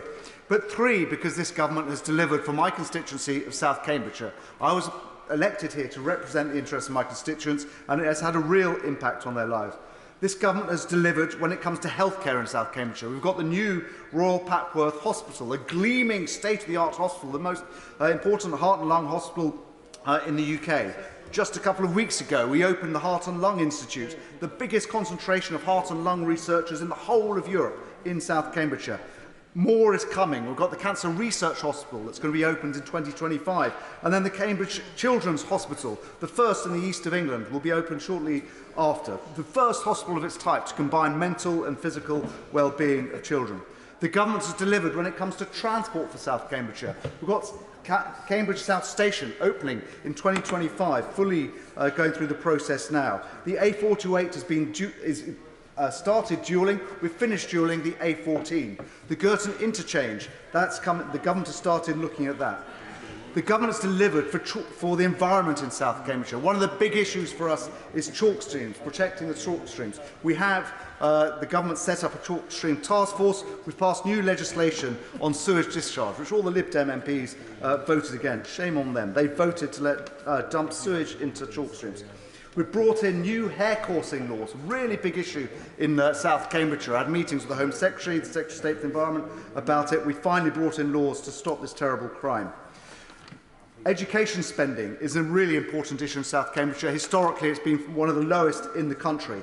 But actually, we've now had a 21.3% increase in real terms in education funding in Cambridgeshire since 2014. Just in the last 2 years, a £453 per pupil increase in education spending, and the schools are starting to feel the difference. We need more, but it's already made a difference. When we had the COVID pandemic, the government delivered support for businesses and individuals. 17,000 people were on furlough. Their jobs saved by the government. Over £15 million in funding for businesses. And I know a lot of my small businesses, in particular in hospitality, in particular pubs, were saved by the intervention of this government and the support it gave it. Research is a very big thing in South Cambridgeshire. I've got hundreds, literally hundreds of research institutes and companies. And the government has increased funding on research and development to £22 billion a year by 2025. And that's making a real difference for South Cambridgeshire. And finally, police. We actually have record numbers of police officers in Cambridgeshire now, 1,671 as of March. We've never had more than we have at the moment. So for all these reasons, the government is delivering for South Cambridgeshire, and I would like to have full support, full confidence in this government. Right. Thank you, Madam Deputy Speaker. Door knocking in Newcastle yesterday, a young mum of 2 told me she had never found it so hard to manage. The cost of living crisis meant that she could barely afford to get her two kids to school. Government was doing nothing to help, and she and her friends joked that they would have to start selling their kidneys. Now, Madam Deputy Speaker, that is the kind of gallows humour of a country in crisis. It doesn't belong in one of the richest nations on earth. I have no confidence in a government which does not support working families in Newcastle? Good morning. I think I would like to say my honourable friend is making an excellent speech, and I would just like to add that this issue is found across the country, in every part of the country, including in the south of England. She's making an excellent point, and I hope the government listens to her. I'd like to thank my honourable friend for underlying that point. Order. Can I just say I think it's really important that people remember a lot of people have put in to speak, and it is important that we get to them. And if colleagues want to take interventions, absolutely no problem. I would strongly encourage them to stick within the 4 minutes if they wish to take interventions. Chiomora. Thank you. Yes, Madam Deputy Speaker, I have no confidence in a government which does not support working families in Newcastle. And when people have no confidence in the government, it drains their confidence in politics and democracy generally. After all that has tested our country, the financial crisis, austerity, Brexit, COVID, inflation, it is more important than ever that we have confidence in our leadership. But I have no confidence in this government, because the Prime Minister repeatedly told Parliament that there had been no parties and then was fined for partying. I have no confidence in this government because, as our Queen contemplated the loss of her life partner of 73 years alone, Downing Street partied. I have no confidence in this government because each and every minister, whether they resigned or not, is tainted by the support they gave to the disgraced but still presiding Prime Minister. I have no confidence in this government because the Prime Minister does not find formal sexual misconduct complaints against a serving government minister memorable. I have no confidence in this government because the Minister for Brexit Opportunities and Government Efficiency, when asked to justify slashing 91,000 civil servants, said technology would enable them to do more with less. The Right Honourable Member for the Middle Ages only reluctantly agreed to a digital parliament and is happy to give the impression that the printing press is a recent and debatable innovation. I have no confidence in the government because, when giving a valedictory assessment of his meteoric rise and fall, the expensively Eton and Oxford educated Prime Minister said, and I quote, "Them's the breaks." I have no confidence in the government because they have decided to do without a science minister, even as they say science is essential to our economic recovery. I have no confidence in this government because, as our nation faces a lethal heat wave, one so severe that the rail links between Westminster and my constituency have been severed, and the NHS is braced for a wave of heart stroke victims, the Prime Minister preferred to play at Top Gun rather than turning up for Cobra meetings. I have no confidence in this government because the candidates to replace the disgraced Prime Minister are so mired in mudslugging, they barely mention health, education, jobs, or the environment, and have now cancelled further debates because they are so embarrassing. I have no confidence in this government because they appear to be in an arms race to slash taxes, cut the state, and postpone or abandon our commitment to net zero carbon emissions. Madam Deputy Speaker, as we swelter in this country, we should remember that the whole of Europe is less than 2/3 the size of the Sahara Desert, and if we do not meet the climate challenge, the Sahara is coming for us. And if they think net zero commitments are expensive, they should try costing retrofitting every home, school and building in this country with air conditioning, and that will be but a small part of what it will cost us. So, I have no confidence in this government because it has no ideas and no convictions. It is a zombie government. Worse, it is a vampire government, effectively dead but still continuing to suck the lifeblood from my constituents. Only a Labour government can give us the fresh start we deserve. Miriam Cates. And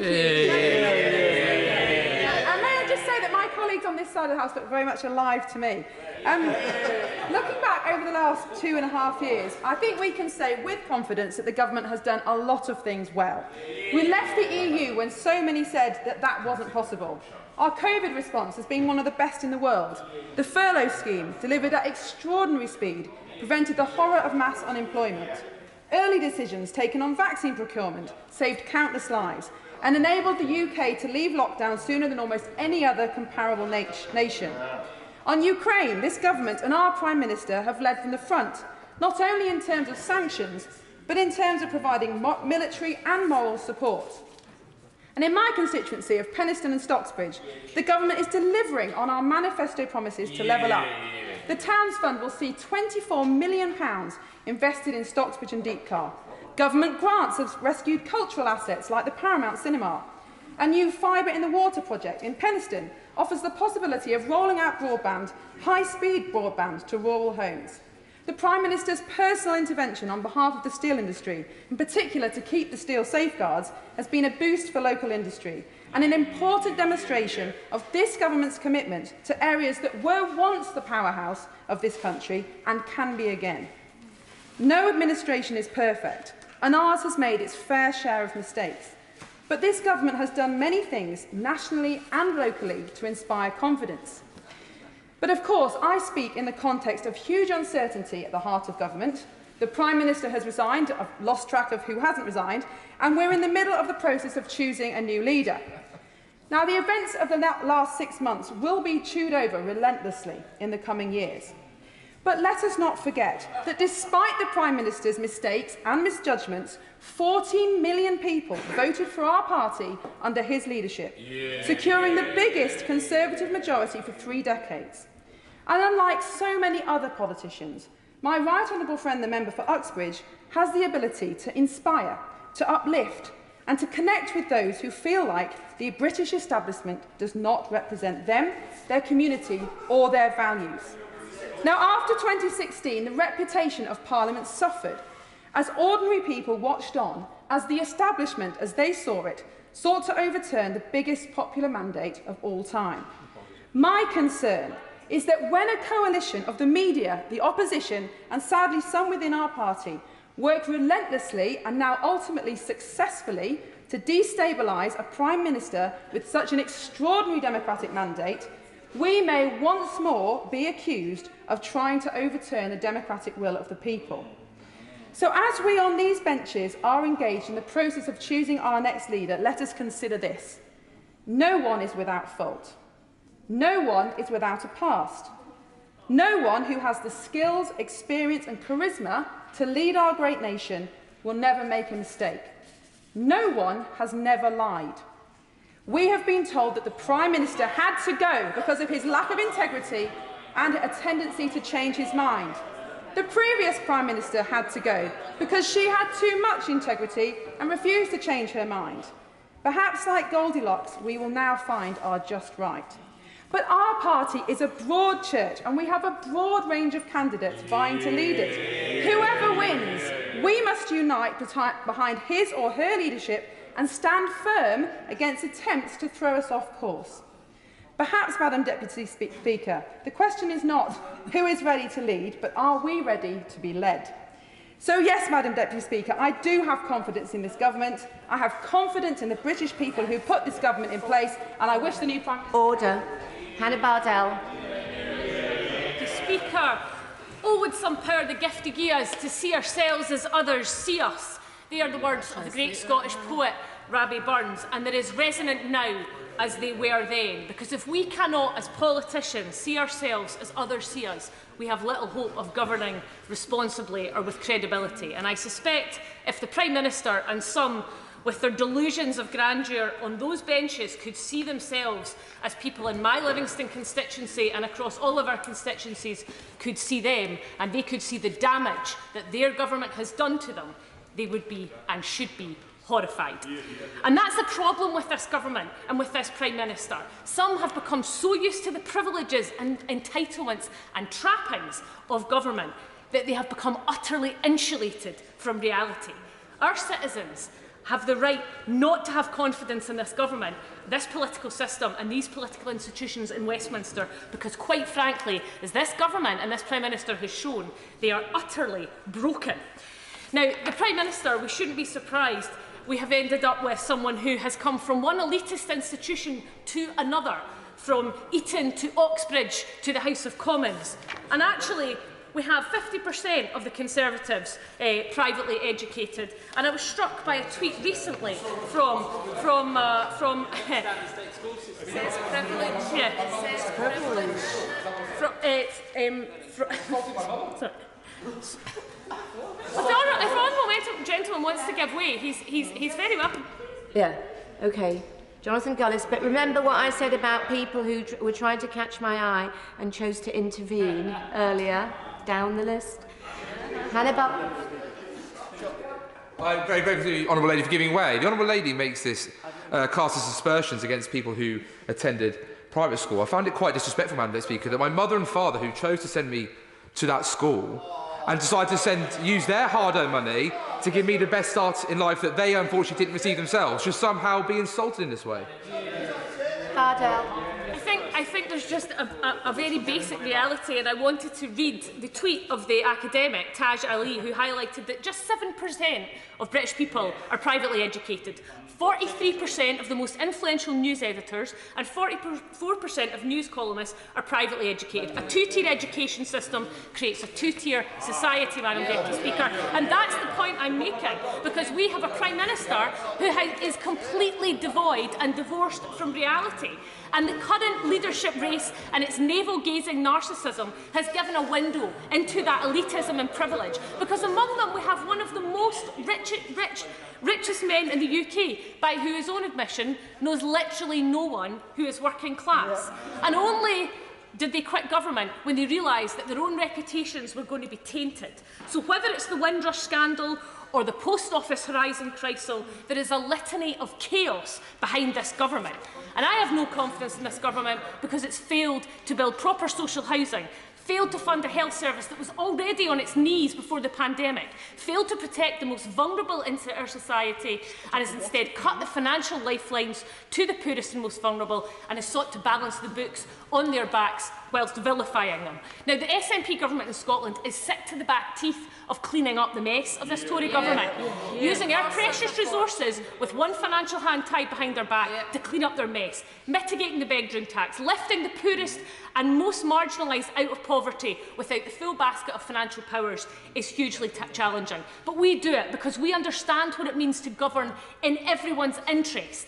And this Tory government has failed because it failed to quell the river of dirty Russian money flowing through its financial system. I sat on the sanctions and anti-money laundering bill with my honourable friend from Glasgow Central, and I saw this government turn its back on the opportunity to stem the corruption and flow of dirty money. So, whilst we are grateful for what they have done in Ukraine, it is an absolute disgrace that this Prime Minister, this government and previous Prime Ministers did so little. I have no faith in this government because it has presided over a right-wing Brexit that has torn our social and economic fabric apart. And I understand, and we understand, the notion of credibility. So, Madam Deputy Speaker, the sooner Scotland can get independence, the sooner Scotland can flourish, and the rest of the UK can, I hope, have its own democratic enlightenment. It can be free from the chaos and the corruption that this Westminster system of government holds.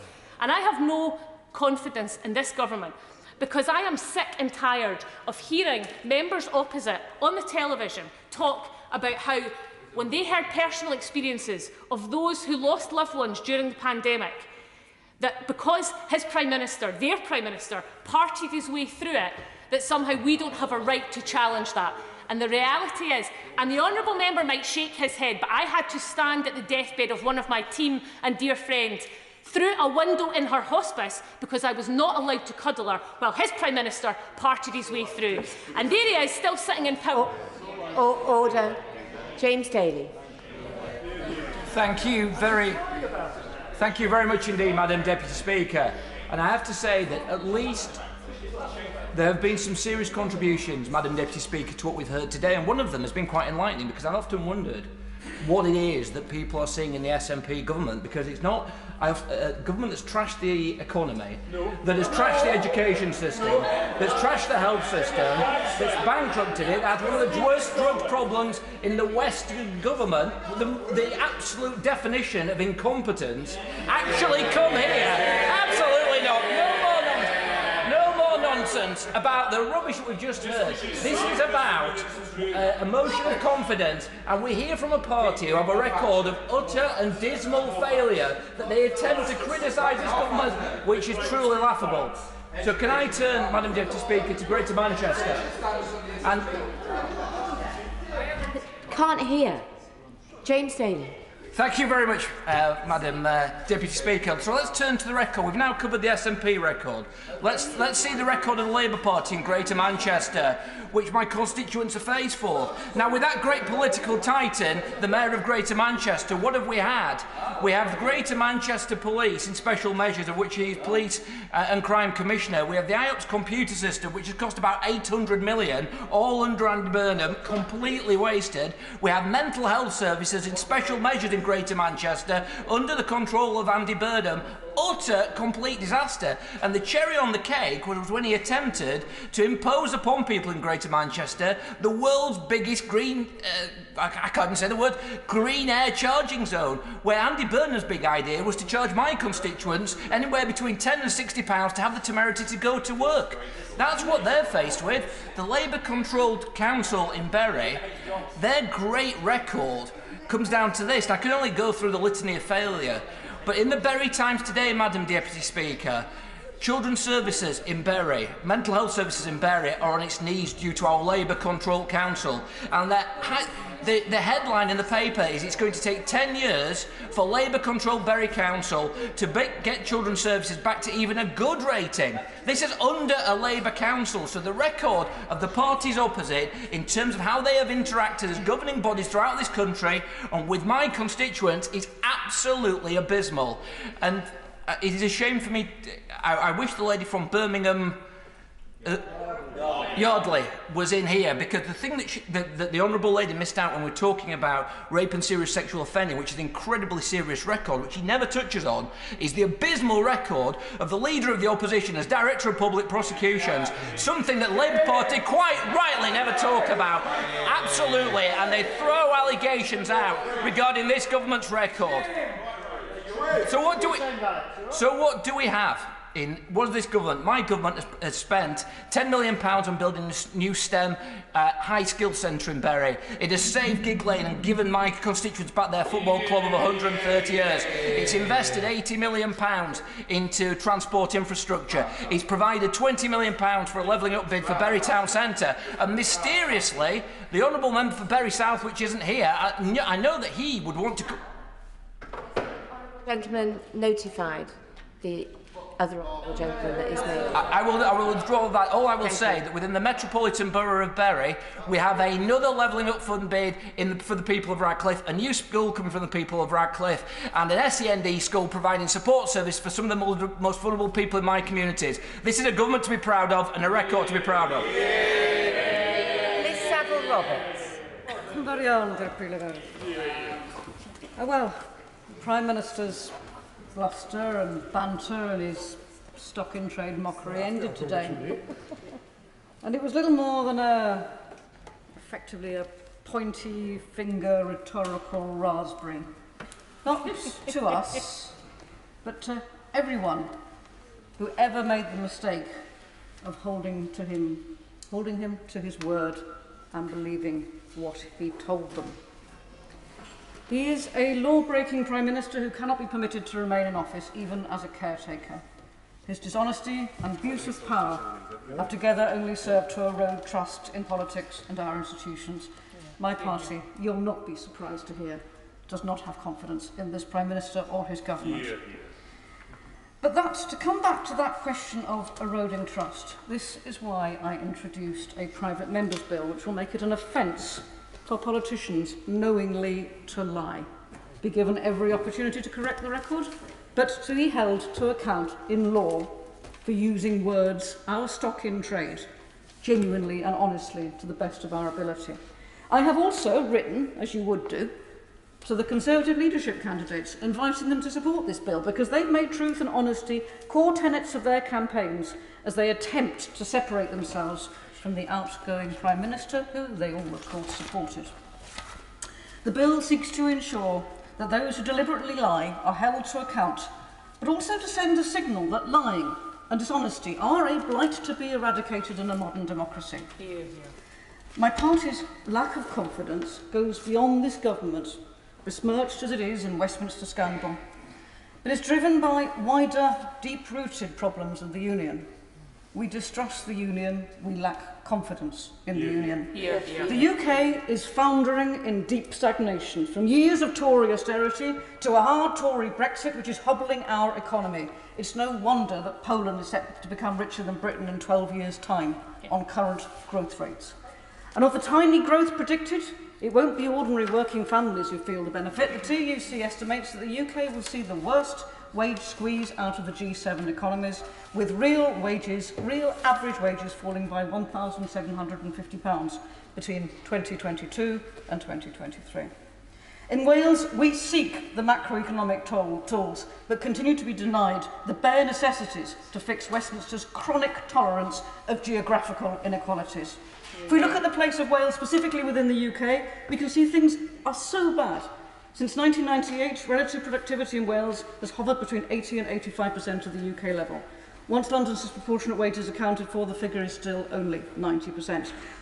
Wales has been given the tools to juggle poverty, not to condemn poverty to history.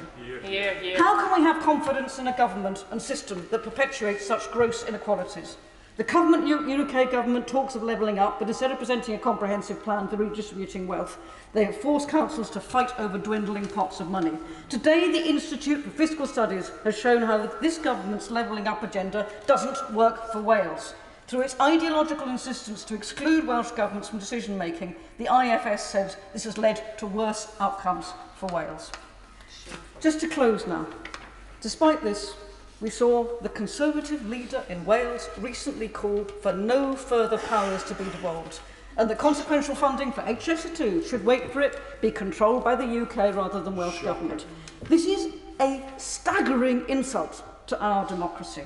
In conclusion, we have no confidence in the current government, and we have no confidence in any Westminster government. Paul Bristow. Madam Deputy Speaker, and it won't surprise honourable members that I do have confidence in this government, and I want to talk at first a little bit about policy and some of the policies this government have pursued. Now, it would be very easy, Madam Deputy Speaker, for me to talk about Brexit, about how this government managed to get Brexit passed, got through that dreadful impasse, that political paralysis of the last Parliament, as members opposite did everything they could do to block Brexit, but this government got it done. And it would be quite easy for me to talk about the great effort that led to jabs in people's arms and our country opening up and releasing our freedoms once again. To talk about furlough and about the thousands of people that were supported, millions of people in fact, that were supported through the furlough scheme. And it would be very easy for me to pour scorn on the political pygmies who appear on social media and say that somehow Britain's place in the world is diminished as a result of Brexit. You only need to look at the streets, Madam Deputy Speaker, of Kyiv to see that that's just not the case. But what this government should be congratulated for is providing hope. Hope for 14 million people who voted for the Conservatives, many for the first time, and many people who didn't vote for us. Because lots of those people were voting for hope, that this government would make a break with an agenda that's been pursued for decades, probably starting with the Blair government. This is a big city, this is a London agenda, and it's not for places like Peterborough, Madam Deputy Speaker. A Britain attached to the EU, dependent on mass migration and cheap labour, where we're happy to write off millions of young people without a job because we can easily import it from elsewhere. Very much a liberal agenda that was happy to pour scorn and laugh at traditional values, national identity, strong communities and strong families. And we saw these people being poured scorn on again during the Jubilee. Big business, big cities, but little people and little places like Peterborough are left behind.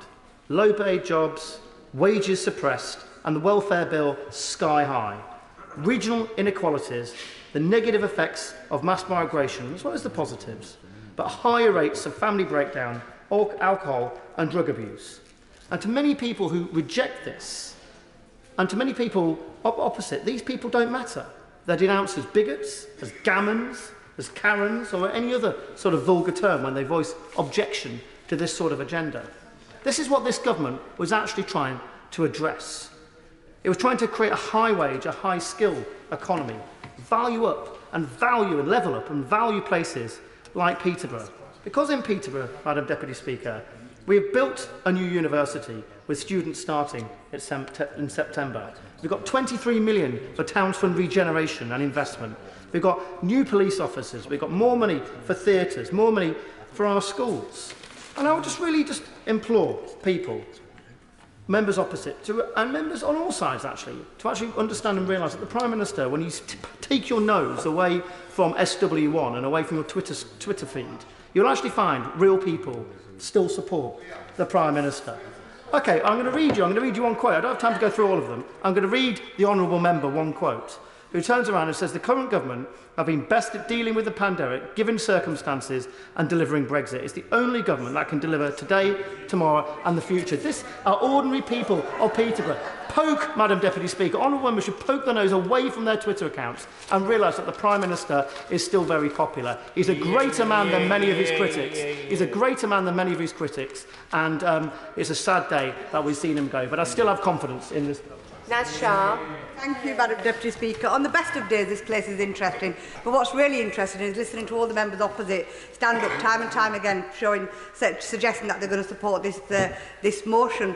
They don't even need to listen to us and what we're saying on this side of a litany of failures of the government. All we have to do is tune into the next leadership debates and just watch the own candidates tell us the litany of abysmal failures that this government has overseen in the last 12 years. But we're not going to let the Conservative leadership candidates wipe the slate clean after 12 years of Conservative rule, which has happened on their watch, because they've walked through this lobby and voted for 15 tax rises. They've voted against hungry children getting free school meals. They voted against a windfall tax on billionaire profit-making oil companies, but then they adopted Labour's and tried to give it a new name. Well, there's loads I can go on about. And they think we'll forget that it was all of these leadership candidates that actually supported this Prime Minister through Partygate, Owen Paterson crisis, through dodgy COVID contracts, and the list is longer than my arm, and many of people on this side of the House have mentioned it. It was this Conservative government's failure that has led to record delays in A&E, NHS waiting lists, delays at the Passport Office, delays in our courts, prosecuting rapists and murderers, delays at the ports, delays in getting driving licences, delays at our airports, delays that record neglect in the cities of the north of England like Bradford, where we've had years of austerity, years of underfunding and years of false promises, such as the Northern Powerhouse Rail, none of which have come to fruition. This government has completely wrecked the industries in this country. That's their record. We have a skill crisis in the country, a crisis with our criminal barristers that is leading to further delays in our courts, a crisis in our care sector, a crisis with HGV drivers, a crisis with train drivers, airport workers, school teachers and one looming in the civil service. Is this the record that the members opposite really want to stand by? And I don't even know where to begin when it's starting the record of a consecutive Conservative government when it comes to their engagement with Muslim communities. Last night, when I saw the front page of a Daily Mail and heard about the so-called dodgy judgment used by the Minister for Trade to meet a controversial Muslim group, I was not expecting this meeting to be with a mainstream Muslim organisation that members across this House meet with on a regular basis. Madam Deputy Speaker, the Muslim Council of Britain is a mainstream Muslim organisation backed by mainstream British Muslim mosques, organisations and institutions. Yesterday, this long-held secret boycott of a mainstream Muslim group by Number 10 was finally admitted on the front page of a tabloid press. The record of this government is that the Prime Minister's comments led to 375% increase in attacks on Muslim women. Disgraceful. Previous Conservative governments refused to form a working definition of Islamophobia, and then they refused to adopt the APPG definition of Islamophobia. Then they promised they'd make one of their own. Then appointed and unappointed their advisor, and almost a decade later, hate crimes on Muslims are rising. And what do we have from this government? Absolutely nothing. And mainstream Muslim organisations boycotted by Number 10. I'm sorry to tell this Conservative government, but the days are gone when they could prop up Muslim organisations based on one or two people and funded and supported for the purposes of their policy agenda. Those days are over. Mainstream British Muslims sit within Parliament, represent our nations in sports. We have the doctors, the nurses in our hospitals, the teachers that teach our children, our future leaders. We are equally British and must equally be heard. The record of this government is nothing to be celebrated, and those that vote for a confidence motion in this government are equally responsible for their actions, and they are endorsing it. Thank you. Thank you, Madam Deputy Speaker, Mr. Deputy Speaker.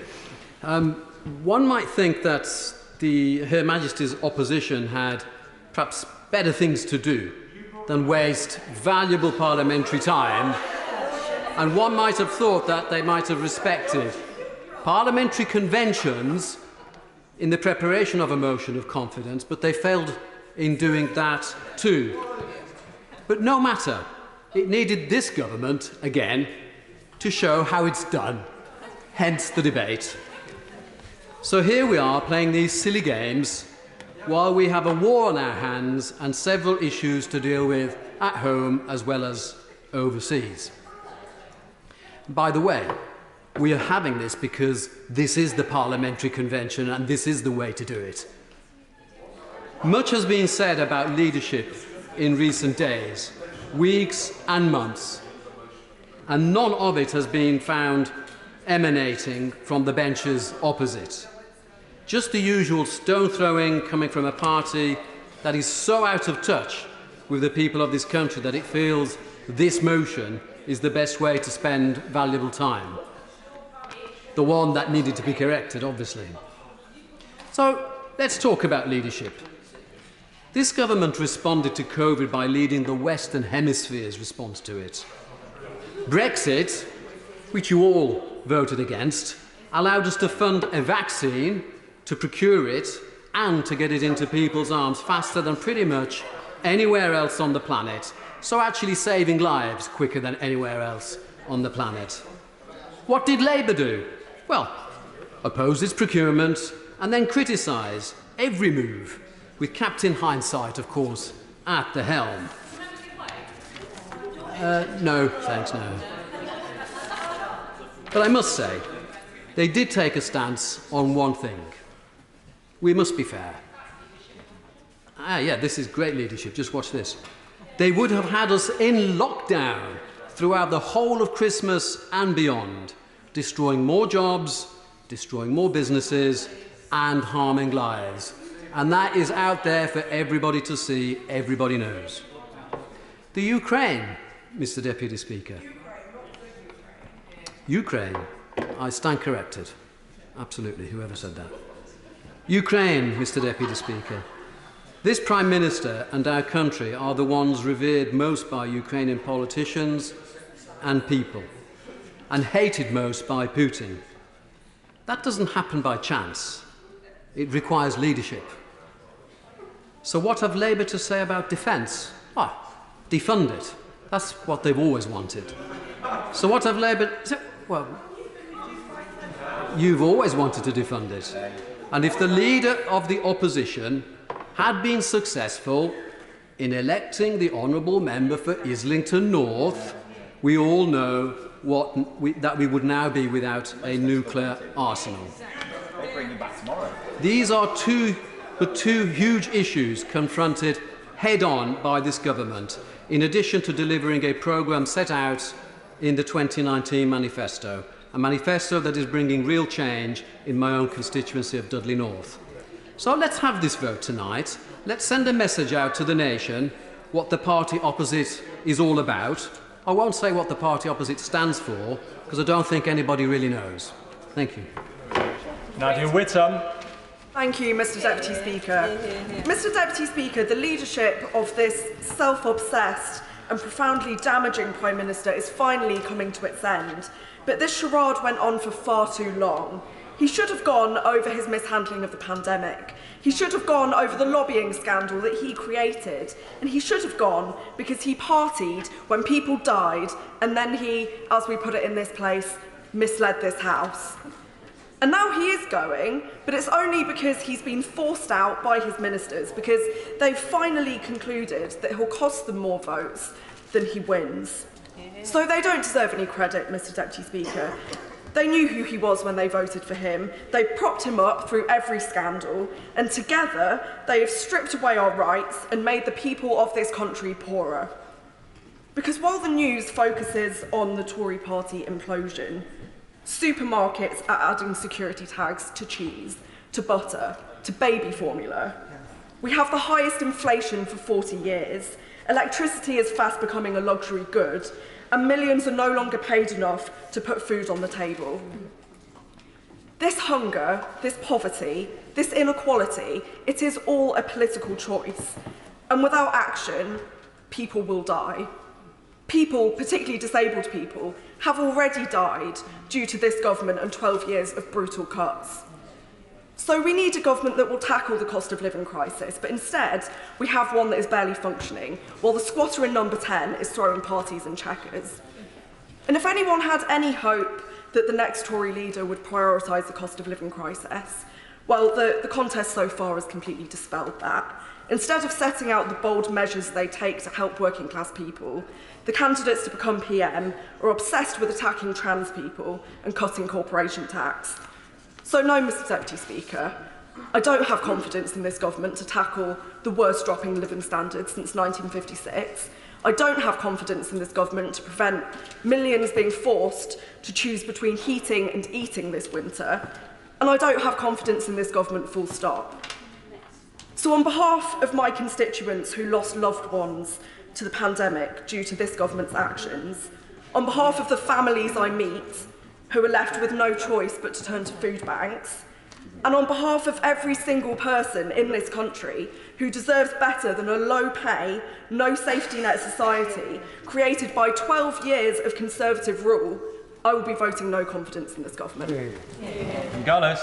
Thank you, Mr Deputy Speaker. I'm proud to stand up on behalf of the people of Stoke-on-Trent North, Kidsgrove and talk and have confidence in this Conservative government. Because why is that, Mr Deputy Speaker? It's not just because the 73% who voted to leave the European Union finally had their wishes commanded, despite the Brexit blockers opposite continually trying to find every way to dodge at the opportunity from delivering the mandate those people elected.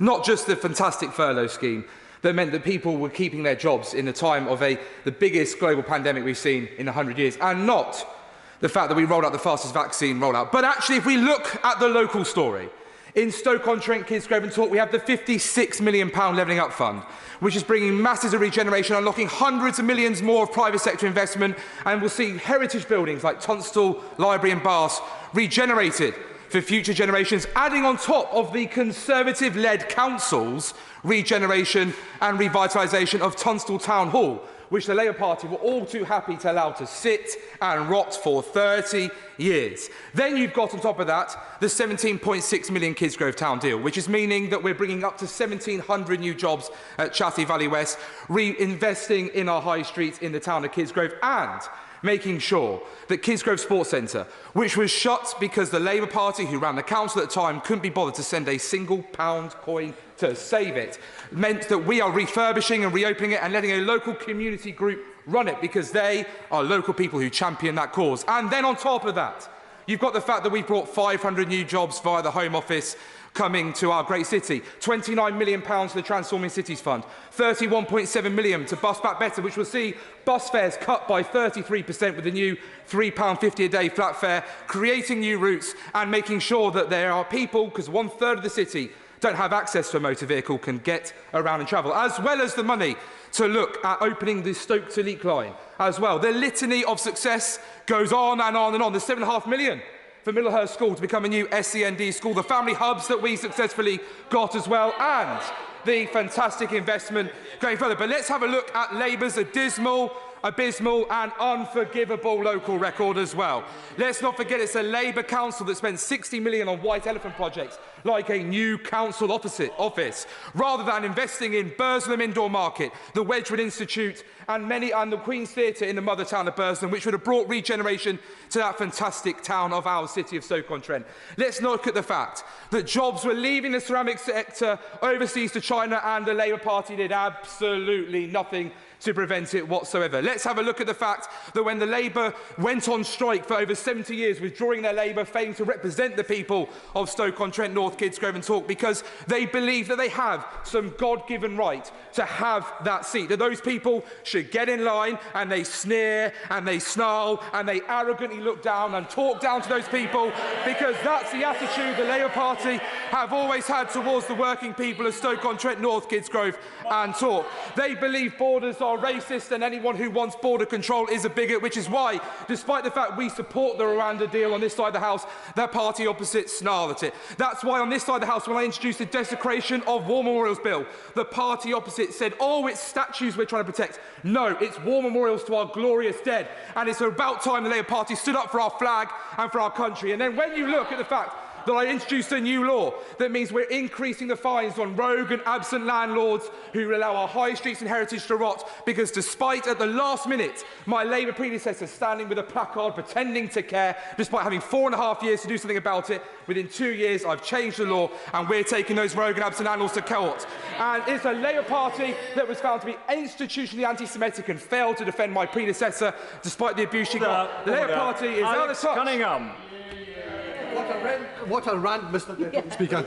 We all know that the Prime Minister is unfit for office, but rather than remove him, the Tory MPs will tonight be whipped to keep an incompetent lawbreaker in power, a person who has a problem with the truth. But I don't have confidence in this government for many reasons, but top of the list is the fact that the number of people living in poverty in the Tees Valley, the number of children living in poverty in the Tees Valley has soared to over 40% in the last 12 years, the highest in the country, and the Prime Minister, his former Chancellor and his rotten government should be thoroughly ashamed. Too many of those children in the Tees Valley and many more across the North East go to school hungry, and many don't know if there'll be much to eat when they get home at night, and who knows what many of them will do during the extended school holiday period. Earlier this year, whilst being grilled by the Liaison Committee, the Prime Minister accepted it isn't possible to level up the country without reducing the number of children in poverty. When challenged on why there wasn't a single mention of child poverty in more than 300 pages of the Levelling Up White Paper, he suggested this was the result of, and I quote, a purely formal accident. What the devil does that mean? Whether accidental or deliberate, this was a staggering and unforgivable oversight on the government's part. Last week, I raised absolute poverty levels with the Secretary of State for Work and Pensions, but she said she didn't recognise the figures I quoted from her own department's statistics. Not only do they not care, but they don't even know their own facts. Poverty is widely acknowledged as being the leading driver of health, educational and economic inequalities between children growing up in areas like the North East and their counterparts in the rest of the country. Research published by the End Child Poverty alongside the North East Child Poverty Commission has found that 2 in 5 babies, children and young people across our region are now growing up poor and having their life chances and opportunities limited as a result, and that's as a result of a Conservative government. This abject failure of children and young people in Tees Valley and the wider North East will be one of the defining legacies of this Prime Minister and indeed anyone who has supported this government. Why should any child or young person in the Tees Valley have confidence in the government when intolerably high rates of child poverty is in our area and is somehow forgotten in the Prime Minister's flagship policy? And why should anyone have confidence in any of the candidates vying to be the next Prime Minister when not one of them has even acknowledged this fundamental issue, never mind set out any plan to try and tackle it? And when one of them, the former Chancellor, showed up in Redcar on Friday in his designer shoes, costing several times more than most families have to spend on food and other essentials in a month, he had nothing to say about child poverty. We have so much talent and potential across the Tees Valley, and yet so much of it is wasted as poverty and ill health holds our young people and our population back.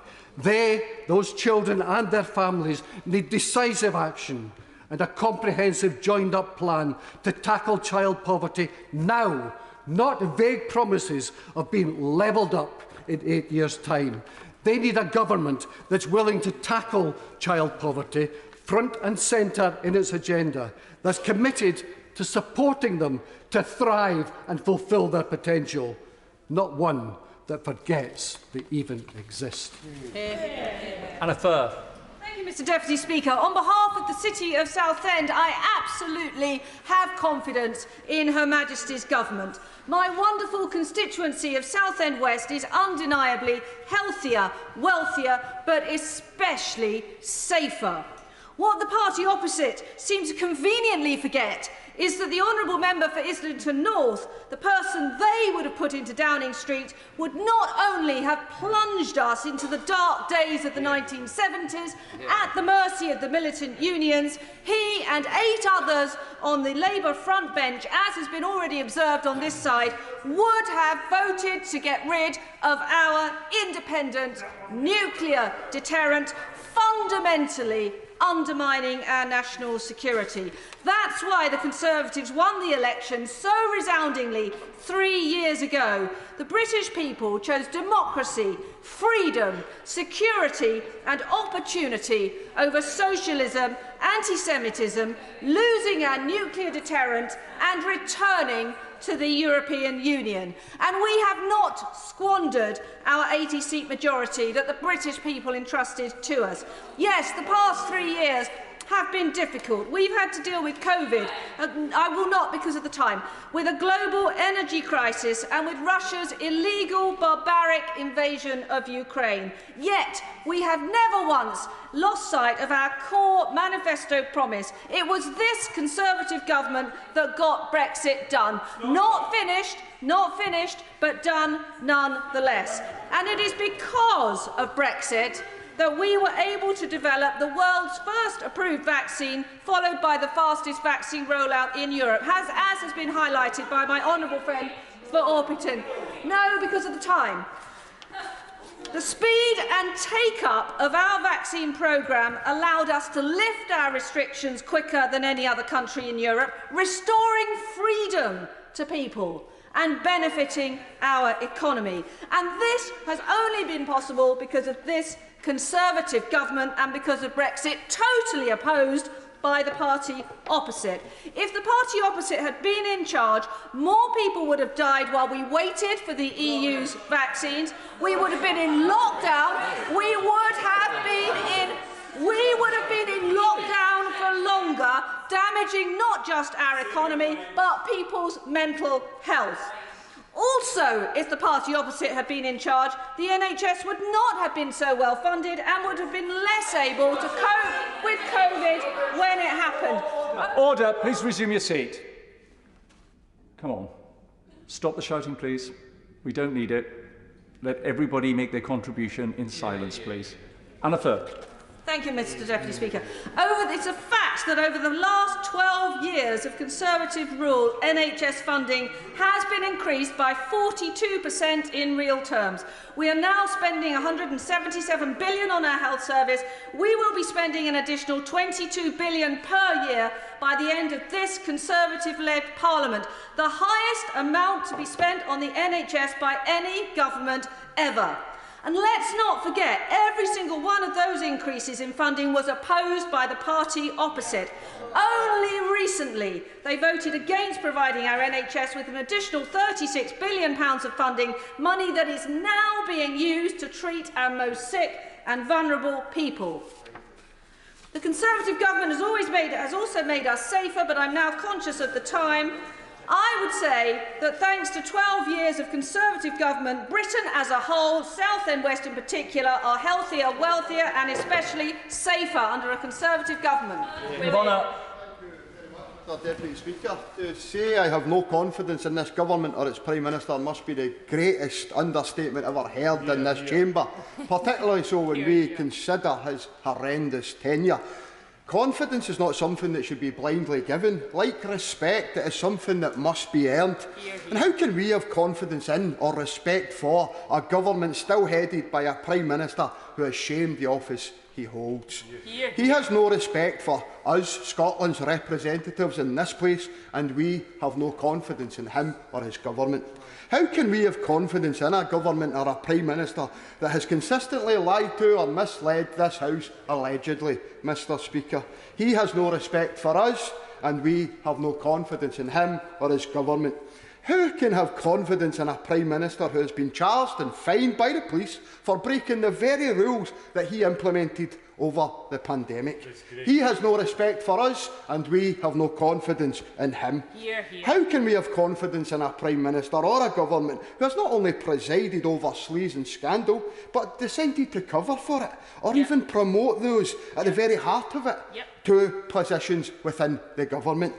We have no respect, and we have no confidence in this government. Even those of his own party, Mr Speaker, now shudder at the thought of being associated with the Prime Minister, as we have seen in the Tory leadership race. And is it any wonder? A Prime Minister who, despite all the scandal, despite the desecration of office, despite the criminality, is still clinging on. Even after all the backstabs and even after all the headshots by his own so-called allies, he still won't go. He is now a zombie Prime Minister. And why? Not for the sake of continuity, not for stability, and not for Ukraine, but so he can avoid having to find a new venue for a wedding reception. It is laughable, but it is not funny. We are being laughed at by the entire global community. We have no confidence, and we have no respect for this government any longer. Mr Speaker, the people of Scotland had this Prime Minister's card marked from the outset, and regardless of who comes after him, we also know that Scotland's interests will not be high on their agenda when they take up office in number 10. Albert Einstein was still alive the last time Scotland voted Tory. But you do not need to be a genius to work out where Scotland puts her confidence when she goes to the ballot box. It's not here in Westminster, and it's not in any Tory government. They place their confidence in the trust in the Scottish Government and in the SNP, the party that has been re-elected consistently by the majority of people in Scotland since 2007, the party in administration of the majority of the local authorities across Scotland, the party that has the greatest number of elected parliamentarians in Westminster and in Holyrood. Regardless of the voting franchise, regardless of the political office, the people of Scotland speak clearly. They place their confidence in Scotland's National Party and in the Party of Scottish Independence. Let us not kid ourselves. The next Prime Minister will not be any different from any of the others. In the eyes of most Scots, a Tory is a Tory. If it looks like a duck, quacks like a duck, it's a duck. And the ducklings on the Tory backbenches, they all quacked in agreement and, crucially, in defence of everything the soon-to-be ex-Prime Minister did. When he played fast and loose with the truth, they supported him. When he broke the law, they quacked their support for him. And they'll do the same again for the next one. Scotland has no confidence in them, and we have no confidence in this government. And on behalf of the good people at Coatbridge... Sean Bailey.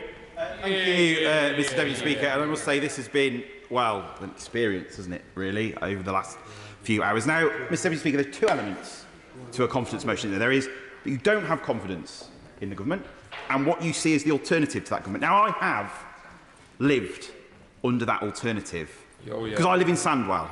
Labour-controlled Sandwell. Oh, God. Socialist Sandwell. And let's just take a journey to what life would be like under the party opposite. SEND contracts doled out to their mates. Dodgy land deals. Backhanders to their mates because they feel like it. Dodgy contracts for the council. No scrutiny, no analysis. The Honourable Lady does a usual thing from Luton North. She doesn't have anything to say, but she chunters from a position. You know, she failed in Hastings and she went to Luton because, let's face it, they didn't like her there. But the truth of the matter is, Mr Deputy Speaker, that I've seen that alternative and it terrifies me. And what worries me even more is they go along with it. They are all complicit in that corruption in Sandwell, because it is their party who sit there and do it. It is their party who denied the need for commissioners to go in. We've now got commissioners controlling that council. It's those young people with special educational needs who are put at risk by them because they failed to do a proper procurement on those contracts. And I sit there when they talk about standards in public life and I laugh, Mr Deputy Speaker, because it reeks of double... Oh, here we go. Sit down. Point of order. Is it in order for the honourable member to accuse the members this side who have no connection to the council he's talking about, who's accusing them, abusing his privilege to talk about corruption, then pointing at us and saying it's our fault? It's completely out of order. Order. I would have brought Mr Bailey up. I'm listening very carefully, and it would help if people don't chunter in order for me to hear both sides clearly. Mr Bailey. Mr Deputy Speaker, as a point of clarity, my understanding is that they are all members of the Labour Party.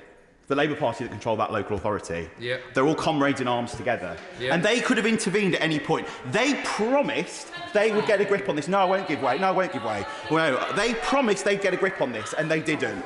So when they sit there and they talk about standards in public life, come to Sandwell. Come to Sandwell. Because I tell you something, if you want to see the horror of what the alternative is, we can show you. My friend, give way. I will absolutely give way to my honourable friend.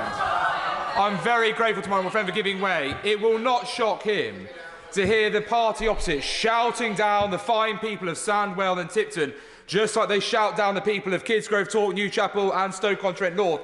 And that is why, my honourable friend I'm sure will share with us, why Labour are going backwards, Conservatives are gaining in his local council as well as they are in Newcastle and Borough Council, the #1 target in the West Midlands in this May, which they lost. Well, I'm grateful to my honourable friend because he's right. We are scalping Labour councillors all over the place because, as one lady put it to me on the door during the general election, during the local elections, I have been Labour all my life. I am Labour through and through, but I cannot vote for that shower. And the truth of the matter is, Mr Deputy Speaker, when we look at the alternative, it is horrific.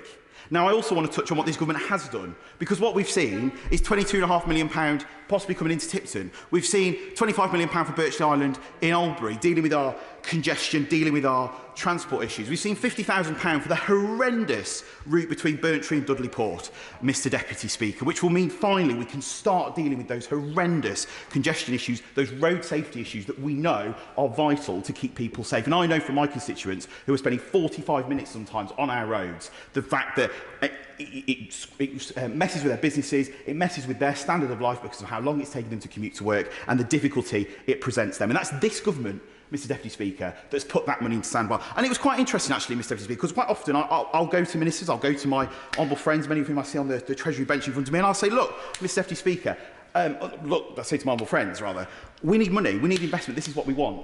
And when they say to me, well, the problem is, Sean, your local authority hasn't applied for it. And then I go to the local authority and say, what plans have we got on the shelf? Particularly, Mr Deputy Speaker, and the Levelling Up Fund. And I got told, oh, well, we don't have any. We don't have any.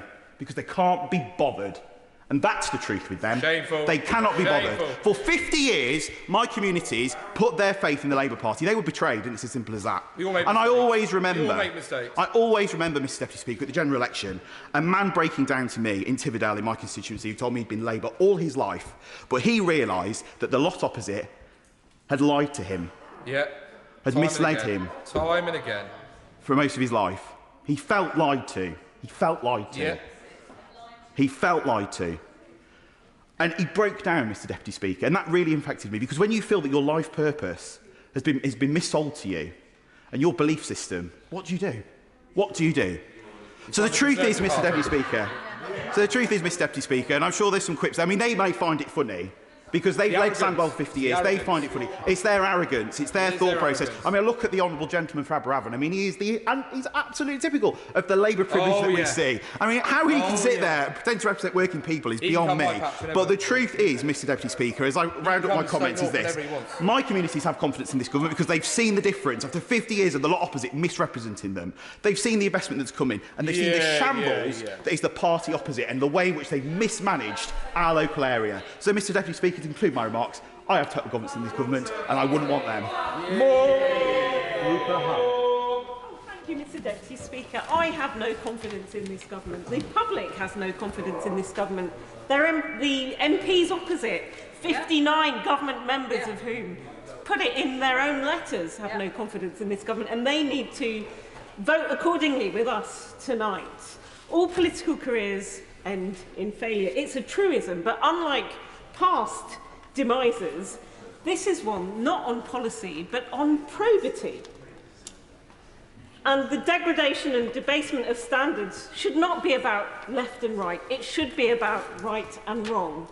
And this is a government that's got all the big calls wrong. The highest inflation in 40 years and biggest tax take in 70. While these leadership contenders who spent years defending the indefensible now attempt to outvie each other in disowning the last 12 years. And, you know, the moral of this is that not every fairy tale has a happy ending. This was not just about ambush by Kate, but a pattern of behaviour that resulted in the first ever Prime Minister lawbreaker. Now, one misjudgment alone might have been right-outable, but the cumulative effect of Partygate, Patterson, the redecoration of the number 10 flat, add to which the promotion of an alleged drunken groper to a post including reporting MPs' misconduct to him, just proved to be one implausible, and the Prime Minister saying he had a memory lapse about previous of this individual, proved to be one implausibility too far.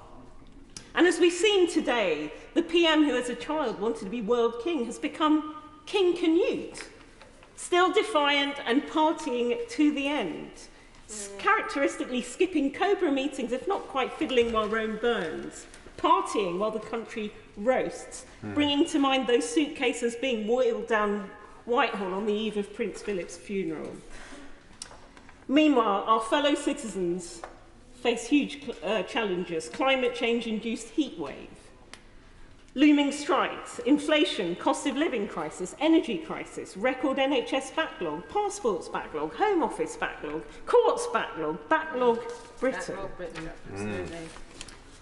And in fact, if we're trying to define what is exactly Johnsonism, I think you'd have in there that the rules do not apply to those at the top. Self-advancement, government by slogan, and as Dominic Cummings put it, a shopping trolley modus operandi. Remember that pro-EU column, the anti-EU column, the one-time fan of an amnesty for illegal immigrants who now wants to ship off asylum seekers to Rwanda. Multiple signs were already there, those costly London mayoralty vanity projects, the Jennifer Arcuri impropriety still unresolved, new people appearing out of the woodwork making similar claims. Even indifference to groping and grabbing was part of a pattern. I was in the PM's presence in Acton in 2015. There's footage of it out there. I was grabbed from behind by one of his aides for wanting to speak to him. Look, if you take Imran Ahmed Khan, Neil Parish, Charlie Elphick, Andrew Griffith, it doesn't feel like sexual misconduct is being stamped on or out. When an entire government is rotten to its core, all politicians become tainted and tarnished. And it's time to call time on the lot. The first step is today's vote, but the country is crying out for change. And there is a democratic deficit if all of us who aren't in the small number of Tory party memberships don't have a next say in our next PM. We need a general election as soon as possible to have a say on the next unelected Prime Minister who emerges and refresh all 650 of us. Order. We've just got over an hour before the wind-ups begin, and I want to accommodate everybody, so we're going to 3 minutes with immediate effect. Mark Eastwood. Thank you, Mr Deputy Speaker. I've heard a lot of speeches tonight from the opposition. Some have been reasonable, some have been bad, but I do take exception to the honourable member for Livingston, one of the Scottish nationalists over there, when she implied that the Conservative Party is privately educated and there's no working class on these benches. What I would say on that point, I was brought up on a council estate, yeah? I went to a local high school. I had the choice to go to university, but chose not to. That was my choice. So what have the Conservatives done for a working class kid in Dewsbury? Yeah? They made me an MP. Yeah? They made me the Prime Minister's trade envoy to Pakistan, and they promoted me to a PPS. So all I would say, if the members opposite could pass on the advice to the honourable member for Livingston, yes? Give way. Do you not agree with me that the laugh that we've just seen from the Prime Minister's office shows their utter contempt for working class people, such as him and me, both from council estates ourselves, who actually it was a Conservative government that gave us the opportunity to be here now? Absolutely, I totally agree. And actually, the members over there could do with doing their research on the members opposite, on these benches, especially the new intake and people like myself and the honourable member over there. So that's the message I want to pass on there. But I was here today to do a more positive speech, and I'm pleased to be here to support, be in support of the Prime Minister and government that's delivered on people's priorities and stepped up to the plate to support our nation through an unprecedented pandemic. The government introduced a coronavirus job retention scheme which saved so many jobs, supporting them with 80% of furloughed workers' wages. The self-employment income support scheme that would pay self-employed individuals up to 80% of their profits. The bounce back loans, C-bills, all these in support of business, and with a business background, I'm proud that the government has stepped up to the plate on that one. Further schemes such as Eat Out to Help Out and Kickstart sought to alleviate some of the most pronounced economic effects of the pandemic, supporting citizens and businesses throughout the last 2 years. As the pandemic progressed, the fantastic network of healthcare professionals and volunteers enabled this government to deliver a world-class vaccine rollout, the fastest in Europe, to protect our nation's most vulnerable from the devastating impact of COVID. Now, you see I'm going to push the time on this one. What the government has done has helped. We've got the town fund, which has helped regenerate my town centre, where I grew up. So this £24.8 million has come to my town centre to regenerate it. That will mean we'll get a world-class market back that we had before. This was all done under this government and the Prime Minister. And I'm looking forward to seeing that town being transformed in the future. On education, the government invested in Kirklees as an educational investment area, £36 million on SEND provision for schools. This is amazing. This is amazing for my constituency. And as someone who's experienced this personally, I actually think I am absolutely proud that we are supporting parents with children that are from different backgrounds and different issues and difficulties, because we need to level up and give everybody the same opportunity in life. So, in summary, the government has delivered, the Prime Minister has delivered. However, we are looking to replace the Prime Minister with a new leader. I will continue to support this government, and I will continue to support the new leader as we carry out this crucial agenda. Thank you. Sir George Howard. Thank you, Mr Deputy Speaker. It's a pleasure to follow the honourable gentleman, the member for Dewsbury, even though I'm not quite sure what the argument he was making really was. I want to speak this evening, in the time available to me, about the fact that most people in this country, in fact overwhelmingly, people in this country have no involvement, indeed even this Parliament has no involvement in deciding who the next Prime Minister is. Now, I will come back to that. But the reason, it's an important issue whenever a Prime Minister is switched in mid-term.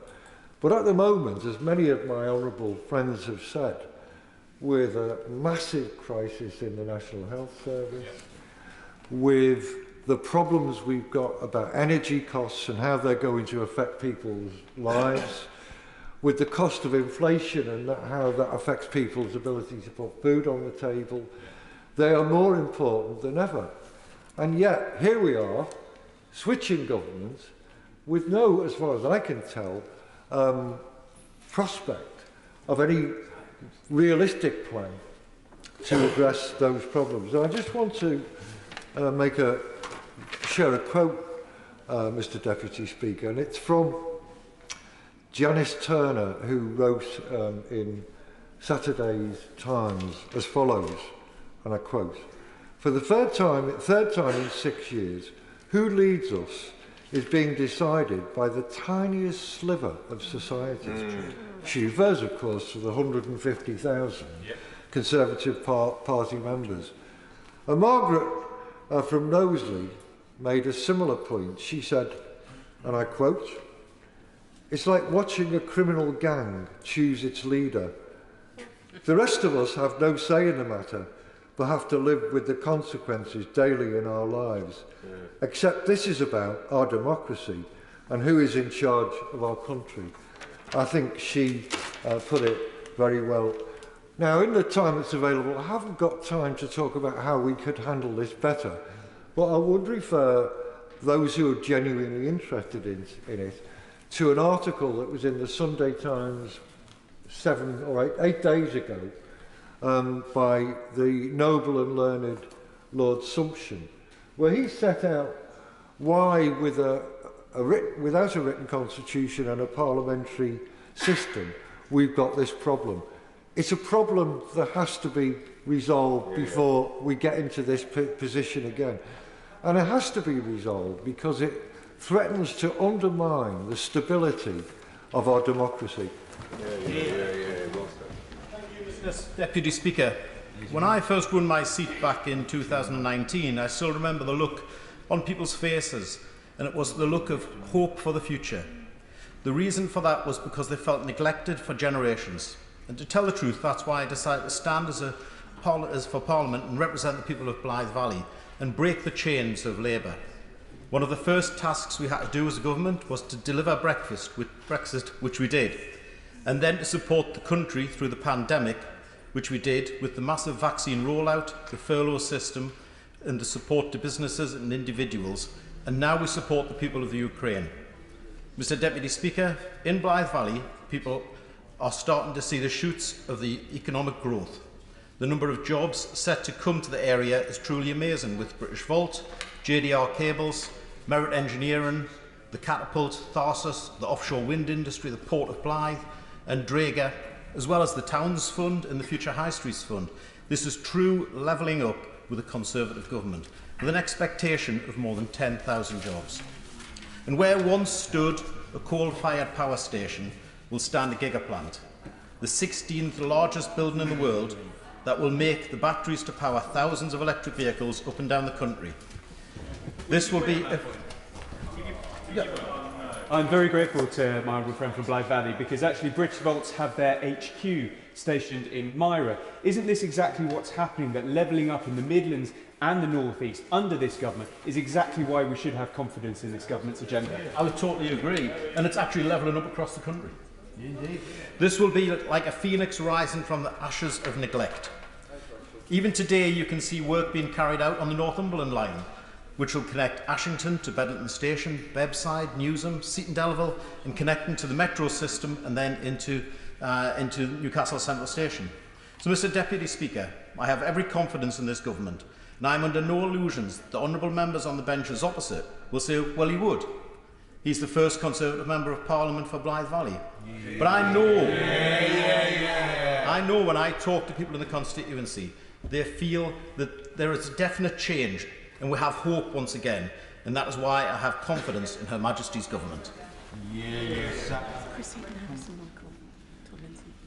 Jill Furness. Thank you, Mr. Deputy Speaker. When the Prime Minister first took office, he stood on the steps of Downing Street and promised to level up across Britain. He said he would close the opportunity gap and, in his own words, unleash every corner of the United Kingdom. In 2019, he came to Sheffield and made that same pledge. But when the Prime Minister continues to boast about levelling up, he does so as though it's been some gigantic success. But dig deep enough beneath the surface and you will find that his legacy is in fact one of broken promises, shattered communities and a failure to deliver. The public know that they cannot trust a word this government says. They have concluded that levelling up is just another empty slogan which will do nothing to help them in their everyday lives. The effects of 12 years of Conservative mismanagement are plain to see. Only by removing the party opposite from power altogether will we see the trends reversed, and today's vote is a chance to do just that. To take just one example, our local authorities have been cut to the bone by this Prime Minister and his two Conservative predecessors. Sheffield City Council has seen their central government grants cut by over £3 billion in real terms since 2010. This has put an enormous strain on their budgets. The impact of this has been stark. According to the End Child Poverty Coalition, 45% of children in my constituency are in poverty. That really is a shameful statistic. One of the basics of levelling up needs to be ending child poverty once and for all. But in my region, child poverty rates continue to rise year on year. This is not levelling up, this is levelling down, and families across the country are paying the price. Mr Deputy Speaker, the party opposite is truly unfit to govern, as they have shown time and time again.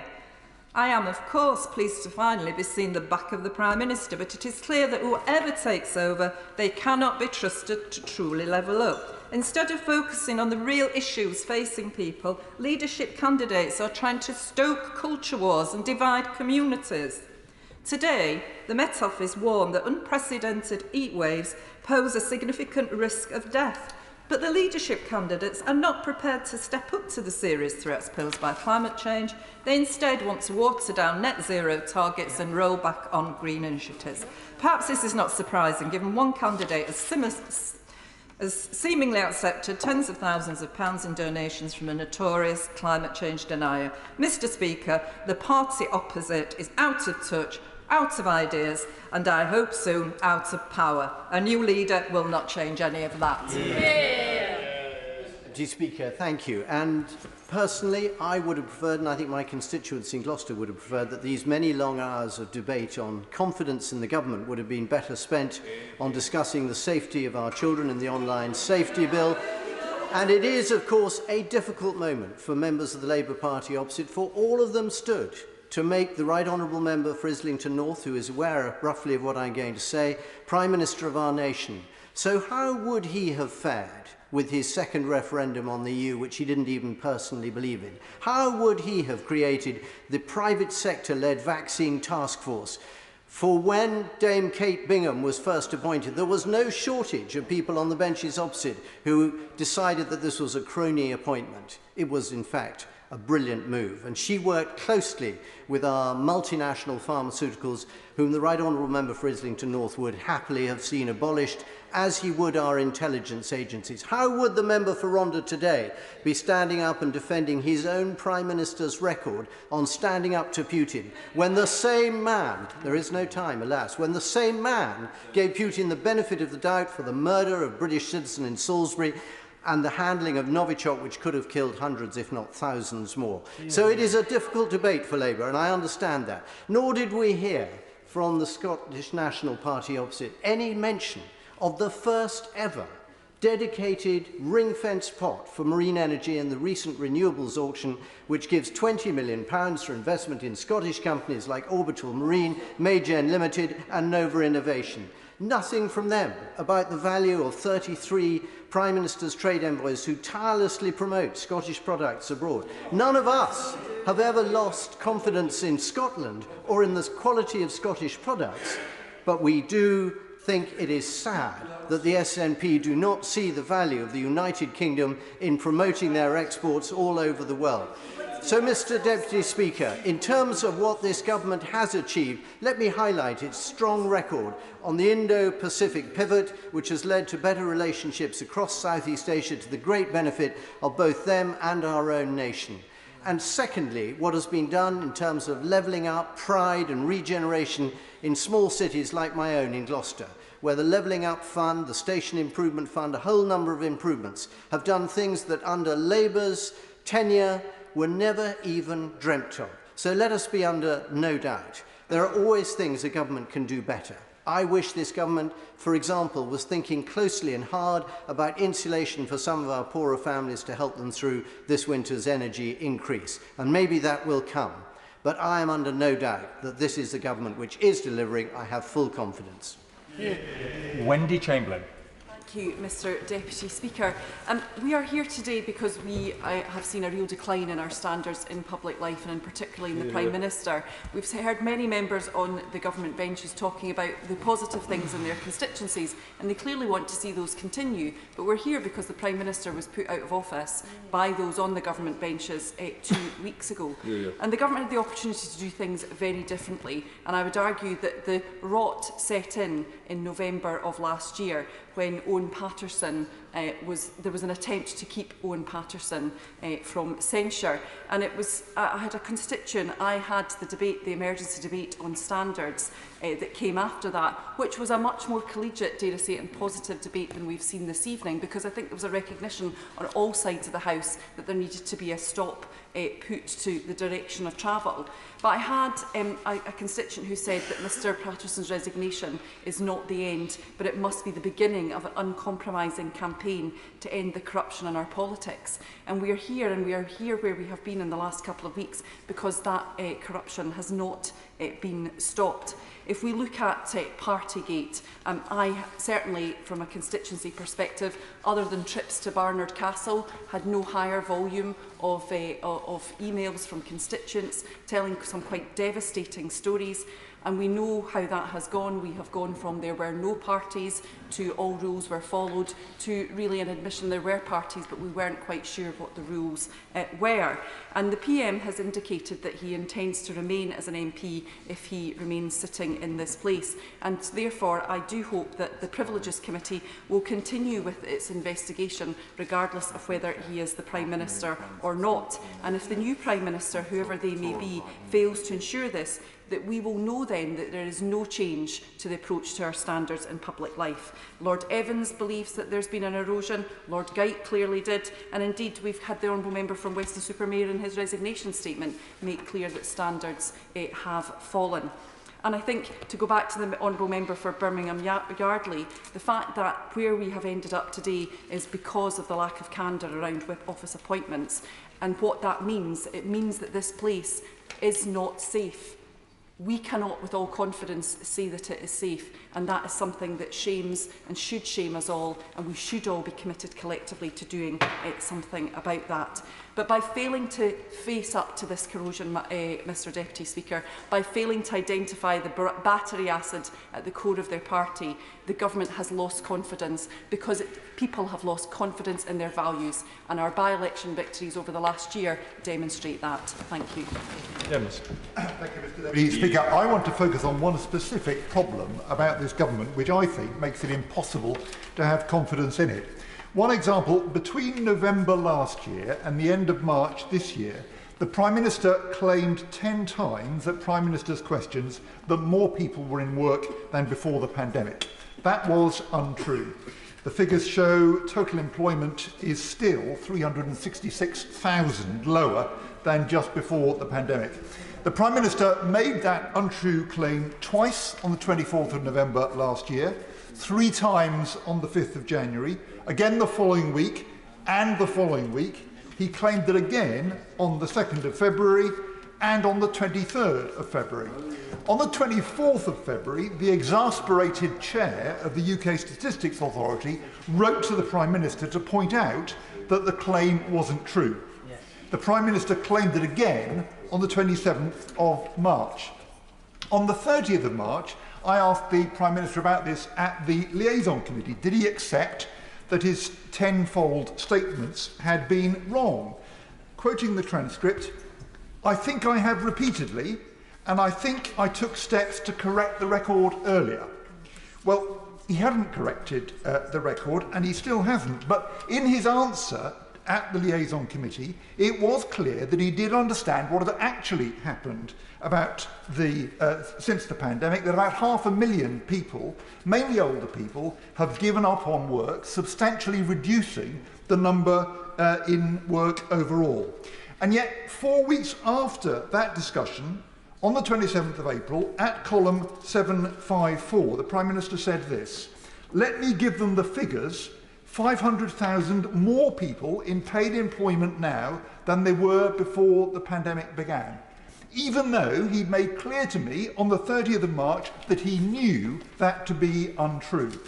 The Chair of the Justice Select Committee asked at the Liaison Committee 2 weeks ago, "How important is the truth to you, Prime Minister?"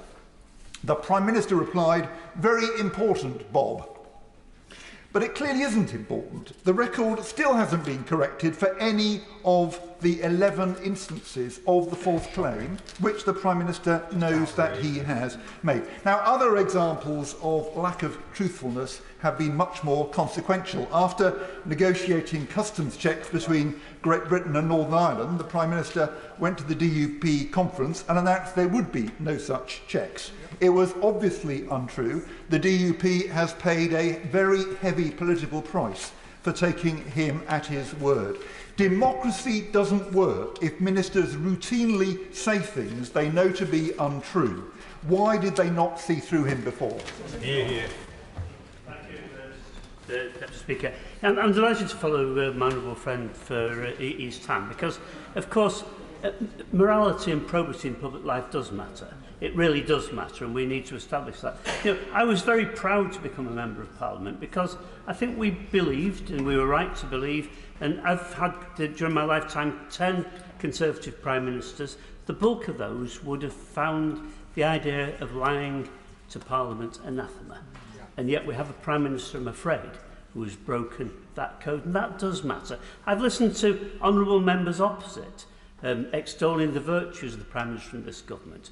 And obviously, there are actually things I'd even agree with the Prime Minister on. Ukraine, where this country has now a very proud record. But across the world, Mr Deputy Speaker, we are now a laughingstock. This country that once was a hallmark for probity is a hallmark now for law-breaking. We know that's law-breaking in terms of the potential of the Northern Ireland Protocol. The Prime Minister has not got Brexit done. He's betrayed and made a fool of every Conservative Member of Parliament who stood up today and stood up in the past and said, we've got Brexit done. Brexit has not been done. But, Mr Deputy Speaker, even these things, important though they are, the attempt to keep Owen Paterson in office, the denial, the overriding of Sir Alex Allen, his ethics advisor, who declared that the Home Secretary had broken the Ministerial Code of Conduct. The Prime Minister overrode that. These things, of course, they matter. But I'll tell you what matters even more. It matters that nearly 40% of the children in my constituency are living in poverty. In some wards, it's as high as 1 in 2 children. That matters, and this government is failing abysmally to deal with these things, and this government should be ashamed. It matters that climate change, the biggest issue this nation of ours faces, hardly got a mention on the government benches by the Prime Minister or anybody else, because climate change really does make the difference to the future of the children of my constituency and indeed the children across this planet. Those are the issues that this government is failing on a day-to-day basis. Now, in the end, what's ironic about this debate, you almost believe that it wasn't Conservative MPs who decapitated the Prime Minister. They got rid of him, actually, not us. You'd think that was not the case in the way they describe their loyalty to the now outgoing Prime Minister. But of course, ministers, cabinet ministers, didn't resign. Cabinet ministers only very recently, when they saw their own futures at stake, made the decision to get rid of a losing Prime Minister. Before that, despite all his incompetence, despite all his failures, they stuck with him. Thank you, Mr Deputy Speaker. The very fact that we are having a debate, a government table debate on the government's confidence in itself, shows how out of touch with reality they really are. Just 10 days ago, many of the members opposite were writing open letters to the Prime Minister telling him that they had no confidence in him. Nothing has changed, Mr Deputy Speaker. We still have the same Prime Minister in Downing Street leading this government. So how on earth they're able, in all good consciousness, to vote for this in the lobbies this evening is just bizarre. We all know that the Prime Minister is unfit for office. They all know it too, but rather than remove him from the position immediately, they've left him in number 10 at a time when the country needs honest and respected leadership, something he just seems unable to offer. Last week, the government blocked Labour's vote of no confidence. This was following the resignation of over 50 of his front bench team. In blocking that vote and creating today's spectacle, it is clear that the Prime Minister has only ever been more interested in doing what's right for his own ego than for the good of the country. Many of the Prime Minister's former allies resigned from his cabinet, but rather than remove him, they're indulging themselves in fantasy economics during the leadership contest, distracting themselves from the chaos facing the country with party infighting and attempting to disassociate themselves from their time in the Prime Minister's cabinet of chaos. And, Mr Deputy Speaker, we're seeing the Conservative leadership candidates trying to wipe the slate clean after 12 years of Conservative rule. But we know on their watch, taxes are going up, food and energy bills are spiralling out of control, crime is rising, and many of the public services we rely on have simply stopped working. Mr Speaker, it appears that the Prime Minister is squatting in number 10, presiding over a zombie government, whilst the country is gripped by a spiralling cost of living crisis and worsening backlogs caused by his government's economic policies and political failures. Just in the last few days, I've spoken to constituents who are living through the government's cost of living crisis. A couple I met who are both in full-time employment get to the middle of the month and have to rely on the local food pantry to support them in putting food on the table for them and their young child. Utterly depressing and shameful. Another couple told me that they visit the local baths at least 3 times a week for a swim at a reduced rate, thanks to the Welsh Government. Great news for their health and well-being, but they also use it as an opportunity to have a shower to save on water and heating costs at home. We should not be normalising this in the 21st century. We have a Prime Minister and a government should have a government and Prime Minister focused on dealing with these issues and more that are causing great hardship across the country, which is why I simply have no confidence in the government. Instead, we have more chaos. Since the Prime Minister announced his intention to resign on the 7th of July, we've witnessed the government drop legislation and a number of bill committees being called off on issues of utmost importance, from protecting people online and from fraud to national security and levelling up. This is a direct consequence of the chaos engulfing the government at this moment. Mr Deputy Speaker, the country does not need a fourth Conservative Prime Minister in 6 years. Britain needs a fresh start and a Labour government, which is why we vote against the government's motion this evening. Ryan Davis. Well, Mr Deputy Speaker, I've got no confidence in his government. I know there's a few people who say, oh, well, the zombie Prime Minister made a few errors because he didn't know he was at the party, he didn't know it was a party, he didn't know he was drinking at the time, he didn't know the law, even he wrote the law, so we should sort of let him off. But he got the big issues right. Well, I put it to you that he didn't get the big issues right. Take COVID, 200,000 people dead, the highest in Europe. It's a complete disaster. They say, well, we got the vaccine out. Well, we had the vaccine. And then the Prime Minister claims, oh, if we'd been in the European Medical Agency, we wouldn't have been able to roll it out. Well, that is not true. We would have. And he keeps repeating this untruth again and again.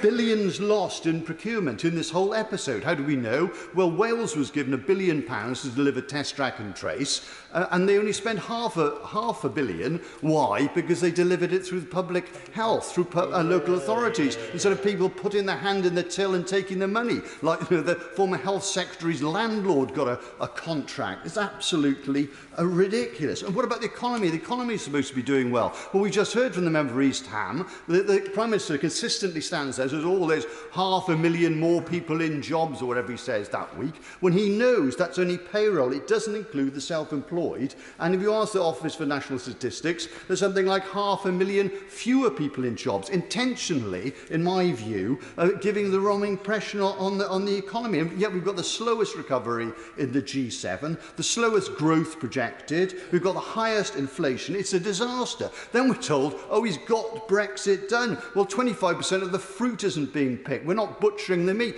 There was 40,000 pigs culled, and yet the price of ham is up 27%. Well, is that a success? And what about trade? Trade's down 15%. What about these trade deals? Well, if we got the Japanese trade deal through the EU, we'd have made £1 billion more in GDP. And what about efficiency? Passports, you're going to wait 12 weeks. Driving licences. All the civil servants pushed into Brexit management, botched Brexit, and now they're going to cut 90,000 civil servants. That's going to go well, isn't it, if you're in a queue? And then there's a Northern Ireland protocol. We'll pull them out of the single market so that business will fail, so we mess up the peace process, we'll break international law. Talking of which, Rwanda. Look at how Israel didn't want to send the refugees to Rwanda. Why? Because they were being tortured, they were being raped, they were being killed. And yet we are, the solution to that is to pull out of the European Convention of Human Rights that Churchill put together. So our fundamental values of democracy, freedom and human rights are being ripped up at a time that China is abusing democracy in Hong Kong, human rights and the Uyghurs, confronting Taiwan, Russia is moving in, and we're abandoning the right to of protest, playing into Putin's hands, and even the windfall tax is given back to the oil producers. The fact is that the Labour government produced 40% growth in 10 years, doubled health and education. We need another Labour government to invest in growth for a better future. Lucas. Mr Deputy Speaker, this motion is right in one respect. The debate we need to have was never just about one law-breaking, parliament-proroguing, office-abusing Prime Minister. It was always about this tawdry, toxic government as a whole. Every single MP on the government benches who stood by the current Prime Minister while he's dissembled and denigrated his way through the last 2.5 years is implicated in his offences. Every one of those who stood by whilst the partying happened, the attempts to cover up the bullying in the Home Office, the rules being changed to protect their mates while sexual harassment was being brushed under the carpet, all are complicit. And did those who finally resigned really only just realise that the Prime Minister was serially incapable of honesty, of integrity, of decency? Of course not. This has been a government with no respect for standards in public life, no respect for the law, and no respect for the British public. Like all of us, I stand here to represent my constituents. Frankly, this government doesn't have the right even to ask my constituents to have confidence in it. That it seeks to do so tonight only underscores its abject failure to even begin to understand what integrity means. And that's why we need not just a change of leader, but a change of government and an immediate general election. I don't have time to go through all of the different reasons for not having confidence. Let me just mention two. Today's debate is happening while the country is in the grip of the kind of deadly weather event that so many of us have been warning about for so long, which will only get worse in the future. Yet this is a government planning to green light new extraction of oil and gas reserves from the North Sea, knowing it will make no difference to consumer bills, no difference to energy security, but a world of difference to an already overheating planet. This is an approach that is not just immoral, it is criminally negligent. And on democracy, it would be easy to dismiss this government as simply the incompetence that they are, but that would be wrong, because the populist style of politics they've inflicted on this country is deeply dangerous.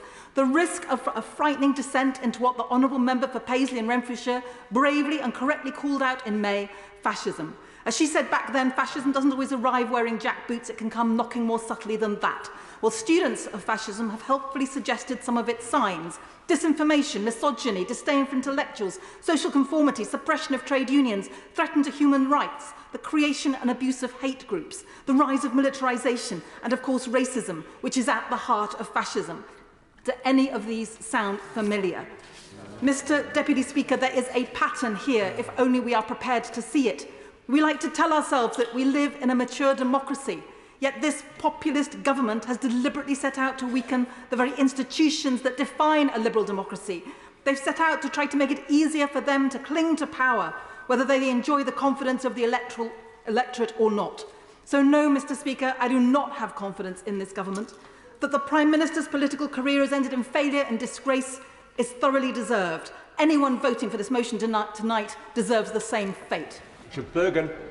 Thank you, Mr. Deputy Speaker. And 3 minutes is not enough to sum up or express the misery, suffering and hardship caused to people in my constituency and across this country by this rotten government. And of course I've got no confidence in this government, and of course my constituents have no confidence in this government, and they saw through the Prime Minister from the very start, and millions more people are seeing through this Prime Minister. Just think of all the suffering that's been caused in the last 12 years of this government. Those who have had the bedroom tax inflicted upon them, those who have been humiliated with the indignity of those appalling, unfair fitness to work tests where it's signed off as if they are fit to go to work when they're not. Think of the people deported from this country during the Windrush scandal.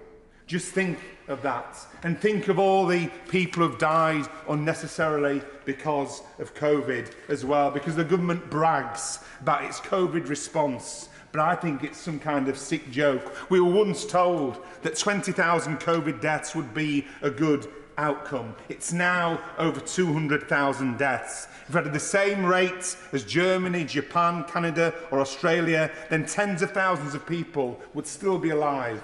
But the truth is, the government, it doesn't seem to matter. We've got a government that's attacked hard-won civil liberties and hard-won democratic rights. anti-trade union bile, more anti-trade union legislation, making it harder and harder for trade unions to take strike action legally. We've got the government's draconian attacks on the right to peaceful protest. We've also seen the government push forward a voter suppression strategy through the introduction of voter ID.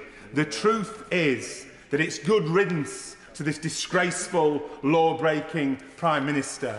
But it's not one Prime Minister and it's not one politician that's created a situation in our country where there are more food banks in our country than there are branches of McDonald's. It's not one Prime Minister that's created the hostile environment for migrants and people who people presume are migrants. It's the whole rotten system. And the truth is, over the last 12 years, we've seen what the reality of Conservative governments means to people in our country. The reason they've decided to get rid of him is because they want to push forward with even more unpopular policies, pushing down living standards and letting the billionaires and the oil and gas giants off the hook. They merely want to find somebody who has the political capital to push forward that abhorrent policy. And that's why we need the... If people could trim a little bit off their speeches, everyone will get equal time. Alison Thewlis. Thank you very much, Mr Deputy Speaker. Well, 2022 is in Scotland the year of stories, so it's nice that the Conservative benches have come in today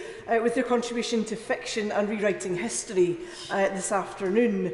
The Prime Minister and his government and the ministers that sit to support him sit in a parallel universe of self-delusion. This is the kind of situation that happens in failed states with an autocrat in power and no written constitution. It is impossible to have confidence in this Tory government because they don't even have confidence in themselves. Resignations prove that they don't want the Prime Minister, and it's ludicrous today to pretend that they ever did. Although perhaps that is why they were so rowdy earlier on today. Perhaps they've seen some of the leadership candidates coming forward and they're having a bit of regret and guilt and remorse, having seen what's coming forward for them. But all of those leadership candidates, the problem with them is that all of them were loyal to the Prime Minister. They stood out to defend him, and they now claim somehow magically that they had absolutely nothing to do with him and nothing to do with the failures of this woeful Tory government. And those failures are legion, whether it is the PPE contracts, the people excluded from support schemes, the failure to support businesses through this cost of living crisis, and the issues around the Home Office's ludicrous incompetence from all manner of constituents I see at my surgeries on a Friday, completely neglecting the COP26 legacy as we see the crisis in climate today on our very doorsteps here in Parliament, and the denial, Mr Deputy Speaker, of democracy. The Prime Minister said in his remarks earlier on that he stands up for freedom and democracy, but that cannot be less true. My constituents in Glasgow Central look on to this place and they really see nothing that Westminster can offer them now. And in Scotland, democracy didn't stop on the 18th of September 2014. The right to self-determination is not a one-time thing. It is the right of the people to decide how they want to be governed, and the people of Scotland will have that right again. Thank you very much. Margaret Greenwood. Mr Deputy Speaker, this is a government in which I can have absolutely no confidence. This morning I attended a meeting with members of the Criminal Bar Association and listened to junior criminal barristers talk of the deplorable state of the criminal justice system. It's an extraordinary state of affairs that under this government barristers are on strike over pay and our legal system is crumbling. They do incredibly important work, the majority of it funded by legal aid. Yet the median income of junior criminal barristers in their first 3 years is £12,200. That's below the minimum wage. As a result, we're seeing an exodus from the profession. Between March 2021 and 2022, over 1,000 trials were postponed at the last minute because there were no barristers available to either prosecute or defend those cases, with serious consequences for victims, witnesses and defendants in what are already very stressful situations. Criminal Bar Association has been clear, without fee increases that are sufficient to stem flight from the profession and promote recruitment, the systemic failure that the criminal justice system is presently experiencing will become endemic, rendering reduction and elimination of the unacceptably high backlog unachievable. So I ask the Government to engage with the Criminal Bar Association as a matter of urgency, as it's due to lay a statutory instrument within days that would see a fee increase, but that would only apply to new cases, leaving 58,000 cases currently stuck in the backlog that would not benefit from any increase. Now to the handling of the civil service and their pursuing of the small state. The government plans to cut 91,000 jobs from the civil service within 3 years, damaging the economy and the delivery of public services. In the North West, this could mean the loss of more than 11,000 jobs. On Merseyside, it could mean the loss of more than 3,500 jobs. And in Wirral, it could mean the loss of more than 400 jobs.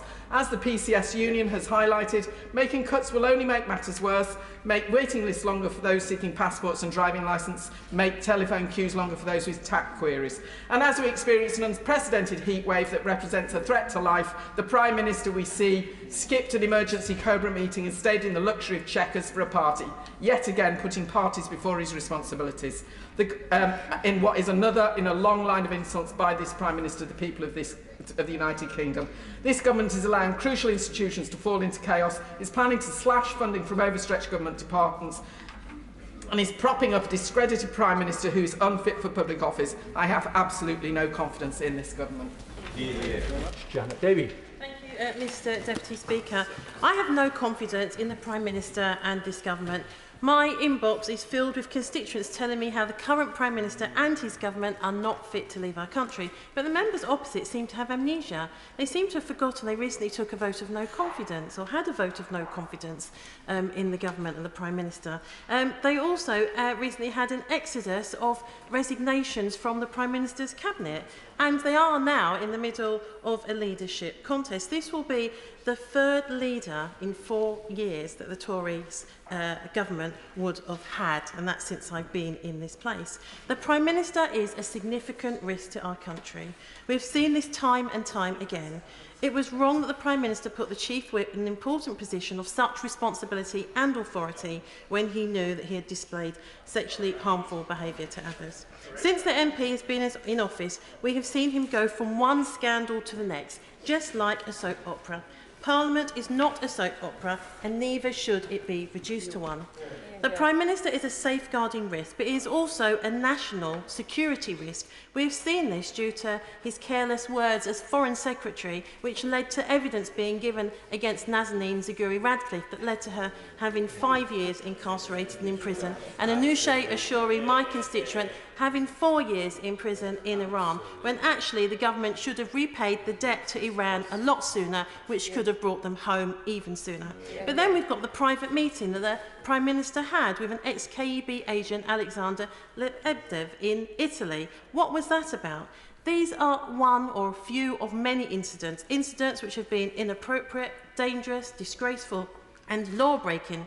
For instance, the Prime Minister unlawfully prorogued Parliament. He did not lock down fast enough at the beginning of the pandemic, which could have saved lives. His former advisor even said the Prime Minister resisted the autumn lockdown in 2020 because only over 80s die of COVID. How ridiculous and insulting is that? Millions in taxpayers' monies was lost as ministers signed off PPE deals not used. The government's test and trace failed in cutting infections levels despite being funded by 37 billion of taxpayers' monies. The Chancellor wrote off 11.8 billion in public funds. The U-turn on keeping overseas aid spending at 0.7, the refurbishment of Downing Street flat, and the question of who paid for the £840 a roll of wallpaper.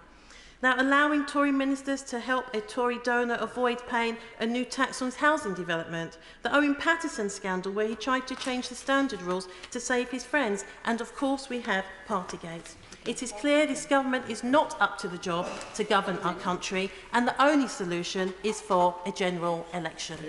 Mary Kelly Foy. Thank you, Mr Speaker. Today MPs have a chance to rid ourselves of this zombie government as it desperately tries to survive, stumbling forward with no purpose and no thought for the people it tramples over in its pursuit for self-preservation. Every day this government is in power, it continues to make people suffer. Indeed, this weekend we saw that the Prime Minister was more committed to partying and flying fighter jets than attending Cobra meetings. Does the Prime Minister know how insulting that this is, while my constituents have been worrying about putting food on the table and he was partying and having joyrides? Meanwhile, the Home Secretary won't even show up to the Home Affairs Committee to answer crucial questions. And for my constituents worried about the passports, and for those of them who work in HMPO, this hiding away doesn't show leadership, it shows a dysfunctional government on its deathbed. And I, along with my honourable friend, the member for Easington, had agreed to meet with the Schools Minister to discuss new SEND provision. The next day, the department had no ministers at all. The people of this country have been abandoned, forgotten as the Conservative Party fights amongst itself. And I'm guessing the reason that Labour couldn't debate the motion of no confidence is that the Prime Minister's scared. He's scared of his record being criticised. He's scared of the party telling people what they actually think of him. And he's scared of any real scrutiny at all. They campaigned on a promise to level up the North East, yet we now have the highest rate of child poverty anywhere in the UK. This is levelling down and it's criminal. The government was shamed into U-turning on bagging free school meals in term times, into U-turning on dumping sewage into the rivers, doing a U-turn and finally bringing in Labour's windfall tax policy to help people with the cost of living. The public are not fools and they no longer have confidence in this shambolic government. While the Tories have U-turned so much that the front bench must be dizzy, the country has turned away from this toxic, corrupt Conservative Party. And the frightful four jostling for power know it, as they have ruled out any early election. So to the members opposite I say, do the right thing for Britain, the right thing for your constituents and the right thing for democracy. Free us from the chains of this zombie government and this lame duck Prime Minister and give the people of this country what they truly need. A fresh start and a Labour government. Jamie. Thank you, Mr Deputy Speaker. I'm sure many in this chamber will have found last night's ITV programmes eye-catching. We sat through some of Britain's most surreal and melodramatic reality TV. And I'd like to have it noted in Hansard that I'm not talking about last night's episode of Love Island. The sniping, the mudslinging, the bickering from each of the Tory leadership candidate made the contestants in Castle Moor seem positively tame by comparison. In all seriousness, last night's leadership debate only further undermined my confidence in this Conservative government and its ability to deliver for this country. Frontbench and backbench Tory MPs alike offered no practical solution to the biggest problem facing my constituents in Coventry North West. This is the cost of living crisis. My constituents are concerned about the rise in energy bill, the extortionate cost of petrol, the sky-high cost of the food shop, and record high inflation. A recent survey that I conducted suggested that 95% of my constituents think the government should do much more to support people with the cost of living crisis. Despite this, absolutely nothing this government or any future Prime Minister is saying has addressed this escalating crisis. Instead, the mudslinging on display within the party opposite is completely detached from this reality. It seems we are being led by a reality TV government, one that is more interested in petty squabbles, manufactured disagreements, and voting off the next contestant, when it should be entirely focused on introducing timely and effective measures that will ease the cost of living crisis. Measures that will reduce child poverty, address skyrocketing ambulance and A&E waiting time, and reduce crime and antisocial behaviours. Mr Deputy Speaker, what we desperately need is a government that is rooted in this reality. And perhaps unsurprisingly, I do not believe that we will ever get that from the party opposite, so I have no confidence in this government. Both in Parliament and across the country, confidence in this government is rapidly draining away, and after 12 long years of Tory mismanagement, Britain so clearly needs a fresh start. Thank you. Weston. Thank you, Mr Deputy Speaker. Lord Hague was right, David Cameron was right. In fact, in June 2019, Max Hastings said, and I quote, "I was his boss, he is utterly unfit to be Prime Minister." Now we have a Prime Minister squatting in number 10 or partying at Chequers. If they need help getting him moved, Gary's removals or cleavers in my constituency are available. He's a Prime Minister who 10 days ago scrambled around trying to keep his premiership from sinking. But he rearranged his deck chair cabinet desperate not to go down as the worst Prime Minister in history. But still, the government claims they got the big calls right, but they're rewriting history. So they sought to change the rules over Owen Paterson. They disposed of PPE without replacing it ahead of what was to be the pandemic. Then they blew £37 billion on the test and trace scheme, lost £4 billion to fraud. They bodged the Brexit deal, which has led to a 4% hit to the UK economy. And over Ukraine, they claimed that they were the lead nation in supporting that country. When, after it was invaded, Crimea was invaded in 2014, they refused to provide or to sell weapons to that country, preferring to normalise relations with Russia. Now, with the economy in crisis, we have 1 in 15 suffering COVID, we have ambulance services in crisis, social care in crisis, we have the worst inflation in the G7, the worst growth in the G20, except Russia. Now we have a Conservative Party leadership, what is seemingly a triennial navel-gazing event. The public will not forgive this. We had it in 2016, we have it in 2019, now in 22. Mr. Deputy Speaker, this is like the 3-year itch. I hate to disabuse this government of its belief that it is irresistible to the public. But after Wakefield, after Chesham and Amersham, North Staffordshire, Tiverton and Honiton, the public have made it loud and clear. They feel misled by this government. They have lost the public trust. Mr. Deputy Speaker, 2 weeks ago, there was a YouGov survey. It made clear, irrespective of a new leader, 57% of the public want a general election. 27% said they didn't know, 17% were against it rather, and 17% didn't know. The benches opposite, I fear, are not listening to the public, that they are out of touch. They should give way to the public opinion. Give way to a general election. Mr. Deputy Speaker, the public has no confidence in this government, and I'm afraid I'm on the side of the public as usual. Former Conservative Cabinet colleagues are publicly accusing each other of economic incompetence, negligence in preventing fraud, even of being a Liberal Democrat. But after defenestrating their party leader because they've no confidence in him, they've decided to leave the man in place as Prime Minister of the government. As a result, the public have no confidence in them. That's clear because they refuse to call a general election, as they've no confidence they would win it. 6.6 million people waiting for treatment in the NHS have no confidence in this government.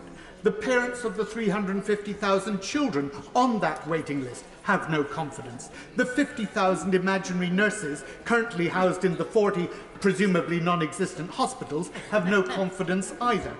The taxpayers paying the highest level of tax for 70 years and facing the highest inflation in 40 have no confidence that this government has the ability to tackle the record £2 trillion of debt, the highest peacetime debt the UK has ever seen.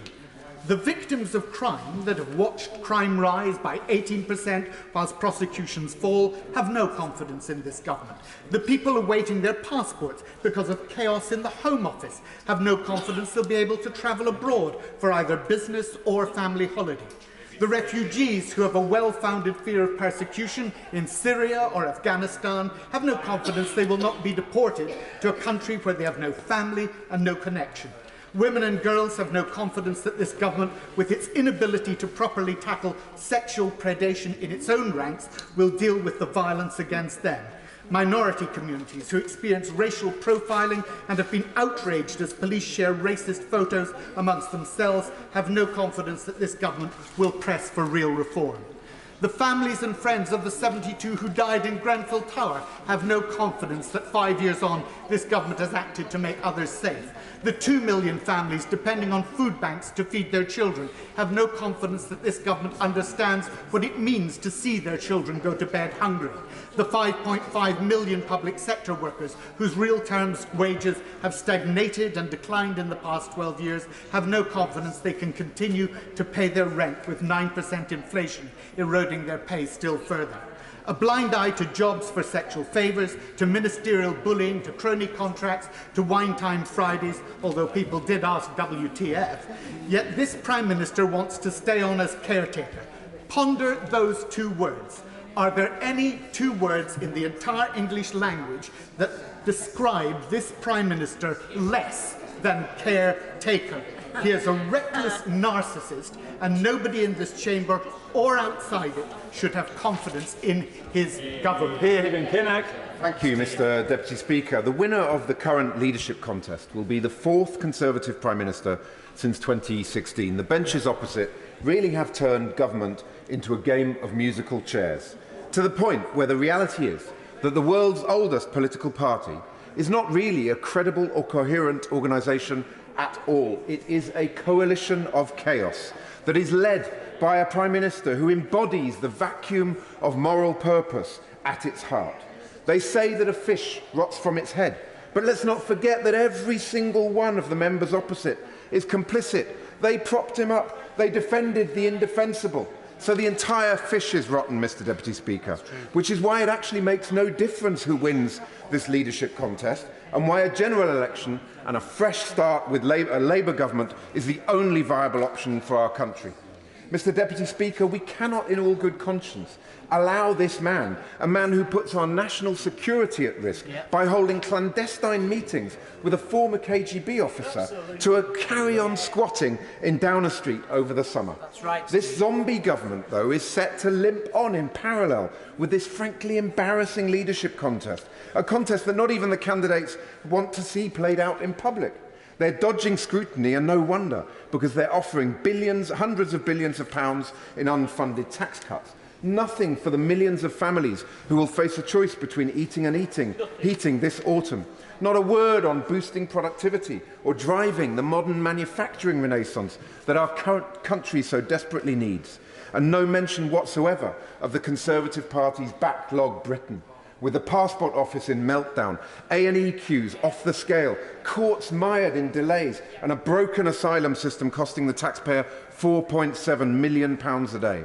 But backlog Britain's not simply the result of the government's failure to plan for the end of lockdowns, Mr. Deputy Speaker. The multiple systems failures we're seeing now are the result of 12 years of Tory incompetence and indifference, because growth, investment, productivity have been stagnating since 2010, and our public services have been hollowed out, leaving our country profoundly lacking in the resilience that we needed to weather the COVID storm. Their failure to invest has impacted on our national finances, on pay packets for workers and our public services, and it's left our private sector vulnerable to major shocks such as the pandemic, the war and the Prime Minister's botched Brexit deal. We should be in no doubt that authoritarian states such as China and Russia have been waiting in the wings, ready to pounce and to exploit our overexposed and vulnerable assets and supply chains. So we have a plan to make, buy and sell more in Britain after 12 years of a stagnating Tory economy, low growth, years of broken promises. We need a fresh start, not just a change at the top. Seat at 9:40, Marion Fellows. Thank you, Mr. Deputy Speaker, and I do hope you caught the rather surreal bravura performance by the Prime Minister. It was rather clouded by the fact that he didn't realise it was his own government that laid this motion. There was a cheep about being booted out by his own party, finally, after breaching his own rules and parting, while my constituents couldn't hold the hands of their loved one as they were dying. Not a cheep about Marcus Rashford shaming this government into feeding hungry poor children during school holidays. Whilst the benches opposite brag about getting Brexit done by this government, they forget they were continuously warned what Brexit would mean for families in Scotland and the rest of the UK. £1,400 a year? And a fall in GDP. Well, it's happened, folks. Well, and also the latest polling shows that more people think Britain was wrong to vote to leave the EU. Not a cheep about being prepared to flout international law after he signed the NI protocol and changed his mind. Not a cheep about illegally proroguing Parliament. Scotland has a different government and deals with people in an entirely different way. We respect people. We treat them with dignity and respect when they need help. Here, Westminster is believed to be this Westminster Parliament is believed to be sovereign. In Scotland, we know that's not true. In Scotland, the people are sovereign. They elected a Parliament last year with a majority for independence, but this Tory government is absolutely determined to keep Scotland in the Union. Self-determination apparently doesn't apply in Scotland. Even the Order. Right. I want both front benches to be heard with civility, please. Angela Rayner. Thank you, Mr Deputy Speaker. Today's debate has been very revealing. We heard the speech from the Prime Minister as delusional as the Transport Secretary's leadership bid, but sadly not as brief. He claimed that the deep state were plotting against him. Even now, he cannot take either responsibility or face the reality. Inspired not by Churchill or even Thatcher, but as my right honourable friend, the member for Barking, said, by Trump. The truth is that this Prime Minister is the danger to our democracy and to our national security. Every day he clings on, and I note, Mr Deputy Speaker, that he can't even be bothered to meet the conventions of this House and be here for the wind-up speech like other honourable members. The only deep state relevant tonight is the one that has been left this country in. He claimed the two pillars of government were dynamic economy and strong public services. I don't think he's been watching the other debates, Better late than never, Mr Prime Minister. But as the Prime Minister has finally arrived, I don't think he's been watching the other debates, Mr Deputy Speaker. His Foreign Secretary said the economic strategy that we have at the moment simply isn't working, while ambulance waiting times were appalling. The Trade Minister said that we're going to be one of the most uncompetitive nations and that public services are in a desperate state. And they're the ones who are still members of this government, Mr Deputy Speaker. The member for Saffron Walden asked, why should the public trust us? We haven't exactly covered ourselves in glory, and I agree.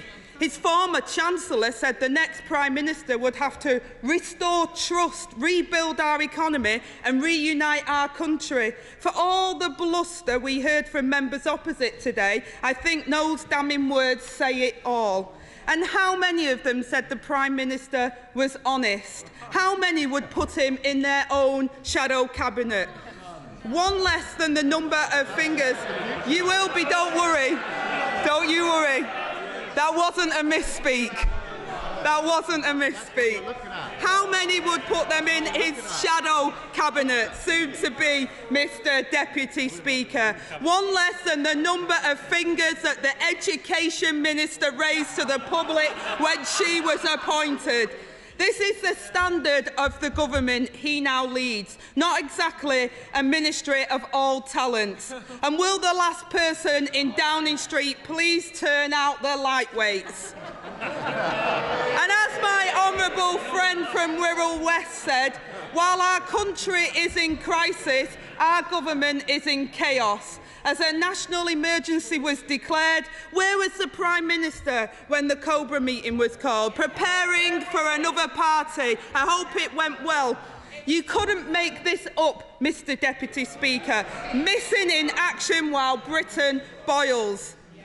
My honourable friends, the members for Wallasey and Birmingham Yardley, amongst others, noted the tidal wave of sleaze and scandal that swamped the Prime Minister and the human impact on ministerial misconduct on its victims.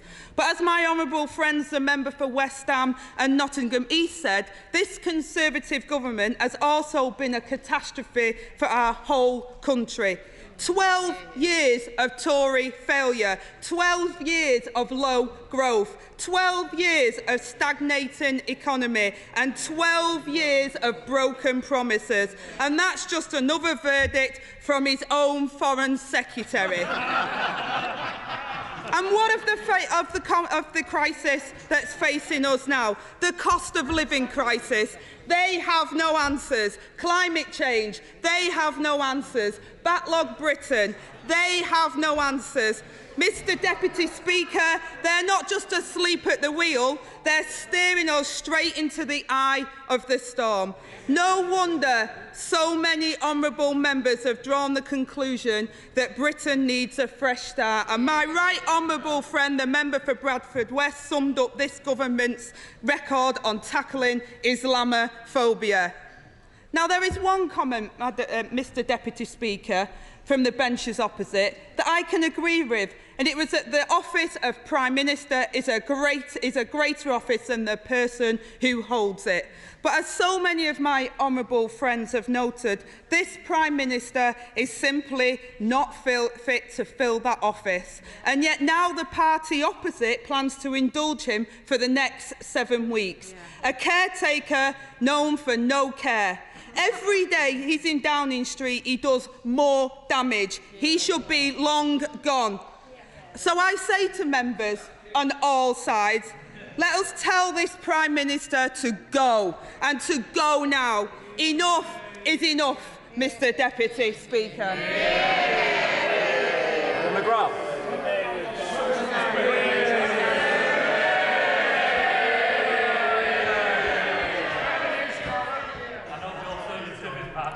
Mr Speaker, I rise to proudly defend the record of this government under this Prime Minister and in favour of the motion before the House tonight. The government under this Prime Minister has steered the country through some of the most difficult challenges in living memory. This government under this Prime Minister got the big calls right on the vaccine rollout, the fastest, most effective in Europe. And we wouldn't have been able to do it if we'd have listened to the right honourable gentleman, the Leader of the Opposition, because we'd have been tied to the EU's approach with all of its limitations.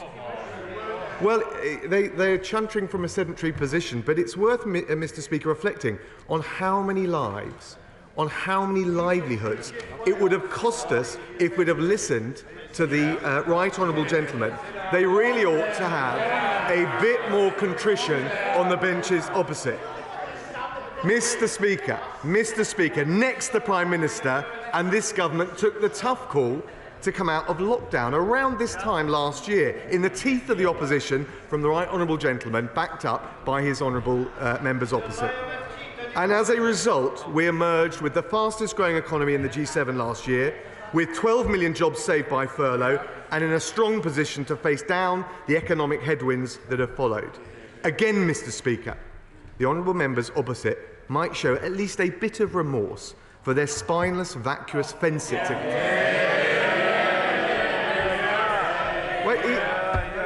He's shaking his head. I thought the right honourable gentleman, the Leader of the Labour Party, would appreciate the opportunity to look back with the benefit of hindsight at some of the mistakes he's made. That's what he does. That's what they do. I listened very carefully to the right honourable gentleman and the list of criticisms that he levelled at the government. And at the end, and he bored on for quite some time, he said, and I quote, "I know there has been some fear-mongering that this motion will lead straight to a general election. That is complete nonsense." Mr Speaker, it must be the first time in history that the Leader of an opposition has pushed for a vote of no confidence but hasn't come out and called for a general election. Mr Speaker, that's the Labour Party under the right honourable gentleman. All critique, no cojones. And now, Mr Speaker, as we face a global fight against inflation caused by the aftershocks of COVID and the war in Ukraine, we again face a series of tough calls. And we've put in place, under this government, under this Prime Minister, an unprecedented package of targeted support to help those struggling the most to make ends meet. But we've got to control inflation, we've got to rein it in, and that includes the way we address public sector wage demands. The consequence of failing to curb inflation, the direct result of giving in to excessive public sector wage demands, would be to keep inflation higher for longer and further increase in interest rates, a reckless abdication that would hit the poorest the hardest, and also strike not just at the incomes of the lowest incomes in our society, but also the mortgages of working and middle-class families across the country. So on this side, we're committed to that wage restraint, coupled with an extensive package of support for the poorest and most vulnerable, to get inflation down as soon as possible, the only credible approach. Mr. Speaker, on their side, what have they been doing about it? The Labour front bench have defied the memorandum sent by the leader of the Labour Party back in June, ordering them not to back the RMT union. They ignored him. They actively backed the most militant union demands, led by, as I said, the RMT, whose irresponsible strike action caused widespread disruption to people's lives and livelihoods. Mr. Speaker, it's not just the usual virtual signalling tweets. Many of them actually joined the RMT picket line, backing the unions over the public. And the fact is that the right honourable gentleman showed he can't control his party, he can't lead his party, and he can't stand up to the public in the face of future strikes that are coming down the line. Mr. Speaker, we know why. I give way to... I'm very grateful to my right honourable friend. He may not agree with me, but I think he's being a little unfair to the Leader of the Opposition, because his pointless motion today, which he knows oh yes, the Leader of the Opposition demanded it, and the Leader of the Opposition is now getting it. The motion that he asked for and is getting today will unite the Conservative Party more than anything else that he could possibly have done. Well, my honourable friend is absolutely right. And what's more, the behaviour of the benches opposite, I think, will unite the country, because we know why they haven't stood up to the unions, including the RMT. It's since 2015. The Labour Party HQ, the local Labour Party branches, have guzzled up some £68 million in donations from the unions. It is the same old story, Mr. Deputy Speaker. The Labour Party can't stand up for the people of this country because they're so deeply buried in the pockets of the unions.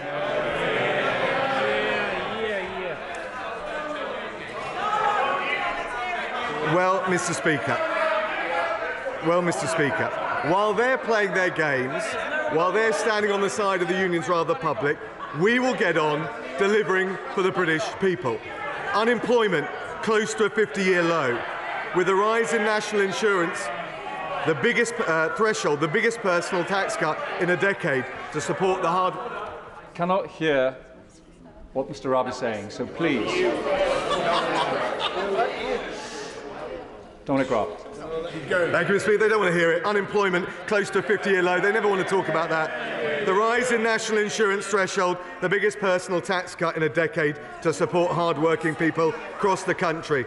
Record levels of doctors and nurses in our precious NHS, and only because we've got the economic strength to fund them. Violent crime, theft down since Labour were in office, reoffending down because of the action we've taken. The extra money we provided for more police officers, opposed by Labour, that's true. The tougher sentencing powers we passed in the Police Crime Sentencing and Courts Act only recently for dangerous, violent and sexual offenders, opposed by Labour. And when it comes, I'll give way to the honourable lady. While he's jogging through,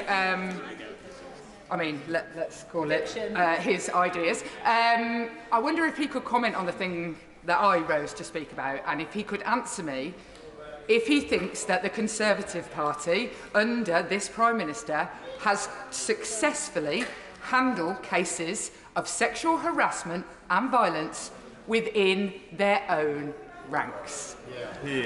We've got absolutely zero tolerance for any, and the systems are in place. But let me tell the honourable lady, she's talked a lot about this. The number of convictions for rape have risen by 2/3 in the last year. When it comes to supporting the victims,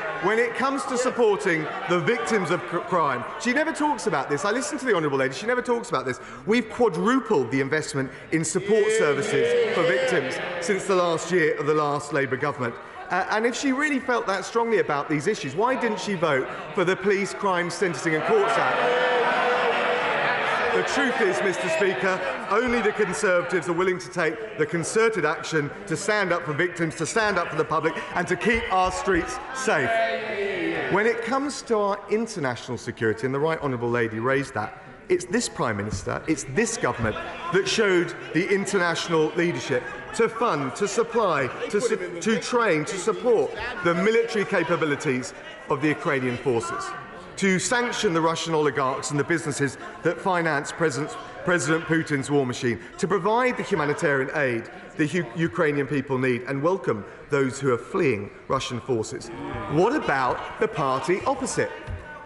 Mr. Deputy Speaker, the Right Honourable Gentleman and the Right Honourable Lady wanted the Right Honourable Member for Islington North to lead us. The whole House, well, he spoke earlier, but he's not in his place, I don't think, now. The whole House knows what that would have meant. Out of NATO, Trident dismantled, they'd have left our #1 alliance and given up our ultimate national security insurance policy at precisely the wrong time, Mr. Deputy Speaker. They backed. I give way to the Honourable Lady. Would my honourable friend just clarify, was it 68 million that the Labour Party has guzzled since 2015? Would that include the 500,000 that the Chinese spy gave to a member of the Labour Party to pay for their son to be She raises an interesting point, which I believe is a matter now of public record. What about they backed a leader? She backed a leader who the former head of MI6 said, and I'll quote, so we've got this accurately for the record, Mr. Deputy Speaker. The former head of MI6 said that the Right Honourable Member, the Honourable Member for Islington North, denigrated his own country and embraced the interests of its enemies and its opponents. That's who they supported. They've got absolutely no business talking about national security. Mr. Deputy Speaker, Mr. Deputy Speaker, I'm proud of the record of this government under this Prime Minister. The honourable members want to talk about trust. They can't be trusted on jobs, they can't be trusted to keep our streets safe, they can't be trusted with our national security, and I commend this motion to the House.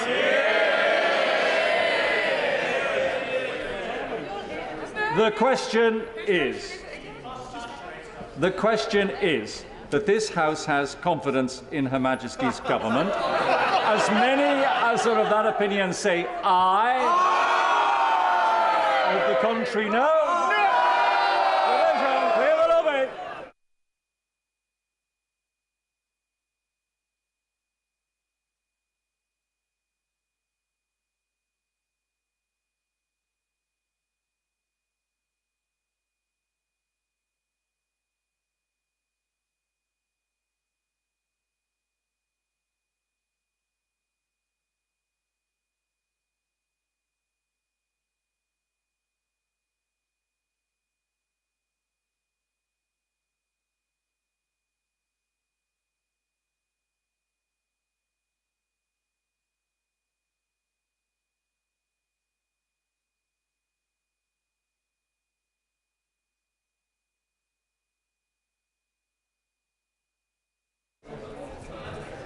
Order. The question is that this House has confidence in Her Majesty's government. As many of that opinion say aye. Of the contrary, no. Tell us for the ayes. Chris Heaton-Harris and Michael Tomlinson. Tell us for the noes. Tawiwa Watemi. I'm Eric Linden.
Order. Order. The ayes to the right, 349. The noes to the left, 238. Thank you. The ayes to the right were 349. The noes to the left were 238. So the ayes have it. The ayes have it. Unlock. We now come to motion number 2 on agriculture. Minister to move. I beg to move. The question is as on the order papers. May I please say aye? Aye. Thank you. No. I think the ayes have it. The ayes have it. We now come to motion number 3 on United Kingdom internal market. Minister to move. I beg to move. The question is as on the order papers. May I please say aye? Aye. Thank you. No. I think the ayes have it. The ayes have it. We now come to motion number 4 on electoral commission. Mr. Bone. With your permission, Mr. Deputy Speaker, I beg to move. The question is as on the order papers. May I please say aye? Aye. Thank you. No. I think the ayes have it. The ayes have it. Petition, Nick Fletcher. Thank you, Mr. Deputy Speaker. I rise to submit this petition on behalf of the good people of Don Valley and the 56,000 who have supported an online petition who want to save Doncaster Sheffield Airport from potential closure. Doncaster Sheffield Airport is an award-winning airport and is central to Doncaster's future. It has superb facilities, its location could not be better, and it's one of the most environmentally friendly airports to land an aircraft at with its unique approach. The petitioners therefore request that the House of Commons urge the Government to take all necessary steps to keep our airport open and safeguard Doncaster and its people's future. Yes.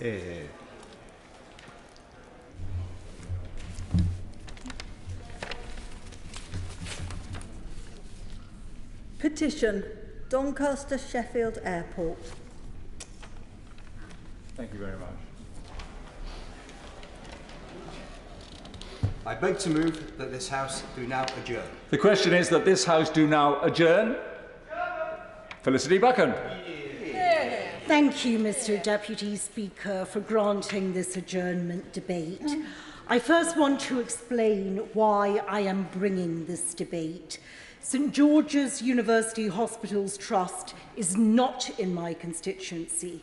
However, Professor Marjan Jahangiri, who is the Professor of Cardiac Surgery at St George's, is my constituent and hence my involvement today. And I'm delighted that my constituent is up in the gallery for this debate.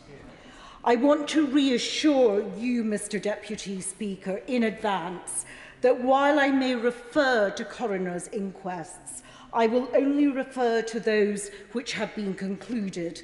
There are several pending, but I will not refer to them, and therefore my remarks will not be sub judice. I bring this debate because I believe my constituent may have suffered a serious miscarriage of justice. There are also major public policy issues if my conclusion is right that the independent mortality review of cardiac surgery at St George's is deeply flawed. By way of background, my constituent is a preeminent cardiac surgeon and was the first female professor of cardiac surgery appointed in the UK and Europe. Let me attempt to summarise a very complex situation. The results of cardiac surgery in the UK are reviewed on a 3-yearly cycle. St George's Hospital went into alert for the periods of 2013 to 16 and 2014 to 17 due to excess mortality of 11 to 12 patients. I should state that my constituents' results have never been in alert or alarm. There were 202 deaths out of approximately 5,200 operations at the unit between 2013 and 2018. NHSI commissioned an independent mortality review of the cardiac surgery unit, which is known as the Lewis Review. The Lewis Review panel studied the cases and wrote a one-page report on each patient, a structured judgment review. These were based solely on a review of hospital records. Each case received a score of 1 to 6 in terms of problems in care contributing to death.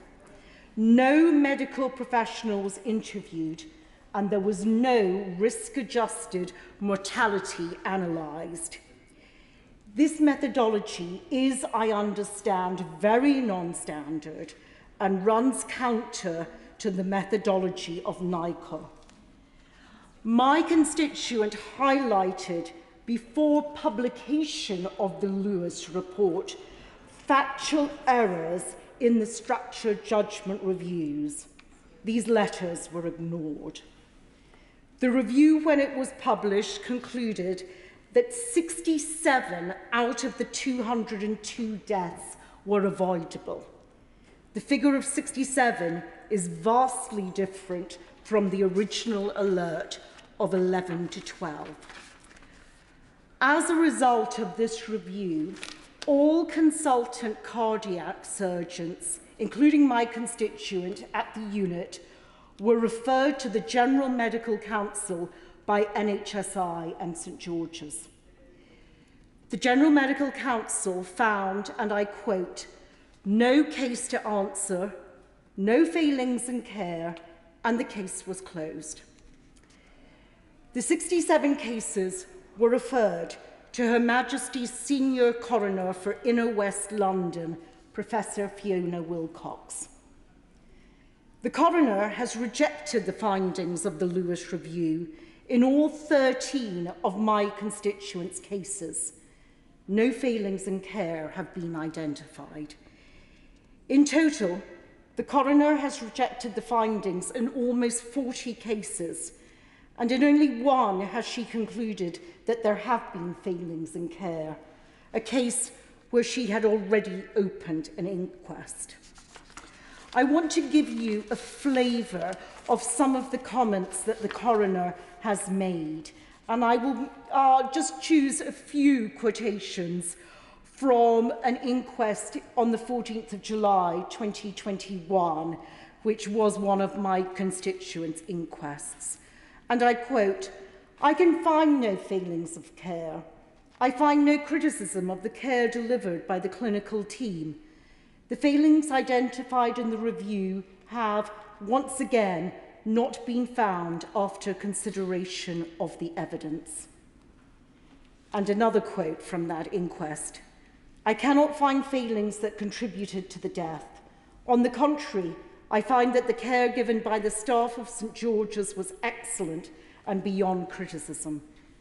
And another quote from that inquest, "There has been enormous damage and suffering as a result of the NHSI review to the families and St George's staff, sufferings to relatives who fear that their loved ones died because of lack of care or failures in care, and extraordinary amount of work for this court." On May the 9th, 2022, the coroner issued a Regulation 28 report, where she described the failings of the NHSI Lewis Review and stated that its implementation has caused deaths and harm. And I want to quote from that Regulation 28 review, just a few quotations. "When the operative mortality statistics of each of the surgeons is examined across the range of theatres where they work, no surgeon had then or has now an operative mortality rate higher than expected." And a separate quote, "The whole reputation of the cardiac surgery department and the hospital has been damaged, with no evidence that this court has so far seen of deficiencies in care." And specifically, it was said as a matter of concern that the structured judgment review process, as deployed in St George's Hospital, is not fit for purpose, further undermining the public confidence in the NHS, which the public may perceive as the NHS being unable to appropriately audit its own work. So my constituent finds herself in the position that there is a review which states that her unit caused 67 avoidable deaths, yet she has been exonerated by the coroner's inquests and the General Medical Council. This has wide-ranging implications.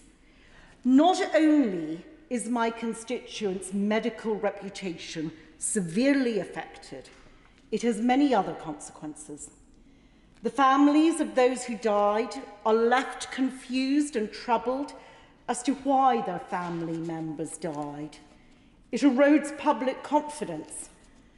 As noticed in the Regulation 28, which I quoted briefly from, the restrictions imposed on the unit are limiting its ability to carry out necessary surgeries. The coroner has also said that the Trust's cardiac research and training programme had to be disbanded as a result of the review, and so surgeons and nurses are losing vital skills. And finally, significant public funds are being spent in the court's time and in legal settlements. Mr. Deputy Speaker, this is a very troubling situation and raises significant public policy issues. The situation has been raised in the other place. Lord Kamal said that, and I quote, "It is important to recognise the differences between coroner's inquests and the work of the Independent Mortality Review, which was not undertaken to determine the cause of death in individual cases or to attribute blame. It was all about processes, procedures and culture," end of quote. I would argue, however, that this is not the case. The Lewis Review is specifically called a mortality review.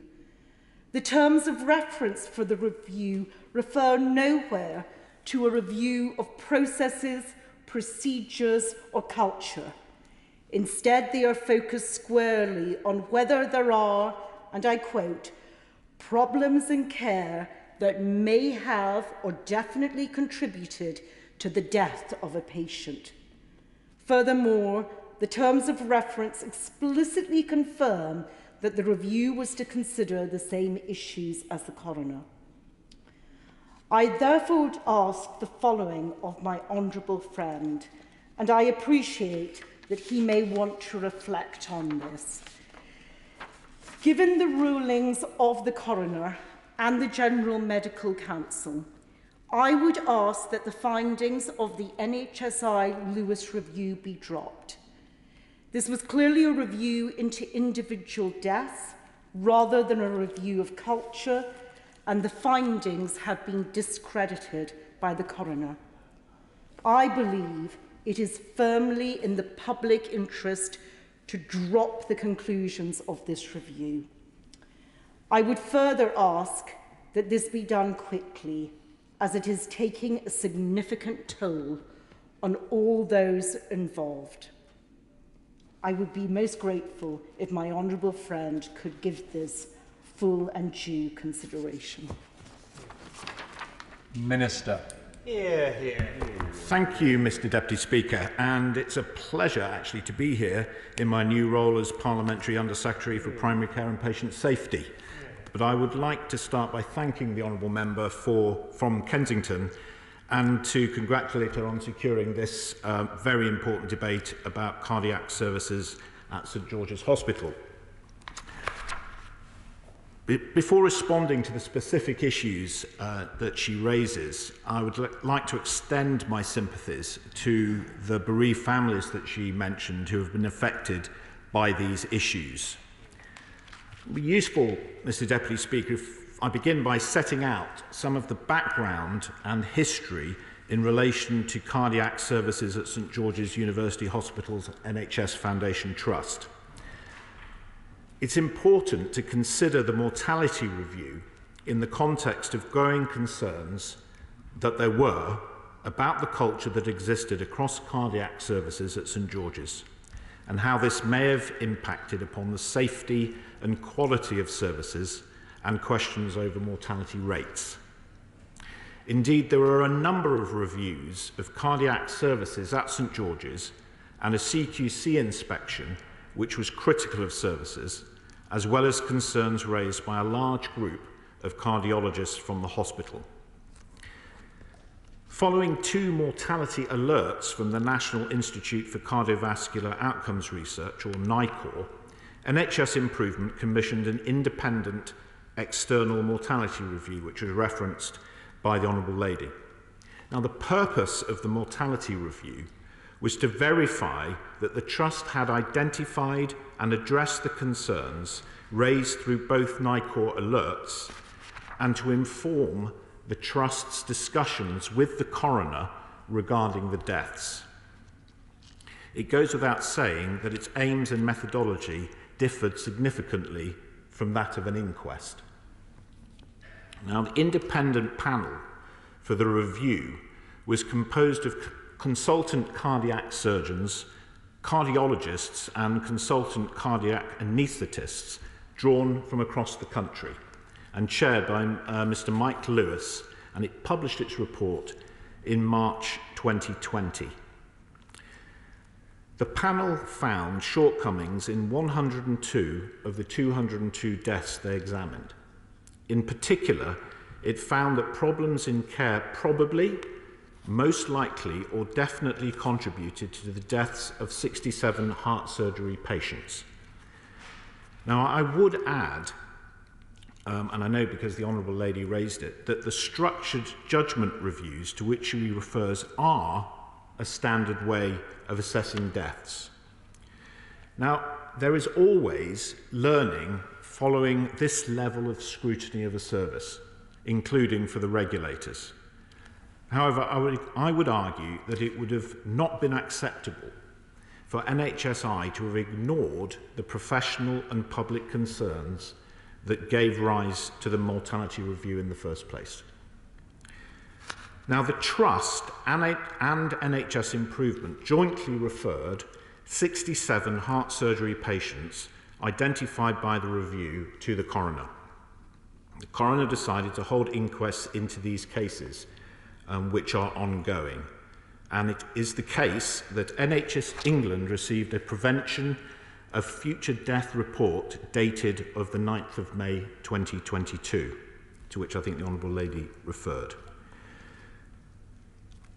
Now, I've recognised that the Honourable Lady has raised some serious concerns about the findings of the coroner in relation to the mortality review of cardiac services at St George's, the subsequent impact this has had on the services available to people in South West London, and the impact of regulatory action on the professionals involved. And I've already set out the background to the mortality review and what it found. Now, since the independent mortality review, Mr. Deputy Speaker, St George's have taken comprehensive action to improve the quality, leadership and culture in the cardiac unit. Importantly, mortality has returned to normal levels. Patient care and outcomes have improved, and the Care Quality Commission found that services are safe. The review greatly assisted the Trust by making recommendations that help to improve the service and deliver better outcomes for patients. Now, NHS England London region are continuing to work with the Trust to improve the services and leadership of the cardiac unit. The restrictions, which the Honourable Lady referred to, which were placed on the surgery's unit's practice, were put in place before the mortality review, have now been removed. And the cardiac surgery's unit's outcomes are now in line with that of other trusts. Enhanced oversight of the cardiac surgery unit continues with a package of support measures in place to ensure improvements are made. As the Honourable Lady raised and will be aware, on the 7th of May 2022, the GMC found that the 2 doctors excluded by the Trust had no case to answer.